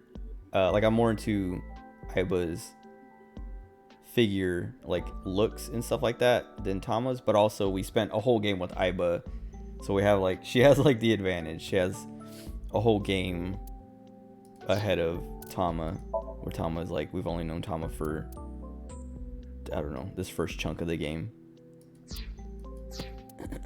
But she's starting to grow on me because she also kind of seems like I was saying, she's kind of pervy and it's kind of creepy and annoying because like, I don't know, I'm not like I'm not like a prude. Like sex jokes and things like that don't really bother me, but I think they use them too much in this game, and Tama is part of that, and like they just stop being funny, and it's like it becomes more creepy and gross than funny. And what do you call it? Oh, but yeah, but like I was saying, that was like one of the things that made me not like Tama, but she's starting to grow on me because it also seems like whenever Ryuki like turns it on, like turns it back to her, like does something, I don't know, like some kind of innuendo or I don't know, sexy joke towards her, she gets all shy about it, and it's like, okay, she's just trying to like, she's like overcompensating, and it's kind of cute. 生まれつきの病状により人並みの人生を歩めない子供たちもたくさん。これまで私は大切な人が苦しむ姿を数ホラドリの研究はそんな人々を救う人類に希望をもたらすものだったのだ。I don't know if I believe this guy. 彼の人間性や過去に問題がなかったわけではない。Because he's trying to like play this whole thing of like, I supported this kind of dubious research because I care, but I don't know, his like the rest of his personality doesn't imply that. あまりに急進的に過ぎる研究に批判があったことも確かだ。しかしそれでもより多くの人を苦しみから解放できるのなら、私はそれにかけてみたいと思った。要するに私はあの研究所がもたらす未来に出資したということだ。タマ、千枝さんの家族。Oh, I guess 不治の病を患っている人。 this is a good question. Does he have someone related to him that he's like? 該当者なし。 No. もち Okay. ろん本人もね。 Never mind then. 一人娘の絆は至って健康。彼の妻、つまり絆の母親はかなり昔に亡くなってるわ。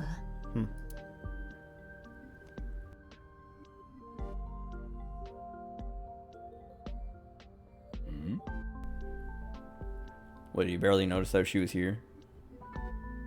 何かいや、君はここに来るのは Wait, 初めてかな？いいえ、キズナッチに誘われて何度か。お姉様は子供たちに大人気 Wait, で、一緒に遊ぶのもとてもお上手なんですよ。 okay, maybe he's just never seen her here before? いや、キズナッチほどじゃないよ。そうか。またいつでも遊びに。 Why is he being weird? 絆の推薦とあらば大歓迎だ。 Maybe because she has a friend or something? 龍騎、今 IOA について調べてたんだけど、ちょっと気になる情報が出てきたわ。今から23年前、この Wait a second. IOA で子供が一人行方不明になったらしい。 23 years ago, a child in their care went missing. I don't know who that could be. I was like, do we know somebody other than like, what's his name? The guy with the mask.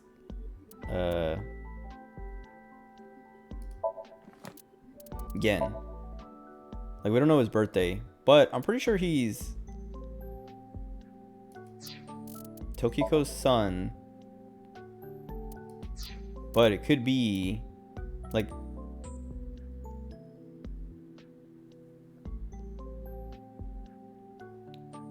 so I think he's Tokiko's son, but she gave him up for adoption, maybe. I mean, it must have been, because if he's her son, but she didn't raise him, she was just kind of like stalking him to like keep tabs on him to see him grow up and stuff like that. He could be the missing child. I don't know. I guess we should get more information. What kind of music do you like? What would give me brave? Death metal, I feel like, would give me impish or crazy. Industrial, symphonic, I think, would be loving easily. Industrial, maybe? That gave me crazy, dude. What? I definitely thought death metal would be the crazy one. Whatever. その子は当時 6 years old. 名 Oh, 前は his name was. 染月ウルー。 Huh. Okay, so not Tokiko.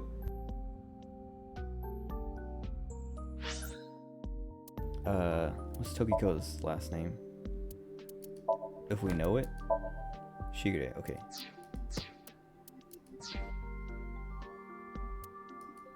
I mean, she could have gave him a fake name when she gave him up. I don't 新 know. 聞やニュースでも They might be 大々的に unrelated 報じられ completely. たんだけど、未だに見つかってないみたいで。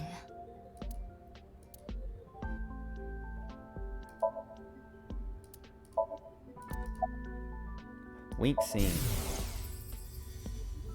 どれほど財力を得たとしても、 Oh, maybe this guy's legit then. 限りがある。 He actually wants to save people. 無力なことから。やはり清濁合わせ飲む覚悟が必要なのか。Huh. 千枝さん、もう一つ伺いたいことが。何かね。 Also, I gotta pee, so I'm trying to like look for a spot when I can go. 染月ウルー君の話です。ああ、忘れもしない。IO 園子供行方不明事件。当時のマスコミはそんな風に連日報じていたな。誘拐なのか事故なのか、何が起きたのかわからないまま、あの子は未だに見つかっていない。痛ましい事件だった。あの事件については全て理事長である私に責任がある。だが警察も無 The 能 police な should ので take はない most か。 of the blame. What? あれだけの捜査員を動員して手がかり一つ見つけられなかったのだから。 Okay. どう思う、タマ？正確に多少難はあるけど。 Yeah, this is kind of like the conclusion I'm coming to. He's just kind of annoying and what's the word? Not that he thinks he's better than people, but his like he thinks he doesn't like the police and maybe thinks his time is way more valuable than to just be talking to nobodies. But that whole like wink sync kind of like let us see that he does want to help and save people. But like the end of it kind of implied he is working with some shady people, other than Chikara maybe.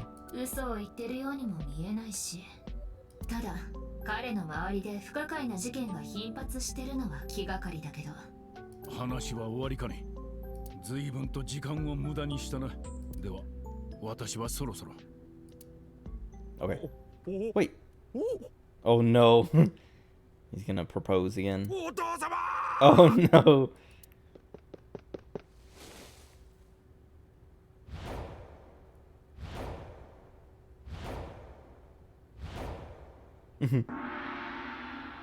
He's still holding, what's it, Alfie?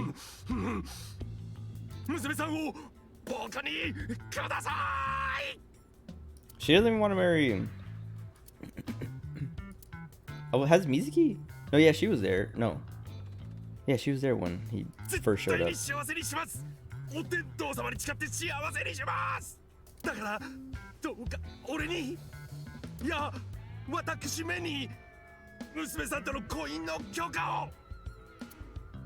キズナ、今日も帰りは遅くなる。Just ignore him. はい、行ってらっしゃいませ。ちょっと無視しないでくださいよ。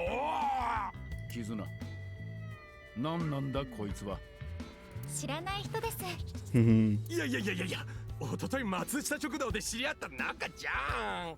無職のライアンだよね。ハローワークには行ったの？明日から本気出すんだい。言ってないんだ。She hates, like her, yeah, one of the things, I don't know if she hates him specifically, but she hates unemployed people or something like that. Wait, not Amame, what is, Kizuna? Dislikes the unemployed. So, him saying he hasn't gone to the unemployment agency makes him look even worse. ひとまずお前 Oh. が社会 Even の he's 地 like, 理アクタという ah, の okay. は分か She る。 probably gets it from him then. 俺はチリ人でも俳優でもありません。いや、チリアクターではなく。職も知識もなく礼儀も知らない。おまけに昼間から酒か。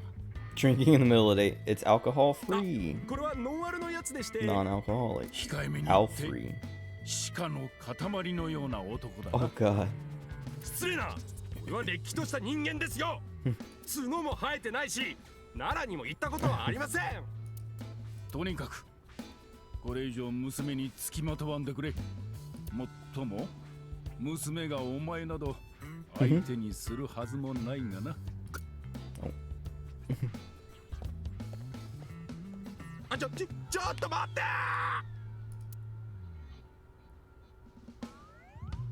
Are we gonna talk to him now? しょぼーん。 I think didn't we already talk to him about? お父さん。 Well, yeah. きっと忙しかったんだろうな。 I was gonna say we're gonna ask him about his alibi and stuff, but I think we already talked to him. そういう問題じゃない気がする。 Maybe not about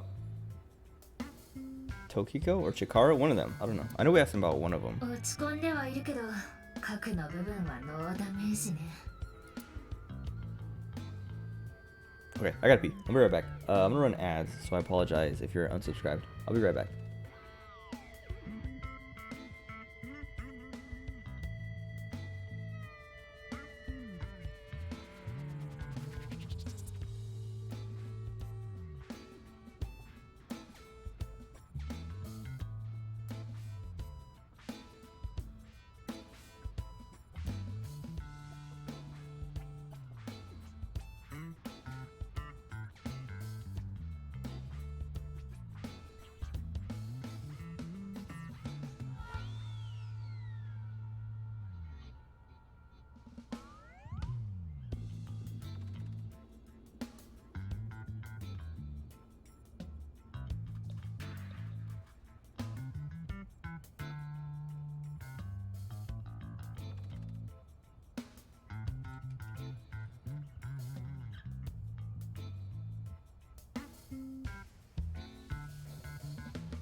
keep doing that.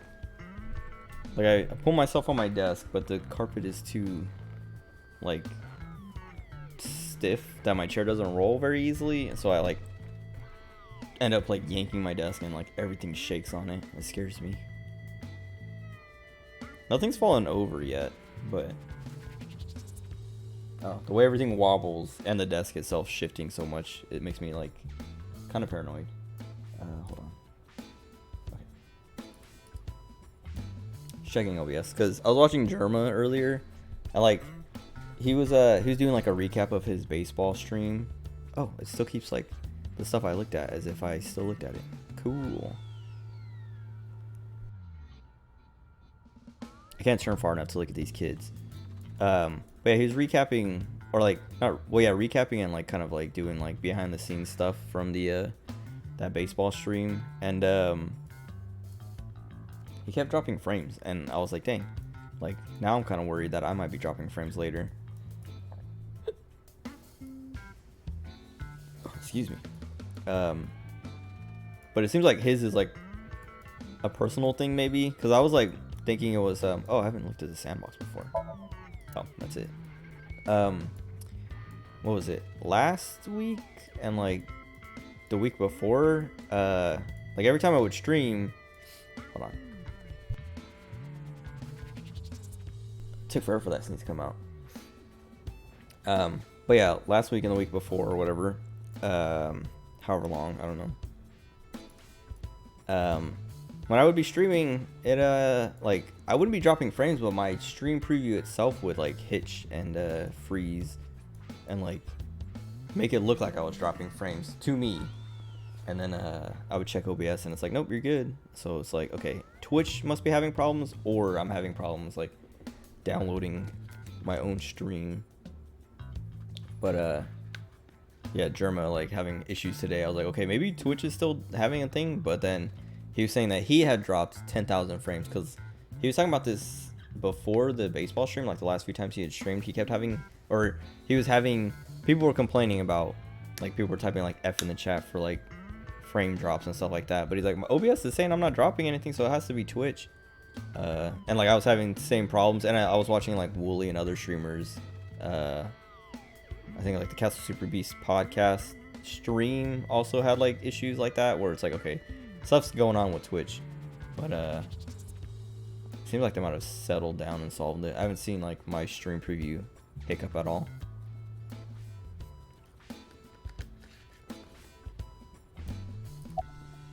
So yeah, Germa stuff seems personal, if that makes sense.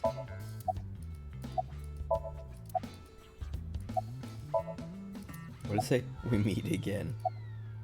ここには何度も来たことがあるけど、 Okay, ジェ yeah. イダさんに会ったのは今日が初めてなんだ。 So it was just the first time they met. だけど、What? おととい松下食堂にいたちょっと Kind of 変な人だよ weirdo. ね。 Not even kind of. It's very weird to propose to someone the first time you meet them, especially if you're like, what, isn't he like 20 something? And she's like barely 18.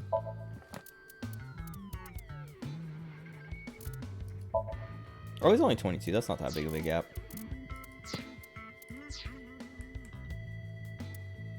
I thought he was like 26 or something.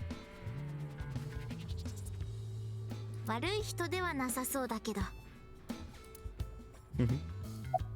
お父様はいつもああいう方なので、龍騎さん、お父様は事件と関わりがあるのですか？それはまだ何とも。そうですか。おととい松下食堂 He's で been following me around ずっと付きまとわれているん for です。 2 days. That's very creepy. ここまで必要だと警察としては厳しく対処するしかないね。あ、でも What? あまりにもしつこいので、とりあえずお友達としてならと Allowed 返 him 事して to しまいました consider が us friends for the time being. この子の方にもいささささかか問題が。 Okay, stalker. I'll let you think we're friends. ああ、またあんたか。 It's a bad idea. なんか俺の行く先々にいるよな。縁があるのかね。 Maybe we're connected somehow. Maybe. 男なんかと縁があっても That's another thing with these games. There's like literally no coincidences. Everything is connected. Like everything is deliberate.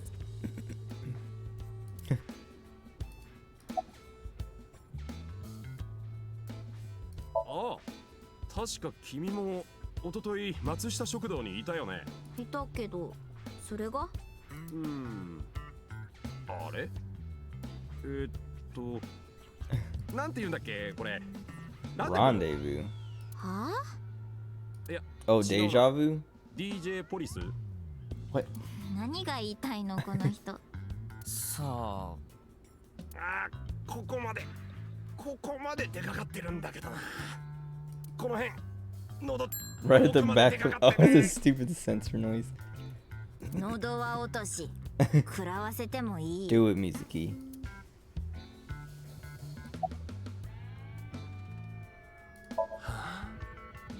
今日は見事に玉砕しちまった。こんな紛らわしいもん持ってたせいで。 Oh, it is, yeah. Well, I think even if he didn't have that, like I would still have kind of reacted the same way. いや、だからそういう問題じゃ。親への挨拶なんて一世一代のイベントだからよ。すげえ緊張しまって、それをほぐそうと。でも、今度会った時には絶対 OK をもらうんだ。見事なまでのポジティブシンキングだね。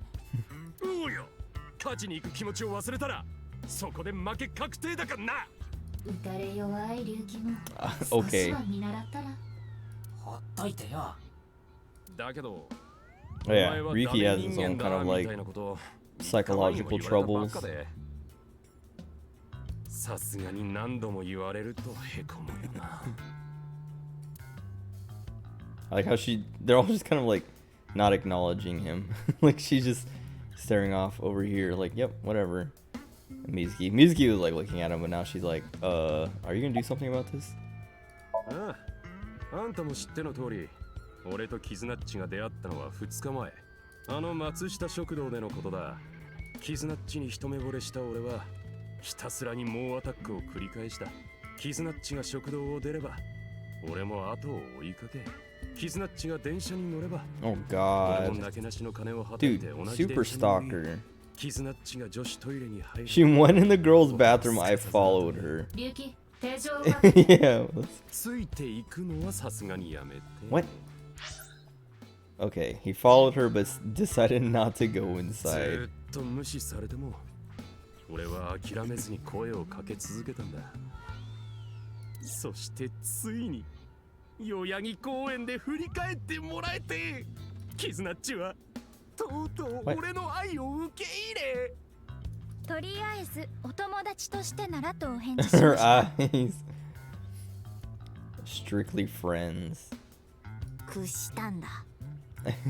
ですが Oh, 私、 jeez. I was like, I clicked once and then I was like, oops, and then I went to like move my mouse, but I accidentally clicked again. And then, dude, I panicked. Okay. I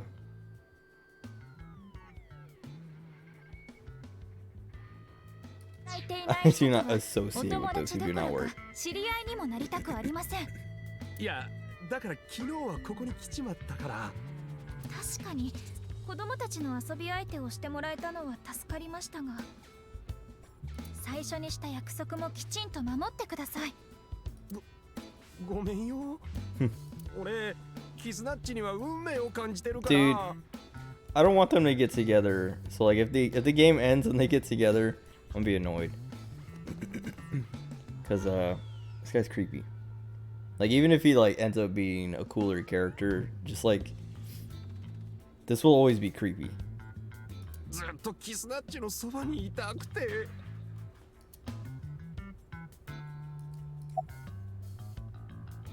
俺の名前 Destined. Wait, ライアンのスペルは LIEN なんだ。 where's this これ going? フランス語でリアン、絆を意味する Wait. 言葉なんだよ。 Okay. これってなんか運命的じゃね？ I don't know if that's destiny. ちょっと強引じゃない？確かに。 She didn't even say anything. 俺が清掃員の仕事クビになったって話はしたよな。その職場だった施設ってのはさ、ホラ犬だったんだ。 Oh, he worked at the. See, there are like literally, like I was saying, there are no coincidences. Everything matters. This random dude worked at the place where one of the guys was murdered, where they're doing like weird immortality research. 俺実はさ、昔窃盗の常習犯だったんだ。鍵開けの名人って言われるくらい The master of unlocking. それを使って何度も金品の拝借を。もちろん今は足を洗ってるぜ。逮捕されてきちんとお勤めを果たして、それからは二度と盗みなんかしてない。本当にあの頃はバカなことをしてたなって心から反省してる。 Yeah, he doesn't seem like a bad dude. He's just creepy about this whole stalker thing. Like, I don't even really dislike him. I just don't like him being creepy towards Kizuna. Not even like because I particularly like her. It's just like creepy. だけどよ、俺に前科があることが。 Oh, that's why he got fired. I mean, I remember they said his criminal record got found out until he got fired, but this guy fired him. This guy is doing like very sketchy stuff himself. This guy is not even stealing anything. He's just doing his job. その時所長に言われたんだ。一度底辺に落ちた者は二度と這い上がることなどできないのだよってな。くそ、あんまりじゃねえか、そんなの。無所を出てからはまっとうに働いてたのによ。おととい松下食堂でやさぐれてたのはそういうわけ。正直死のうかどうしようか迷ってた。そこに天使が現れた。 An angel, Kizuna. 私そう、キズナッチ。 Kizunachi. 俺は救われたような気分になって、もう一度 I 頑張 haven't って been paying 生きてい attention こ to how う he って says the 決意 name. できたんだ。だからキズナッチは俺っちの命の恩人でもあるんだよ。ダイアン、一つ聞かせてください。おうよ、なんなりと。本当にそれから盗みはしていないんですよね。もちろんだよ。じゃあそれ以来会場の技を使ったことも。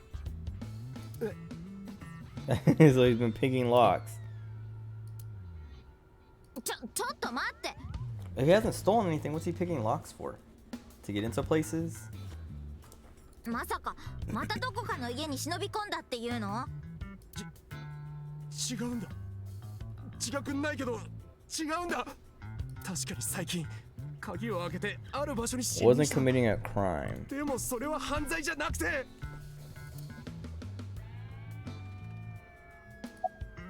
実は昨べ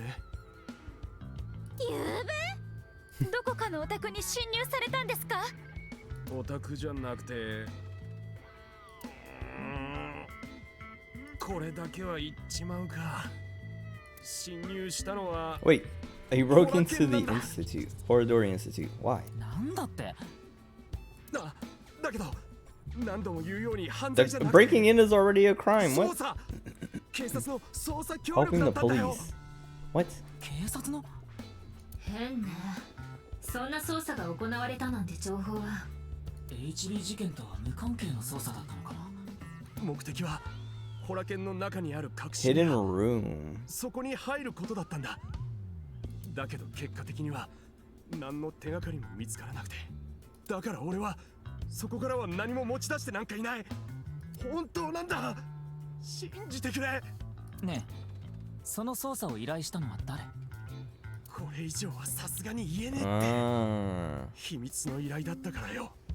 秘密って割にはベラベラと喋ってるじゃない。 Wait, yeah, secret. I don't know if you noticed right now, but the whole like world just flashed, like got brighter. That was like one of those resets I was talking about. I don't know if that's like the game being like, okay, this is kind of like the clouds have passed and now they're resetting or something, or if it's supposed to be like I was saying, everything is deliberate, so I feel like that's a deliberate clue to be like, hey, you're in the simulation, you saw the world kind of like change like that. とにかく法を But 犯すよ also, うな yeah. ことは He's like, I can't tell 何 you 一つしてねえから who told me to do this, but I'll tell you everything else about it. わかりました。私はライアンを信じます。うわありがとう I like how he gets these sparkles around やっ himself. ぱキスナッチは天使っちだ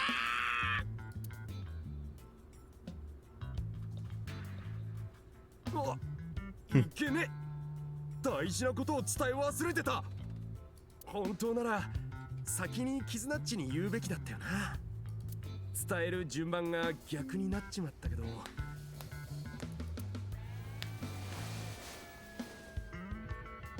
What? キズナッチ Oh, the glass 俺と slippers. 結婚してくださいこれってもしかしていつかガラスの靴を持った王子様が Is that all it 私 takes? の前に現れはしまいかと Don't tell me. かような夢を抱いているのでございます。婚約指輪ならぬ婚約靴 An engagement shoe. 俺の全財産をはたいて買ったんだ Entire life savings. どうか受け取ってほしいそんなの Hold on.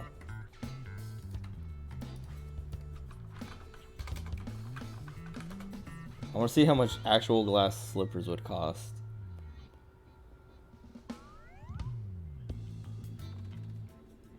Okay, I see one for $42, another set for $225, $35, but these are plastic, glass-like plastic.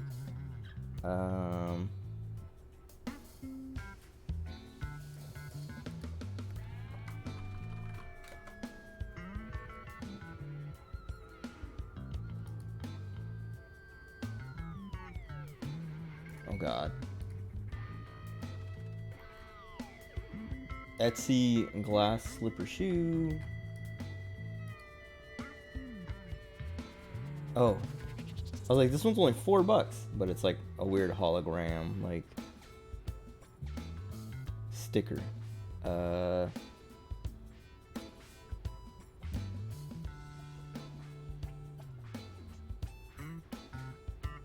don't know, I'm seeing some for like $40, $50. The most expensive is like $315.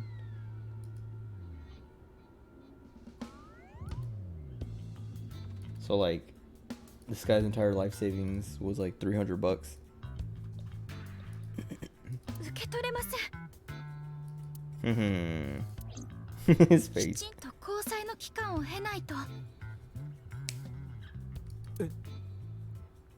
How's he like? How's he not understanding? キズナッ You チ can't just propose to a random person. じゃあ付き合っては Wait, is that what she くれってこと said? I thought she just meant like. 違います。 Yeah, そういう exactly. 意味の交際ではなく、 She barely let him.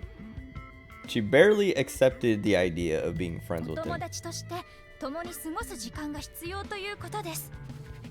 どのぐらいどのぐらい How long? どのくらいの間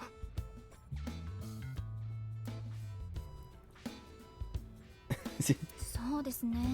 That's not how it works. Oh god, they're actually gonna get together by the end of the 5 game. 年、 5 years? Okay, perfect. 6年でしょう That か。 makes. Wait, 6 years. もし6年経ってもライアンが同じ気持ちでいてくれるのなら、その時は We're gonna be. Wait.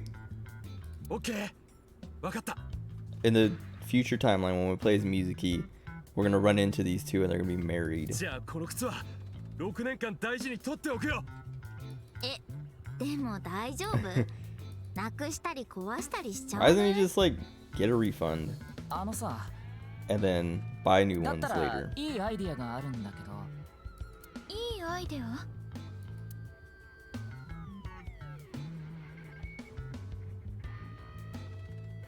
What? これでよしと I don't know if that's a good idea. ガラスの靴確かに入れたぜ Oh, listen, no. あと手紙もな一通は今の俺の気持ちを書いた手紙でもう一通は今の私の気持ちを書いた手紙。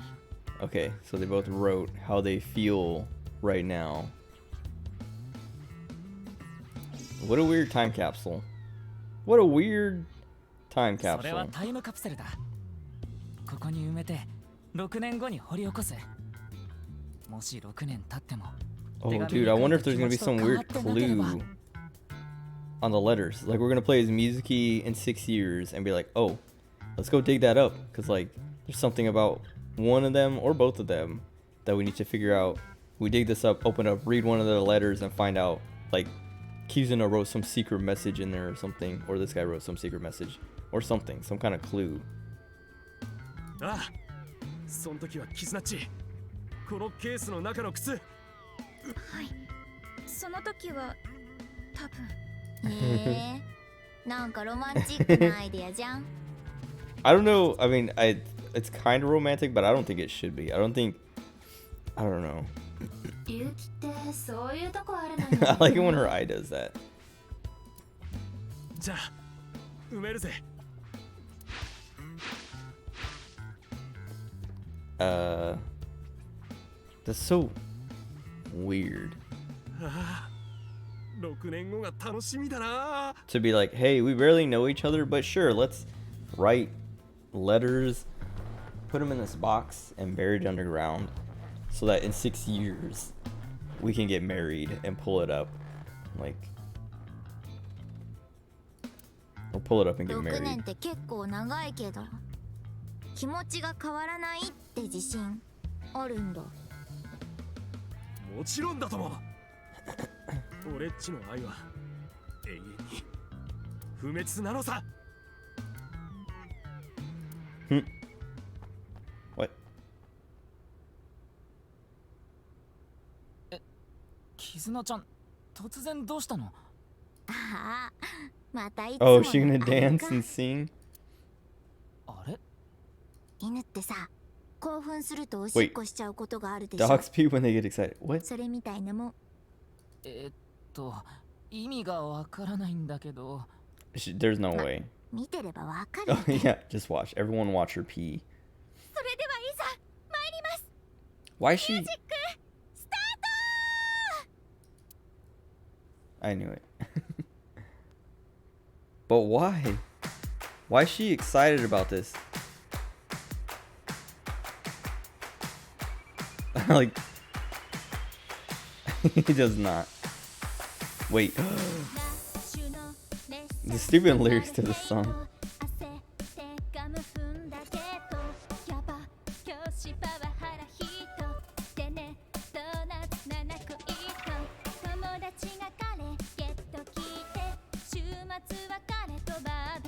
She's not even singing. I mean, maybe she doesn't have to be.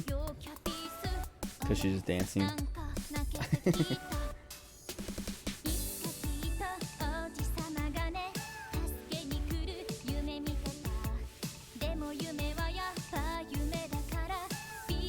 Why do they like doing this so much?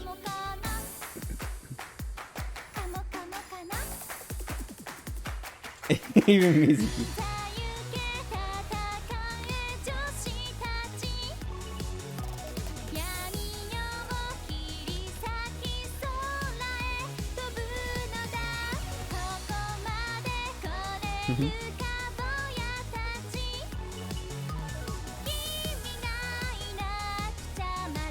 Also, why is she standing so far away? Masterpiece.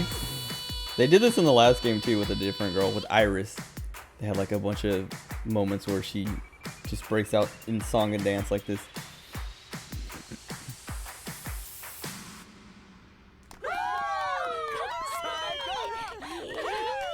It's so weird to just think like, I don't know. Why is she standing so far away? I feel like if you're gonna do that, you would be like, I don't know, maybe like 15 feet away, not 50 feet away.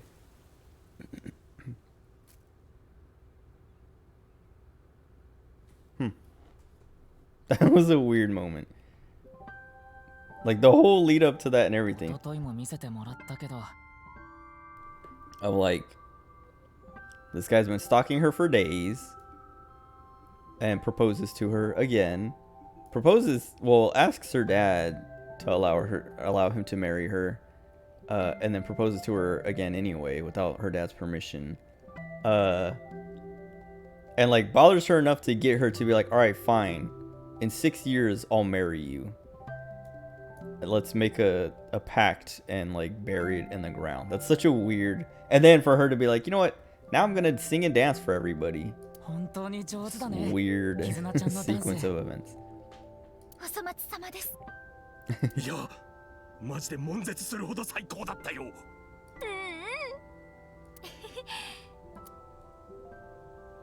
それじゃあ僕はそろそろ行かないと。 Yeah, I was gonna say we got an investigation to do. What do we? またね。 What are we doing? ごきげんよう。捜査の方頑張ってくれよな。 That was pretty wholesome though. Even though, like I was saying, it's creepy the way it like set up. The ending was sweet. 結局事件に直接的に結びつきそうな手がかりは得られなかったわね。気になることはいくつもあるけど、中でも一番引っかかるのは。目的は Oh right. I was like, what's he gonna say? What do we like? そこに入ることだったんだ。だけど結果的には何の手がかりも見つからなくて。ホラ犬の隠し部屋？調べないわけにはいかないでしょ。そんな部屋があるって聞かされたらさ。まあ確かにそうだけど。というわけで。わかったわ。次の目的地は。Horadori? Okay. ホラ犬だ。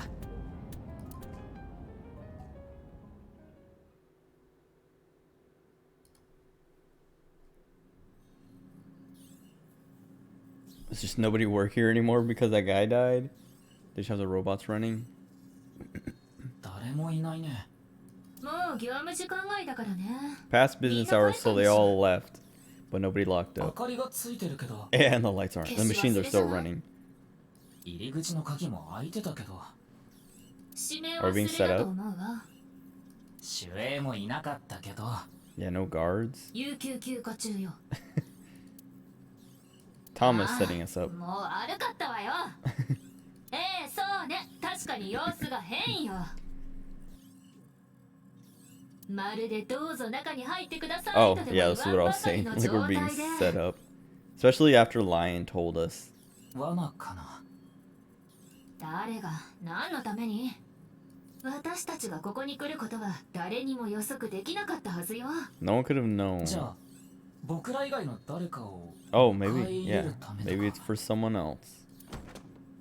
誰だ? What? Oh, I didn't see the ellipsis. I was like waiting for something to happen. 人数は一人。どこかに隠れてるんだと思う。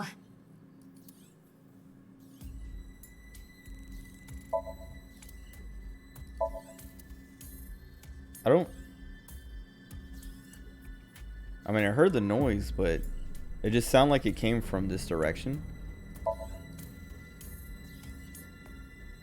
And I don't see anything that's like someone sticking out or something. Oh. Oh, yeah. Komeji. What? Also, his skull is cube-shaped, so it's not a helmet. Or something weird. It is literally just the shape of his head. Why?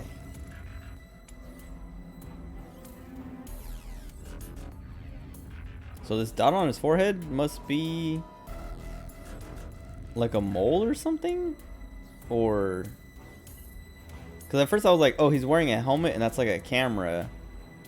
Like a mask or something, like a mascot like head thing, and this is a camera or something.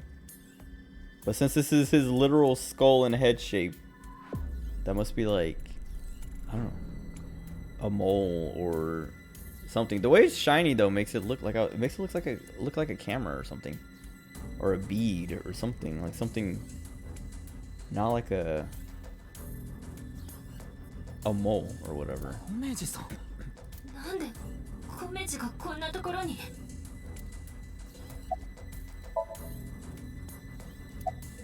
Why are you here? I don't even want to ask these other questions. Okay. さ Oh. さあなんででっしゃろ自分 I でも actually have no idea. ようわからへんのです I'm trying to like what are his connections other than the 気がつい Shoma た thing? らここに酒のせいで脳みそをやられてもうたんですかな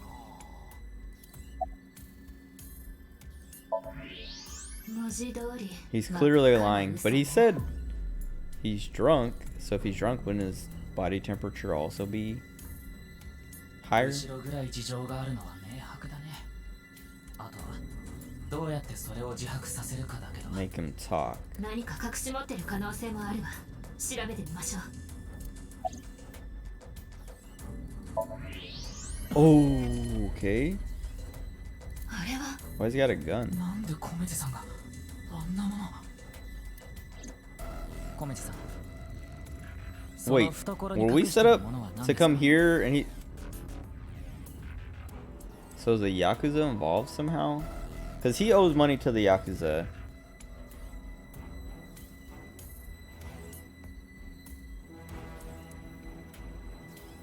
And we're set up to come here. And obviously they want him to kill us. Okay, maybe. Okay, whatever. 何のことです Maybe not us. Maybe he's trying to kill somebody else. But still. He's probably being forced by the Yakuza. Like, hey, if you do this, we'll clear your debt. Or clear some of it or something. But he might not be trying to kill us. ごまかしても無駄です。そこにあるのは拳銃ですよね。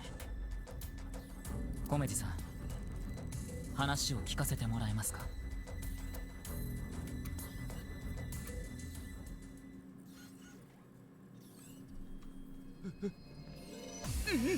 Are they in a quick time event? Me?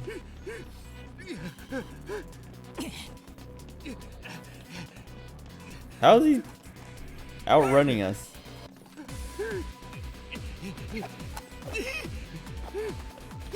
I'm surprised they're not making me do quick times for those. This feels like what's it, Heavy Rain? What's the one that has like the supermarket chase scene?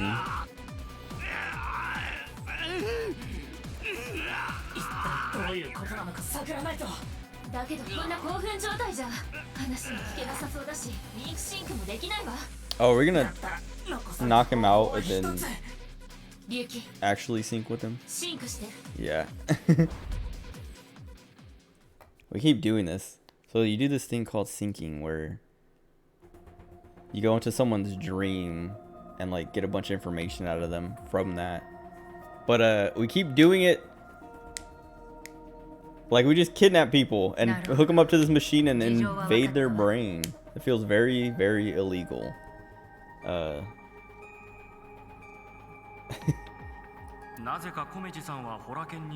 think almost every one of them in this game. I think Tokiko's was the only one that was consensual. Like she was the only one who was like, yeah, go ahead, go in my brain. Everyone else we put in this machine has been just like, knock them out, kidnap them, put them to sleep, inject them with a sedative. その理由をこれから探りに行くってわけね。そうです。よし、準備完了だ。早速だけど始めるとしようか。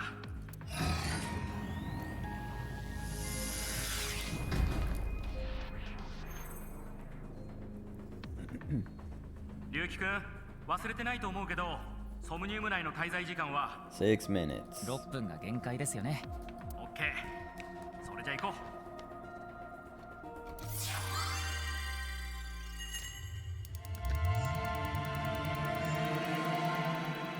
So this is the actual gameplay part. It's kind of puzzly, but not really. I feel like so far the ones in the last game they were very trial and error. Oh god. I forgot Tama likes this guy. Or likes comedy like this guy. 見事5週を勝ち抜き、グランドチャンピオンの座を勝ち取ることはできるのか。超パパ上がりの実力者、タマの登場だ。Announcing herself. どうもタマです。は？出産ってやつは大変な痛みを伴うそうで、男には決して Giving birth is extremely painful. Men can't handle the pain. ある時天才科学者がその痛みを Wait, a genius scientist created a device that could share the pain of giving birth with the father. 最初の被験者となったのは His first test subject was his wife. 彼女がいよいよ出産するってことになり Oh, okay. His wife's about to give birth, so he decided to try out the device. ところがどういうわけ He か felt no 彼は pain. 痛みを感じない実験を失敗したのか彼は痛みの配分を 10%、20% と上げていきやがて 100% に達したところで Wait, 彼女はついに子供を出産 what? Where's the joke? Hurry up! その直後何が起こったかわかるかい Isn't this? 隣にいた女子の男が His assistant dropped dead. たまたまたまたまたまり漬け Stupid. I knew it. Like that's what the other guy Komeji's thing was like telling a super long story, and then the punchline is like random and not that funny. Poor Tama. 143玉バトル 143. グランドチャンピオンならず Is that 143 in Omori is I love you. But what is it? 143 too bad. No grand champion for you. What does that mean though? なんでよ普通に面白くなかったから Assistant director. AD とかの方が向いてるんじゃない AD は I mean, she 将 likes 来 doing の that デ too. ィレクターバカにしないでくれるアンデスコメジのお散歩なんです。うるさいわね今度は誰よあれはコメジさん行ってみよう Okay. What was I saying at the beginning? 今日はわての思い出の場所。 I was talking about お散歩なんです。いや oh yeah, the こういう puzzly 屋上 kind の of 遊園 like 地 the っていうのも gameplay-ish ほ stuff. とんどな Hold くな on. ってしまいましたからね。コメジさんの散歩番組こんな仕事してたんだしてないわよこれはコメジの夢なんでしょああそっちの夢じゃなくていつかこういう冠番組を持ちたいっていうそっかそれはなんというか切ないわね It's kind of pathetic. I thought she liked him. ところでタマその手に持ってるものは何これスケッチブックああ、ほな、そうしましたらやね。コメジさんが孫ついてるそうか Oh yeah, I was gonna その say スケッチ Q ブックは card. We gotta カン help ペ him だ out. タマもちょうど AD にジョブチェンジしたわけだしそのカンペで指示を出せばいいんだよこういう時はとりあえずボケてだそれでコメジさんの心を揺さぶってみよう私 AD になったつもりはないんだけどボケろてどういう I こと wonder や if ねん。 hold on.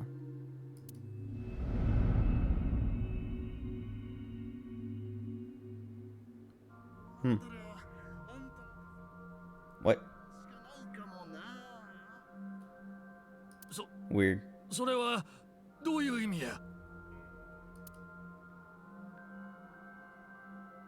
これは何なんだ龍騎まずはあれをやらないと話が進まないわそうだったタマお願いソムニウムスキャン開始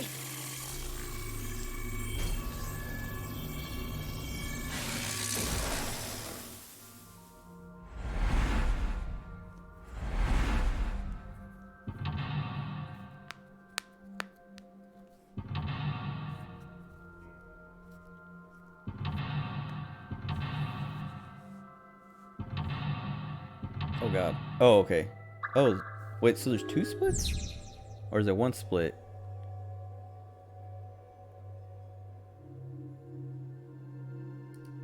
Okay. ほならまずはね、あの場所、あそこはコメジさんを語る上で外せませんから、行ってみましょう。とりあえずコメジさんを追いかけてみようわかったわ It's my show, so I'm gonna go to the next filming location. So the staff knows where it is. and the crew chases me.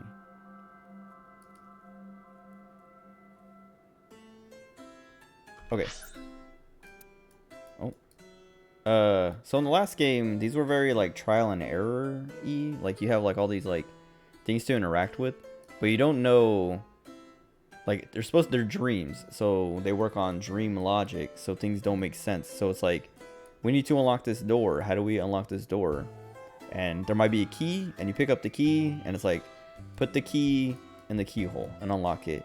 But doing that wouldn't work. The actual answer was to, I don't know, flip a switch on the other side of the room or something. Like it's just like random.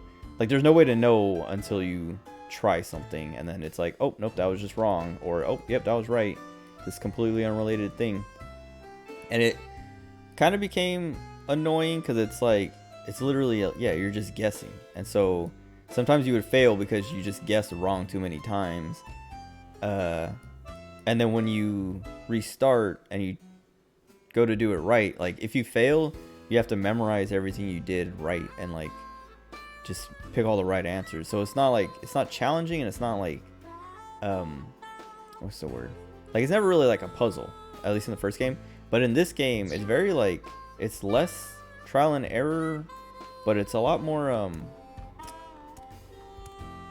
like they tell you what to do. So like right here it says I can investigate, but Ryuki literally told me to follow Komeji and just do that. And that's what, like, every time I've done one of these, at least on Ryuki's side, he's been like, Tama, go do that. Tama, do this. Like, just telling Tama exactly what to do. And I've been following it, and it solves it every time. So it's like, it's weird that they went from, like, trial and error, which people complain about. Like, even I was saying, I was, like, kind of like, all right, this is kind of, it's not, I don't know, I wish it was more puzzly, because in the Zero Escape games, it's puzzles. It's, like, solving puzzles and riddles and things like that. A lot of, like, weird kind of, like, mechanics to play with.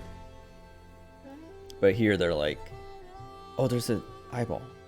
It's, well, in the first game, it was, there's no puzzles to solve. It's just trial and error, and then if you fail, remember what you did right, and then do it right again, and then try to pick the right thing this time. But then, yeah, and then, yeah, they go from, like, the trial and error to not puzzles, but just, like a linear walkthrough. Like, he's telling you exactly what to do. It's weird. I don't know. Because the puzzles are fun in the Zero Escape games. They're like challenging and like weird.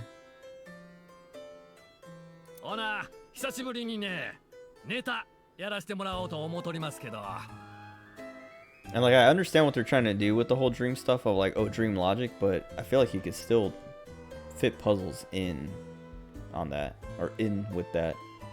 Because, like, part of it, like, some of it, like, feels like it might be puzzly, where you're like, oh, I have to, like, think about whose dream I'm in and what I think would affect them in the way that helps me progress. But even that, like, doesn't come into play. Like, it does in this, but, like I was saying, Ryuki tells you what to do, so that it's like, oh, you didn't even have to figure it out yourself, because he tells you what you need to do. Tama AD.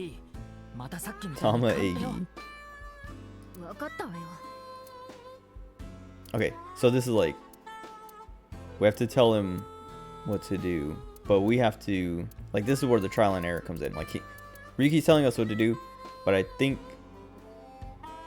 we just have to pick the super funny gag. But like, okay, now that I'm thinking about this, this might be wrong, and it might be, cause like I was saying, we have to like figure out what it is about this person that will, like, what we have to know whose dream we're in and what they want or what they need to help us progress. So like the quiz, he's good at quizzes. So like I saw that quiz option, and it's like, okay, maybe it's actually the quiz one because he's good at it, and we have to help him realize that that's what he needs to do. But also, he wants to be a comedian, so this is his dream, so this is what he would want to work. He didn't even do anything.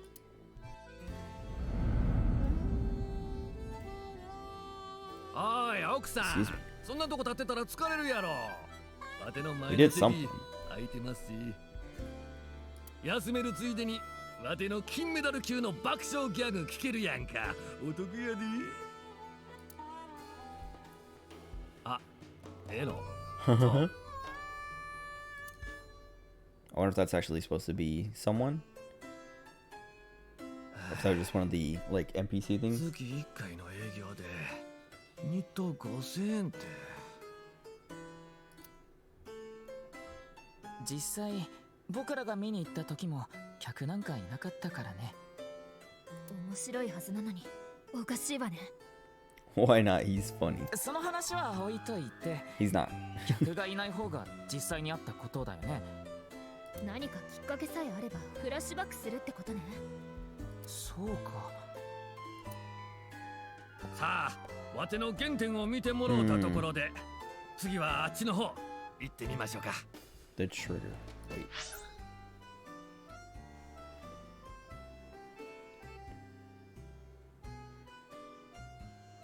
So something can trigger a flashback. The trigger is... I have no idea. Unless it's like...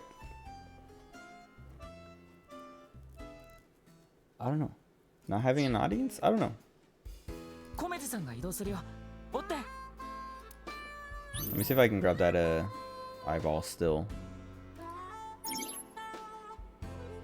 Wants to become an blank comedian who doesn't refuse blank and blank.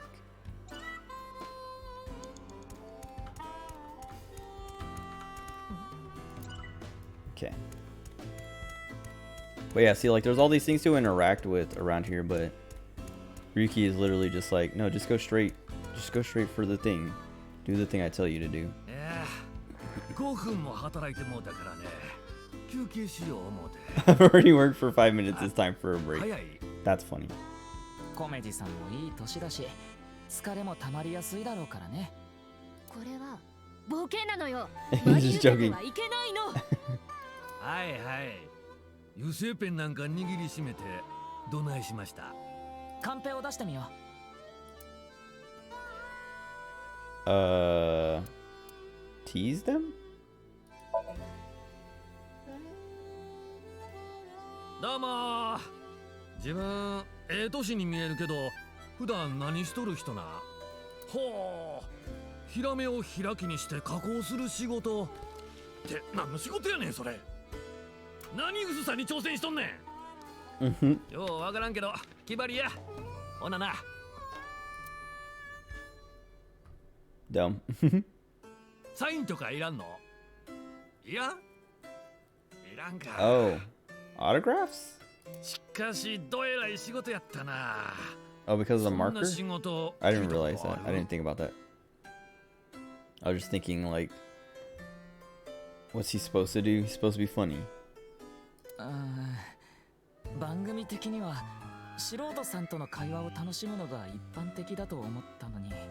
番組の進行じゃなくて証拠か情報を引き出してほしいんだけど。Not try to improve this show.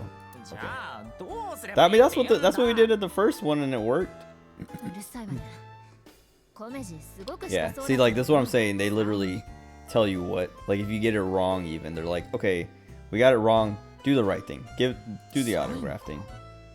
It's very weird because it's like, I don't know. Yeah, it's like they overcorrected from the first game. はいはい。龍騎。サインしてほしそうな顔しとるがな。いいでいいで。ほんで、どこにサインしたらええの？この連帯保証人の Co-signee section. Wait, oh, it's a loan shark thing, huh? いいね。困っとる後輩のために一肌脱げる男やで、わては。ただな、わてにも家族がおるさかい、とんずらだけは。Ah, okay, so he had a partner or something. とんずらだけは堪忍って言うたやろが。Okay, so now this is the split, but I don't know what the split is, so I don't know what to go for. I guess we just go for whatever we get. Target A. What does Komeiji want the most? What does Komeiji want to protect? Obviously his son.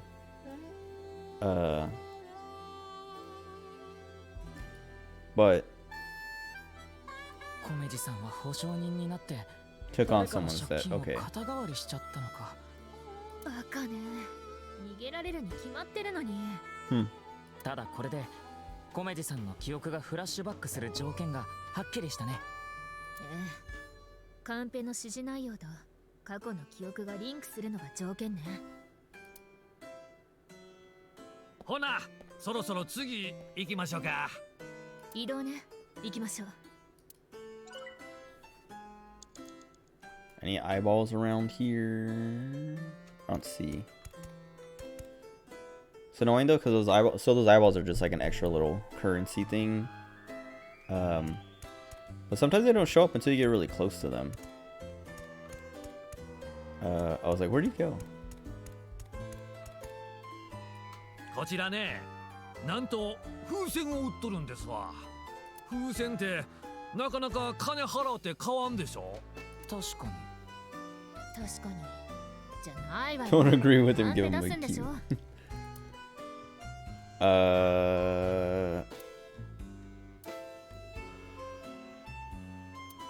Buy balloons? I feel like I should use this timey.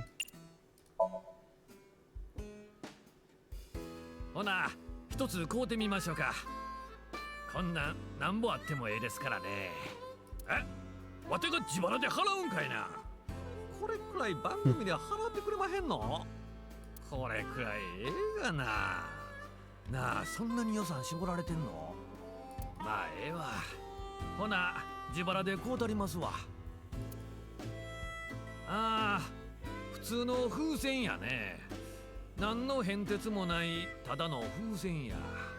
家に持って帰って翌朝目覚めると床の上にシャボーンと転がっとったりして、そのままどうしようか迷った挙句に近所のババアの頭にかぶせてみたりして。 What? って何の話やねん。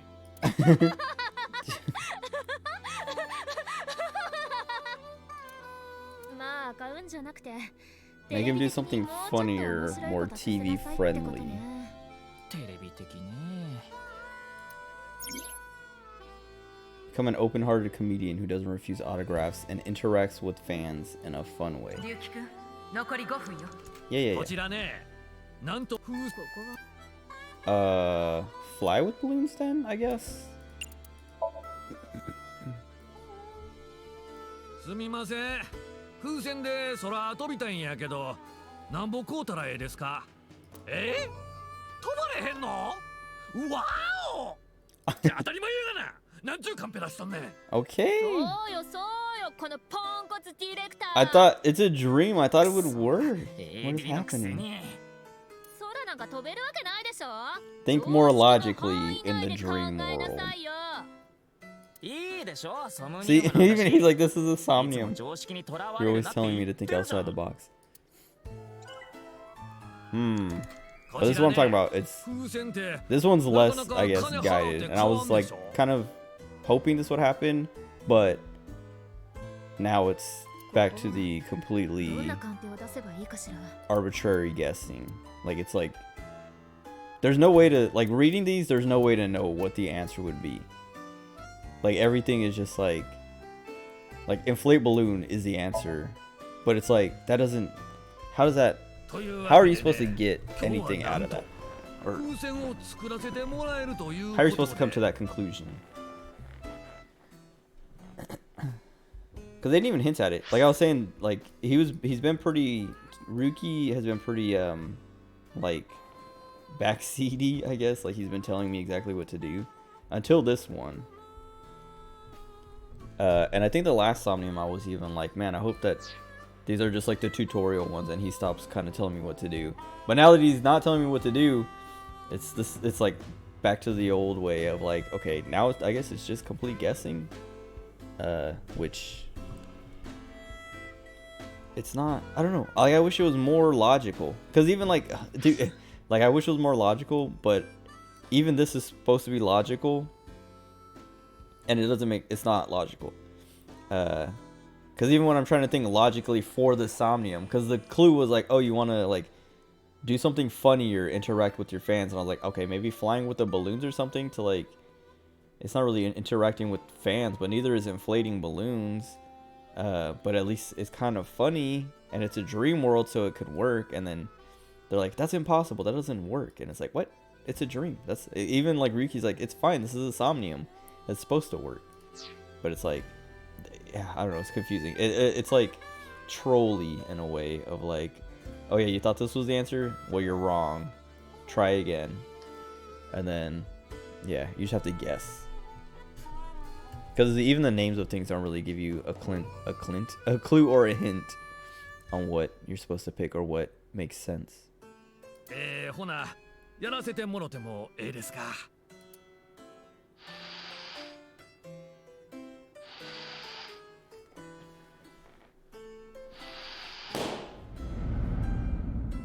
なんやねん、利息って。返しても返してもちっとも減らんやないか。Also, he didn't interact with any fans there, so what were they talking about with that part? 借りられへんて。他に借りられるとこ、借りられるとこ。貸してくれますの？ほんまに？ Oh, this is the loan shark part. Okay. So he took on someone's like legit loan, but then he couldn't pay it back. Like he was trying to borrow to pay that back, but he was blacklisted, and so now a loan shark comes along. 借金はどんどん膨らみ、まとも Yeah. な金融機関では。そしてついにあれ？あそこに誰かいてますけど、誰やろ？タマ、あそこに立ってるってことは。That guy was at the beginning. このソムニウム世界に入って Yeah, yeah, yeah. 最初見たのと同じ場面ってこと？その時はよく聞き取れなかったけど。 Oh, right. He did say something. そうね。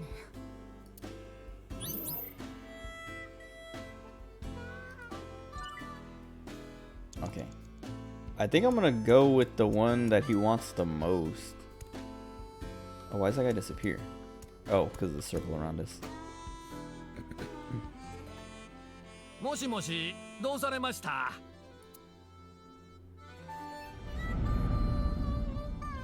どうも、チャウチャウファイナンス。Chow Chow Finance. コメジさん、お支払いちょっと遅れてるよね。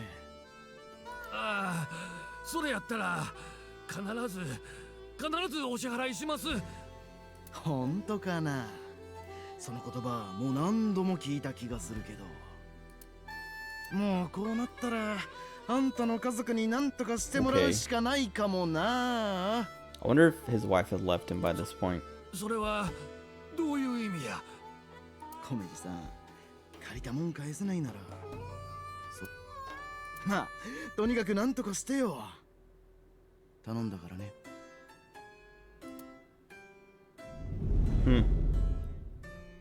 ショーマ、どうしたら、わてはどうしたらええや。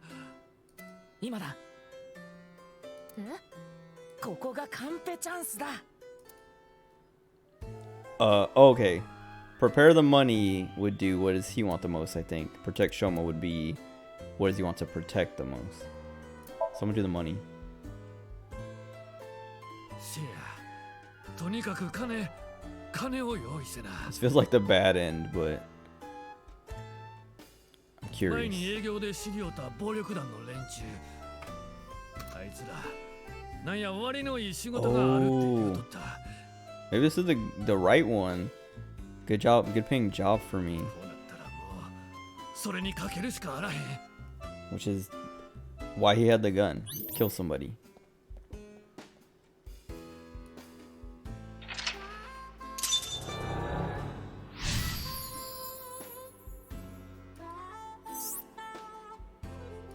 Okay. 行ってみよう。 What I need to help Shoma is blank, blank, blank. Even have to blank. Whatever happens to me, blank. 残り4分を切ったわ。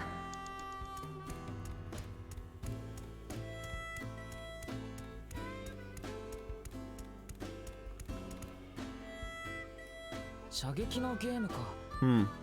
おめじさん、こういうのやらなそうだけど。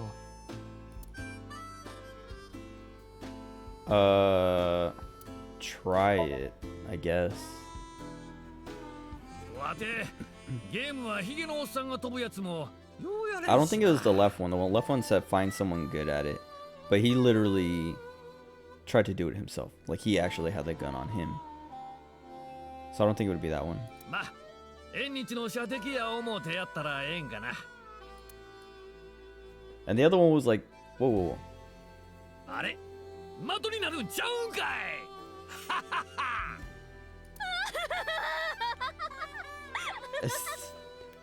Tama makes these funny. 自分ではやらないんじゃない？そっか。 Okay, maybe he won't do it himself, so we do have to find someone else to do it. What? Even have to break the law, whatever happens to me. 3分切ったわよ、龍騎君。 Law. 集中して。射撃のゲーム。 See, but why would I pick this one? He had the gun on himself, so he didn't.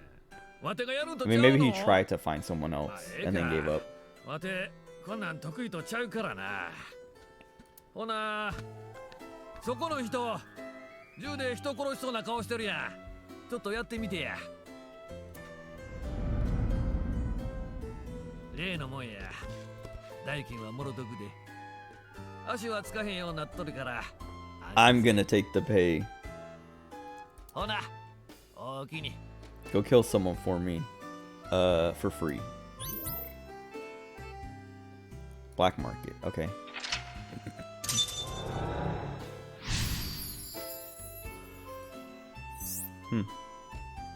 Something important. これは。コメジは銃の密 Oh, 売 he を was やってたってこと？ selling. I didn't get that at all.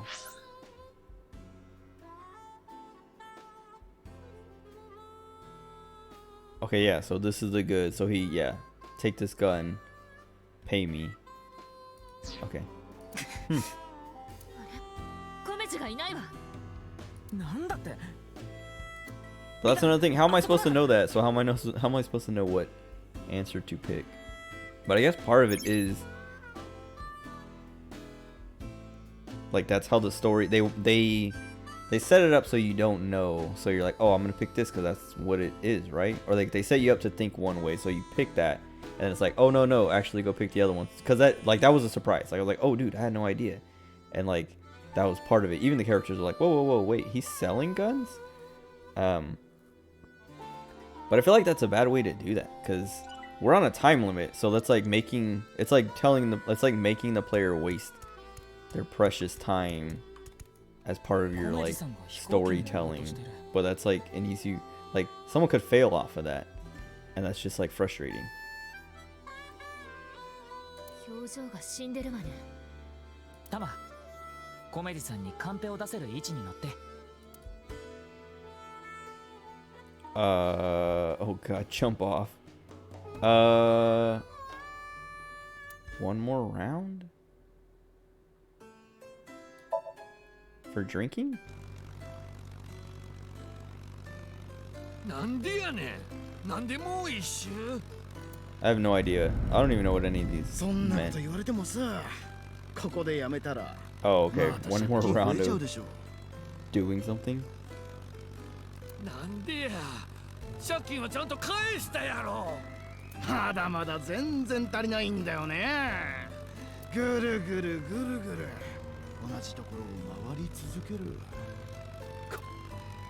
コメディさんは裏稼業からなかなか足を洗えずにいたと。きっと利息を払うだけで精一杯だったのよ。赤、蝶ネクタイ忘れとる。 I knew, like, when they said something important or whatever that, like, it was like, I guess, like the big text that wasn't in the dialogue, but I was like, it's either, I can't remember. There was like one thing, the bow tie was one of them, but there was like something else I was thinking of, but I was like, it's either this thing or the bow tie, but I can't remember what the other thing was. Maybe the money, or no, Shoma maybe, but I know the bow tie, like, ちょっとどこ行くの？なんやこれは。せや、これさえあれば、これさえあれば、わてはこの生活から Is 抜け it 出 the せる。 bow tie? Hold on. そうや、金メダルや。なんだ、コメジさんは何を見つけたんだ？追いかけるわ。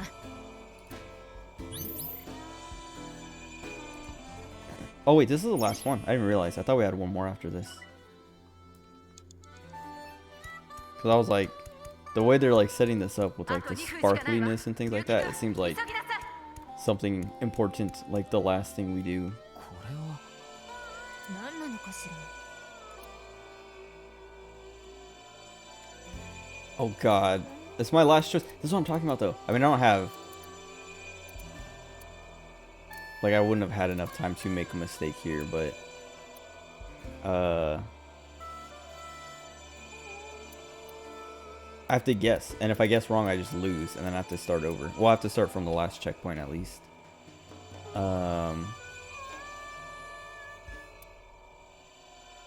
Cake? I think that's wrong. これを持って帰れば、わてに金を払わなあかんようになるやろ。こんな大事なもん、誰にも見つかりとうないに決まっとるさかいな。しかも、わてのスーツケースにぴったり入りそうやんか。これ、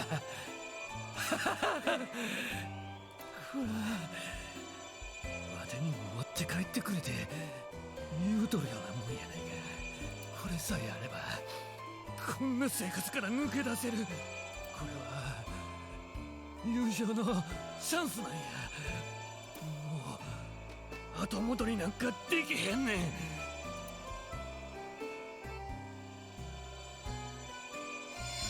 Did we do it? Usually the UI goes away when you pick the right answer. スーツケースに何かを入れて持ち帰ったんだ。多分誰かをゆするために。でも何かって。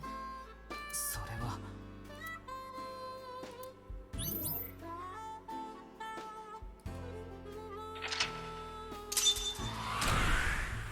Okay.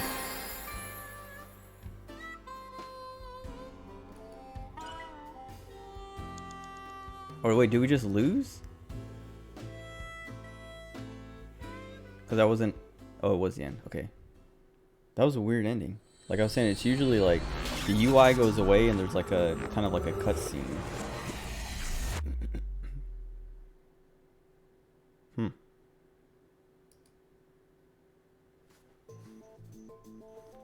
Komedi さん、あなたの頭の中を覗かせてもらいました。あなたは銃の密売に関わっていたようですね。他にも聞きたいことはいくつもあります。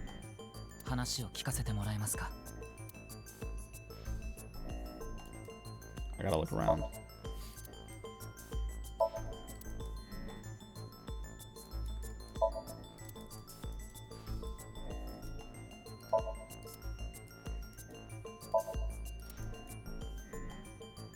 Surprised this like PC doesn't have like a description.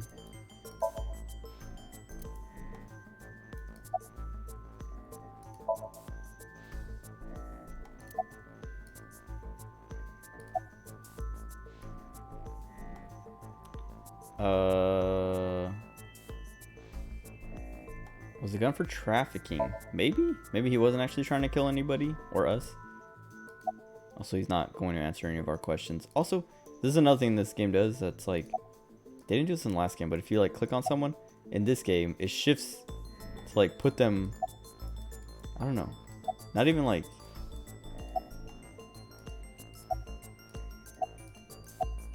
that's weird. If I click on his face, it like shifts, like it centers here, but if I click on his torso, it pushes over even more.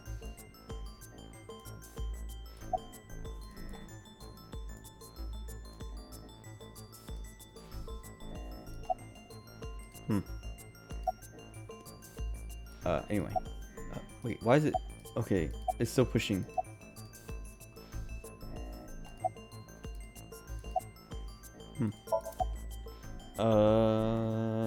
Oh yeah. So that's like, I don't know, it's kind of annoying because like I like to have them either centered or like just like off to the right a little bit, because like this diamond pops up sometimes that'll cover their face if you don't have them moved over.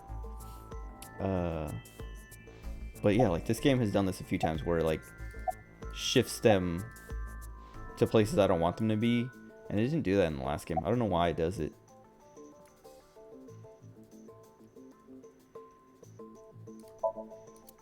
He's not gonna answer any of the questions, so I might as well just click them all.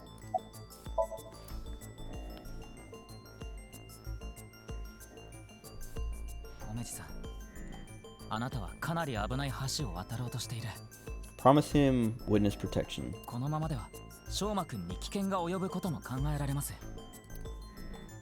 話してください。翔馬くんのためにも。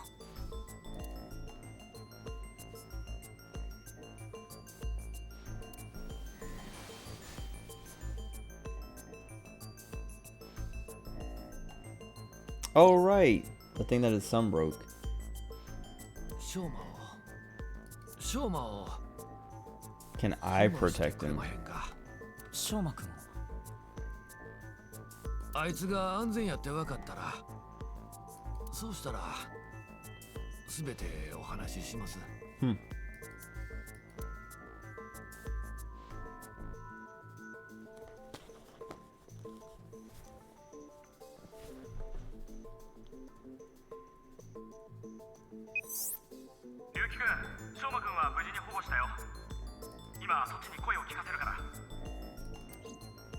Why do we still trust Pewter?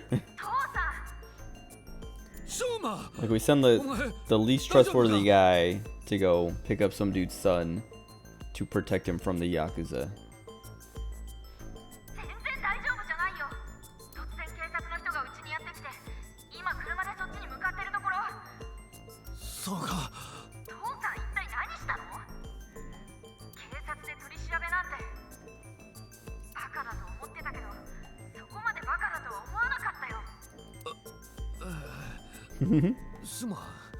Getting bullied by his son. 翔馬くん、詳しいことは後で話す。 Scolded by his son.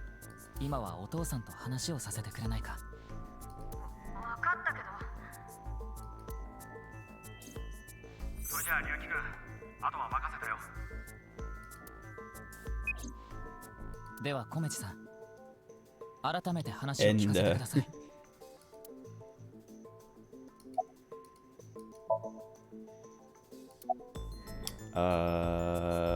Why'd you have that gun? 結城藩が言うた通り。 See, like this diamond, so I like to have him like kind of like more towards the right, if not centered, because of this. But it keeps shifting, like for this guy, it keeps shifting him over to the left, so that he would be covered up by this when it pops up. わては暴力団の銃の密売に関わっておりました。わてが持っとった銃はそこからくすねたものです。やばい仕事をしとるわけですから。何かあった時に身を守ろう思て。So it's for himself at first. You're dead. わてにはごっつい金額の借金があります。おかげであちこちの闇金から返済を迫られとりまして、とうとう連中からこんな脅し文句を。小目さん、よく聞いてくれ。あんたんとこには小学生のかわいい坊主がいるな。 Your dear little boy.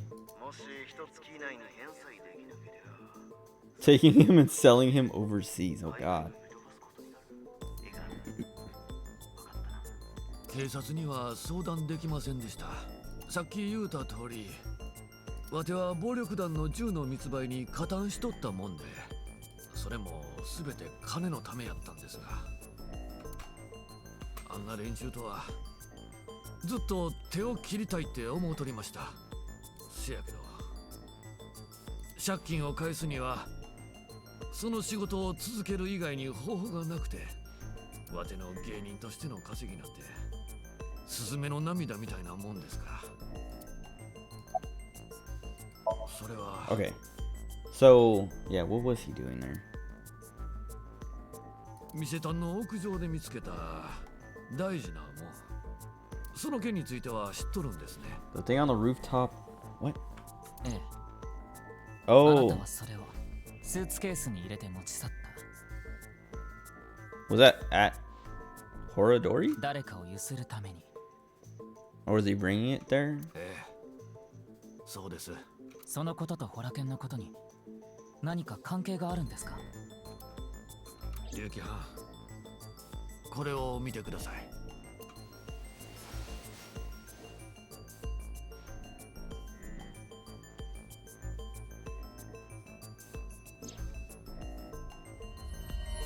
If you give it back, you'll be rewarded. Oh, that's why he had the gun. Well, I mean, yeah. Had the gun for protection, but it was like... Oh, from terror. Hmm. 送信者のところを見て。分かってる。テアラからのメッセージだ。コメジさん。 Terror's the one who's been like behind the murders. At least they've been like sending messages with each murder. なんでテアラからナイルのメッセージが？わてが見つけた大事なもん。それはテアラーのもんやったっちゅうこってさ。メッセージにあったあれっちゅうのはそいつのことで。じゃあ、あなたはテアラ Try を to blackmail a serial killer? That sounds real dumb. まあ、そういうことになりますな。とにかくわてがホラケンに行ったんはそういうわけです。研究所の入り口はわてが着いた時には開いとりました。せやけど、龍騎班も知っとる通り。I wonder if he was supposed to find a body then? Because Terror, like the way he's kind of been setting up a lot of the murders is for people to walk in on them and discover them. And so if Horadori was already open, I feel like Terror already got there and maybe like left a body for Komeiji to find. Maybe he didn't find it. 仕方なく待っとったら龍騎班が現れて。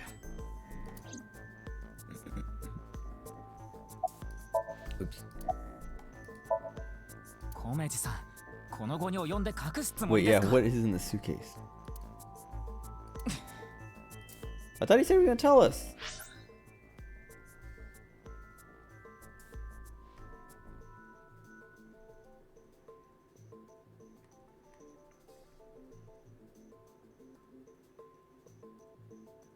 I guess he didn't say he was gonna tell us, but he's like, you know about it, don't you? And then just is like, I'm not gonna tell you what's in it though. コメジさん、もう一度聞きます。テアラーにとっての大事なもの、あれとは一体何なんですか？では、質問を変えましょう。それは今、どこにあるんです？そこにはでも連れてってくれますか？ What? ほんなら場所教えますわ。 Oh, to find the thing? It's like, bring him where? What?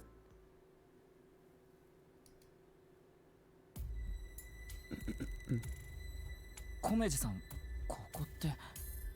ええ、わての自宅です。 What did we x-ray in the closet? I can't remember. なんか直球すぎて逆に困惑しち It ゃうわ makes ね。 so much sense that it's actually confusing. Is it in the robot? 拍子抜けって感じだよ。で、あれというのはどこに？ああ、どこやったかな。 Pretending like he doesn't know. 年のせいか、ど忘れしてもうたみたいで。ちょっとコメジさん、いい加減にしてください。ここまで連れてきといて、それはないでしょう。そない言われても思い出せへんもんは思い出せへんのやさかい。しゃあないじゃないですか。仕方がないわ、龍騎。 I mean, we have x-ray vision, so we can just とにかく find 探して it. みましょう。入ってるのは布団だけよ。テアラーの大事なものとは思えないわ。Everyone needs a futon or a bed. It's gotta be the robot, but it feels like too obvious to be the robot. Yeah, this isn't what I'm looking for. 何もなしか。ひじきみたいなものは落ちてるけど。それは関係ないと思う。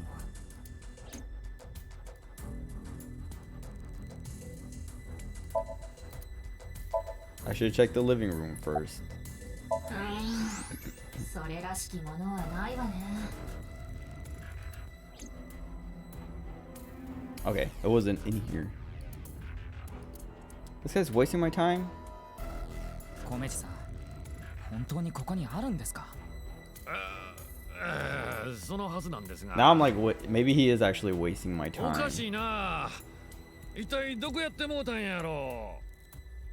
リュウキ、これを見て。だろうね。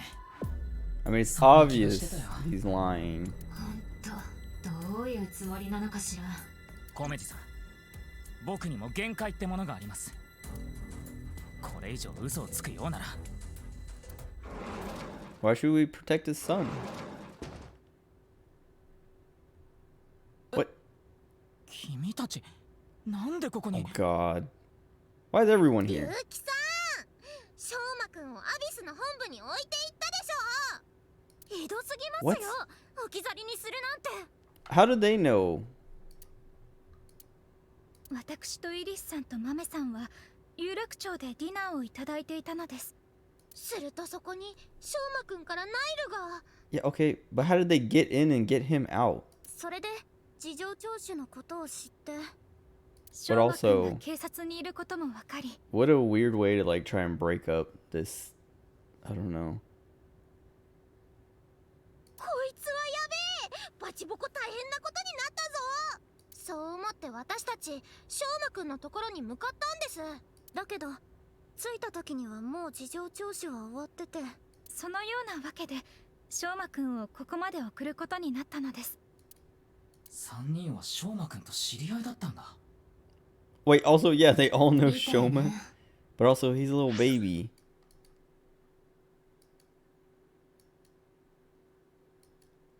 For going to them to be like, help me. しょうまとみずきは同じ小学校だから、そのつながりでってことじゃない。もういい加減にしてよ父さん。つまらなくて情けなくて売れない芸人ってだけでも嫌いだったのに。 Also, yeah, like Shoma and Mizuki go to the same elementary school. That's probably how they're all connected. But like this guy, they've made him seem like he has no friends and like nobody likes. Well, he doesn't like anybody. So why would he go to these girls to be like, hey, can you guys help me? When he hates his dad anyway and wouldn't want to go home? I don't know. It feels weird. Like this feels like a weird. Like I want to say like Deus Ex Machina just to like interrupt this sequence. Like it's like so it feels really random, basically. 警察の人から Like barely. 何か聞いたんか? Barely connected. Like yeah, it feels like a reach, but I don't know. They might explain it later. Explain it more later. ああ、聞いたよ。何もかもね。せやけどそれは全部お前のためで。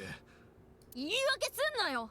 悪いことしたのに開き直ったり嘘ついたりごまかしたり。もううんざりなんだよ。しょうま。父さんなんて死んじゃえばいいんだ。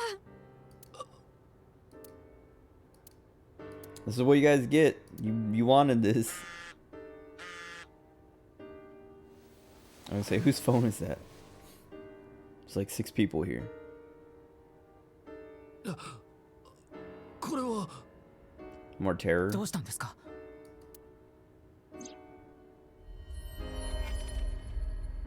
Devita.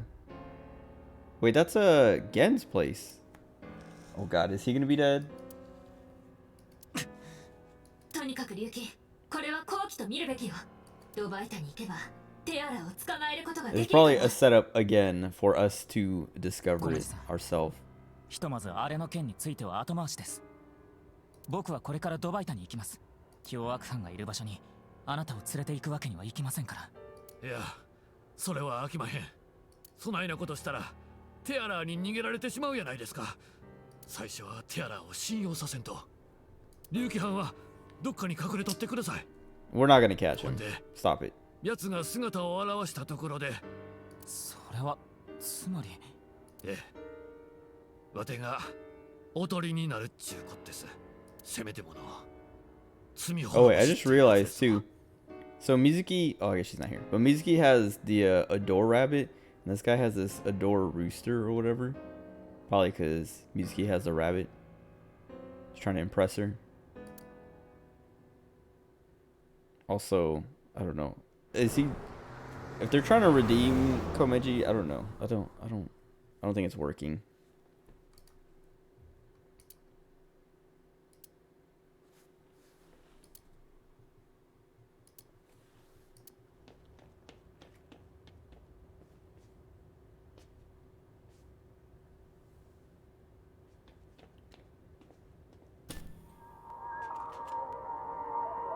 Oh, this is gonna break our brain again.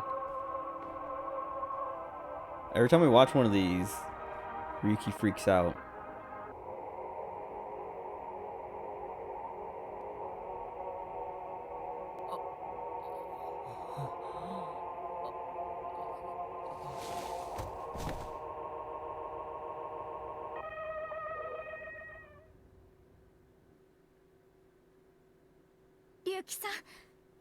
What? 龍騎さん、大丈夫ですか？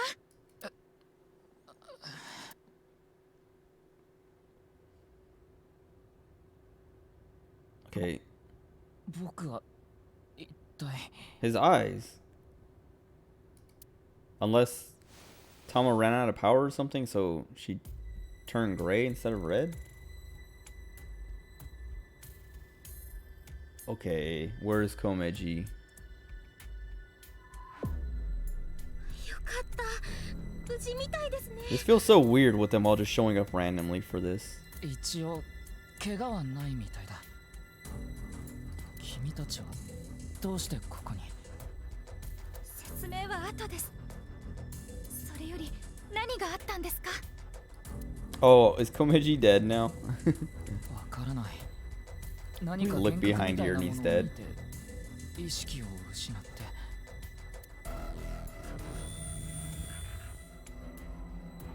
What? Just turn back on? Oh, okay. どうにか復活できた Yeah, わ okay. タモ。あなたが気を失って倒れた後、 Oh. 突然何者かに追い打ちを食らったの。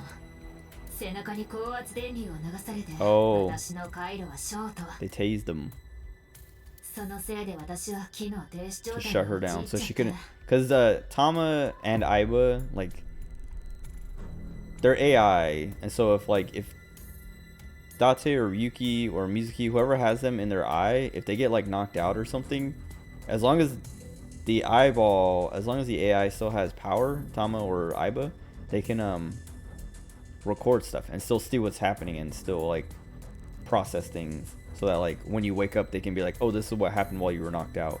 But because they tased him, it short-circuited her, and so she basically lost power. まあ、こうしてなんとか再起動はできたんだけど、自己修復プログラムのおかげでね。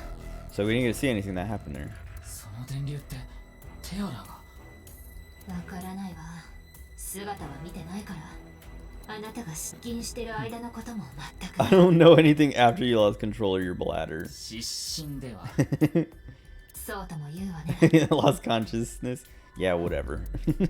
ところで、コメジさんはどこに？さあ、見当たらないけど。 There's something wrong with Mame. I don't trust it.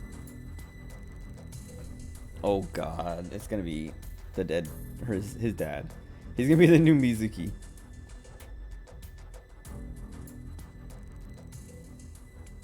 Oh, it's gonna be half a body too, huh?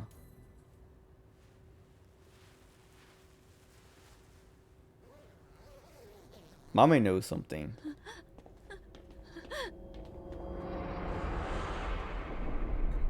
そんな。コメジさん、どうして？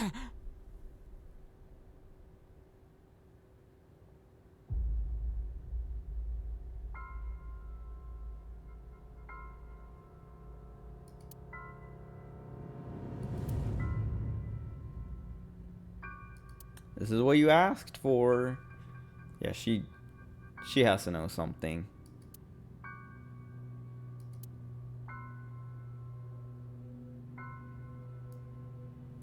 Alright, I'm gonna call it here.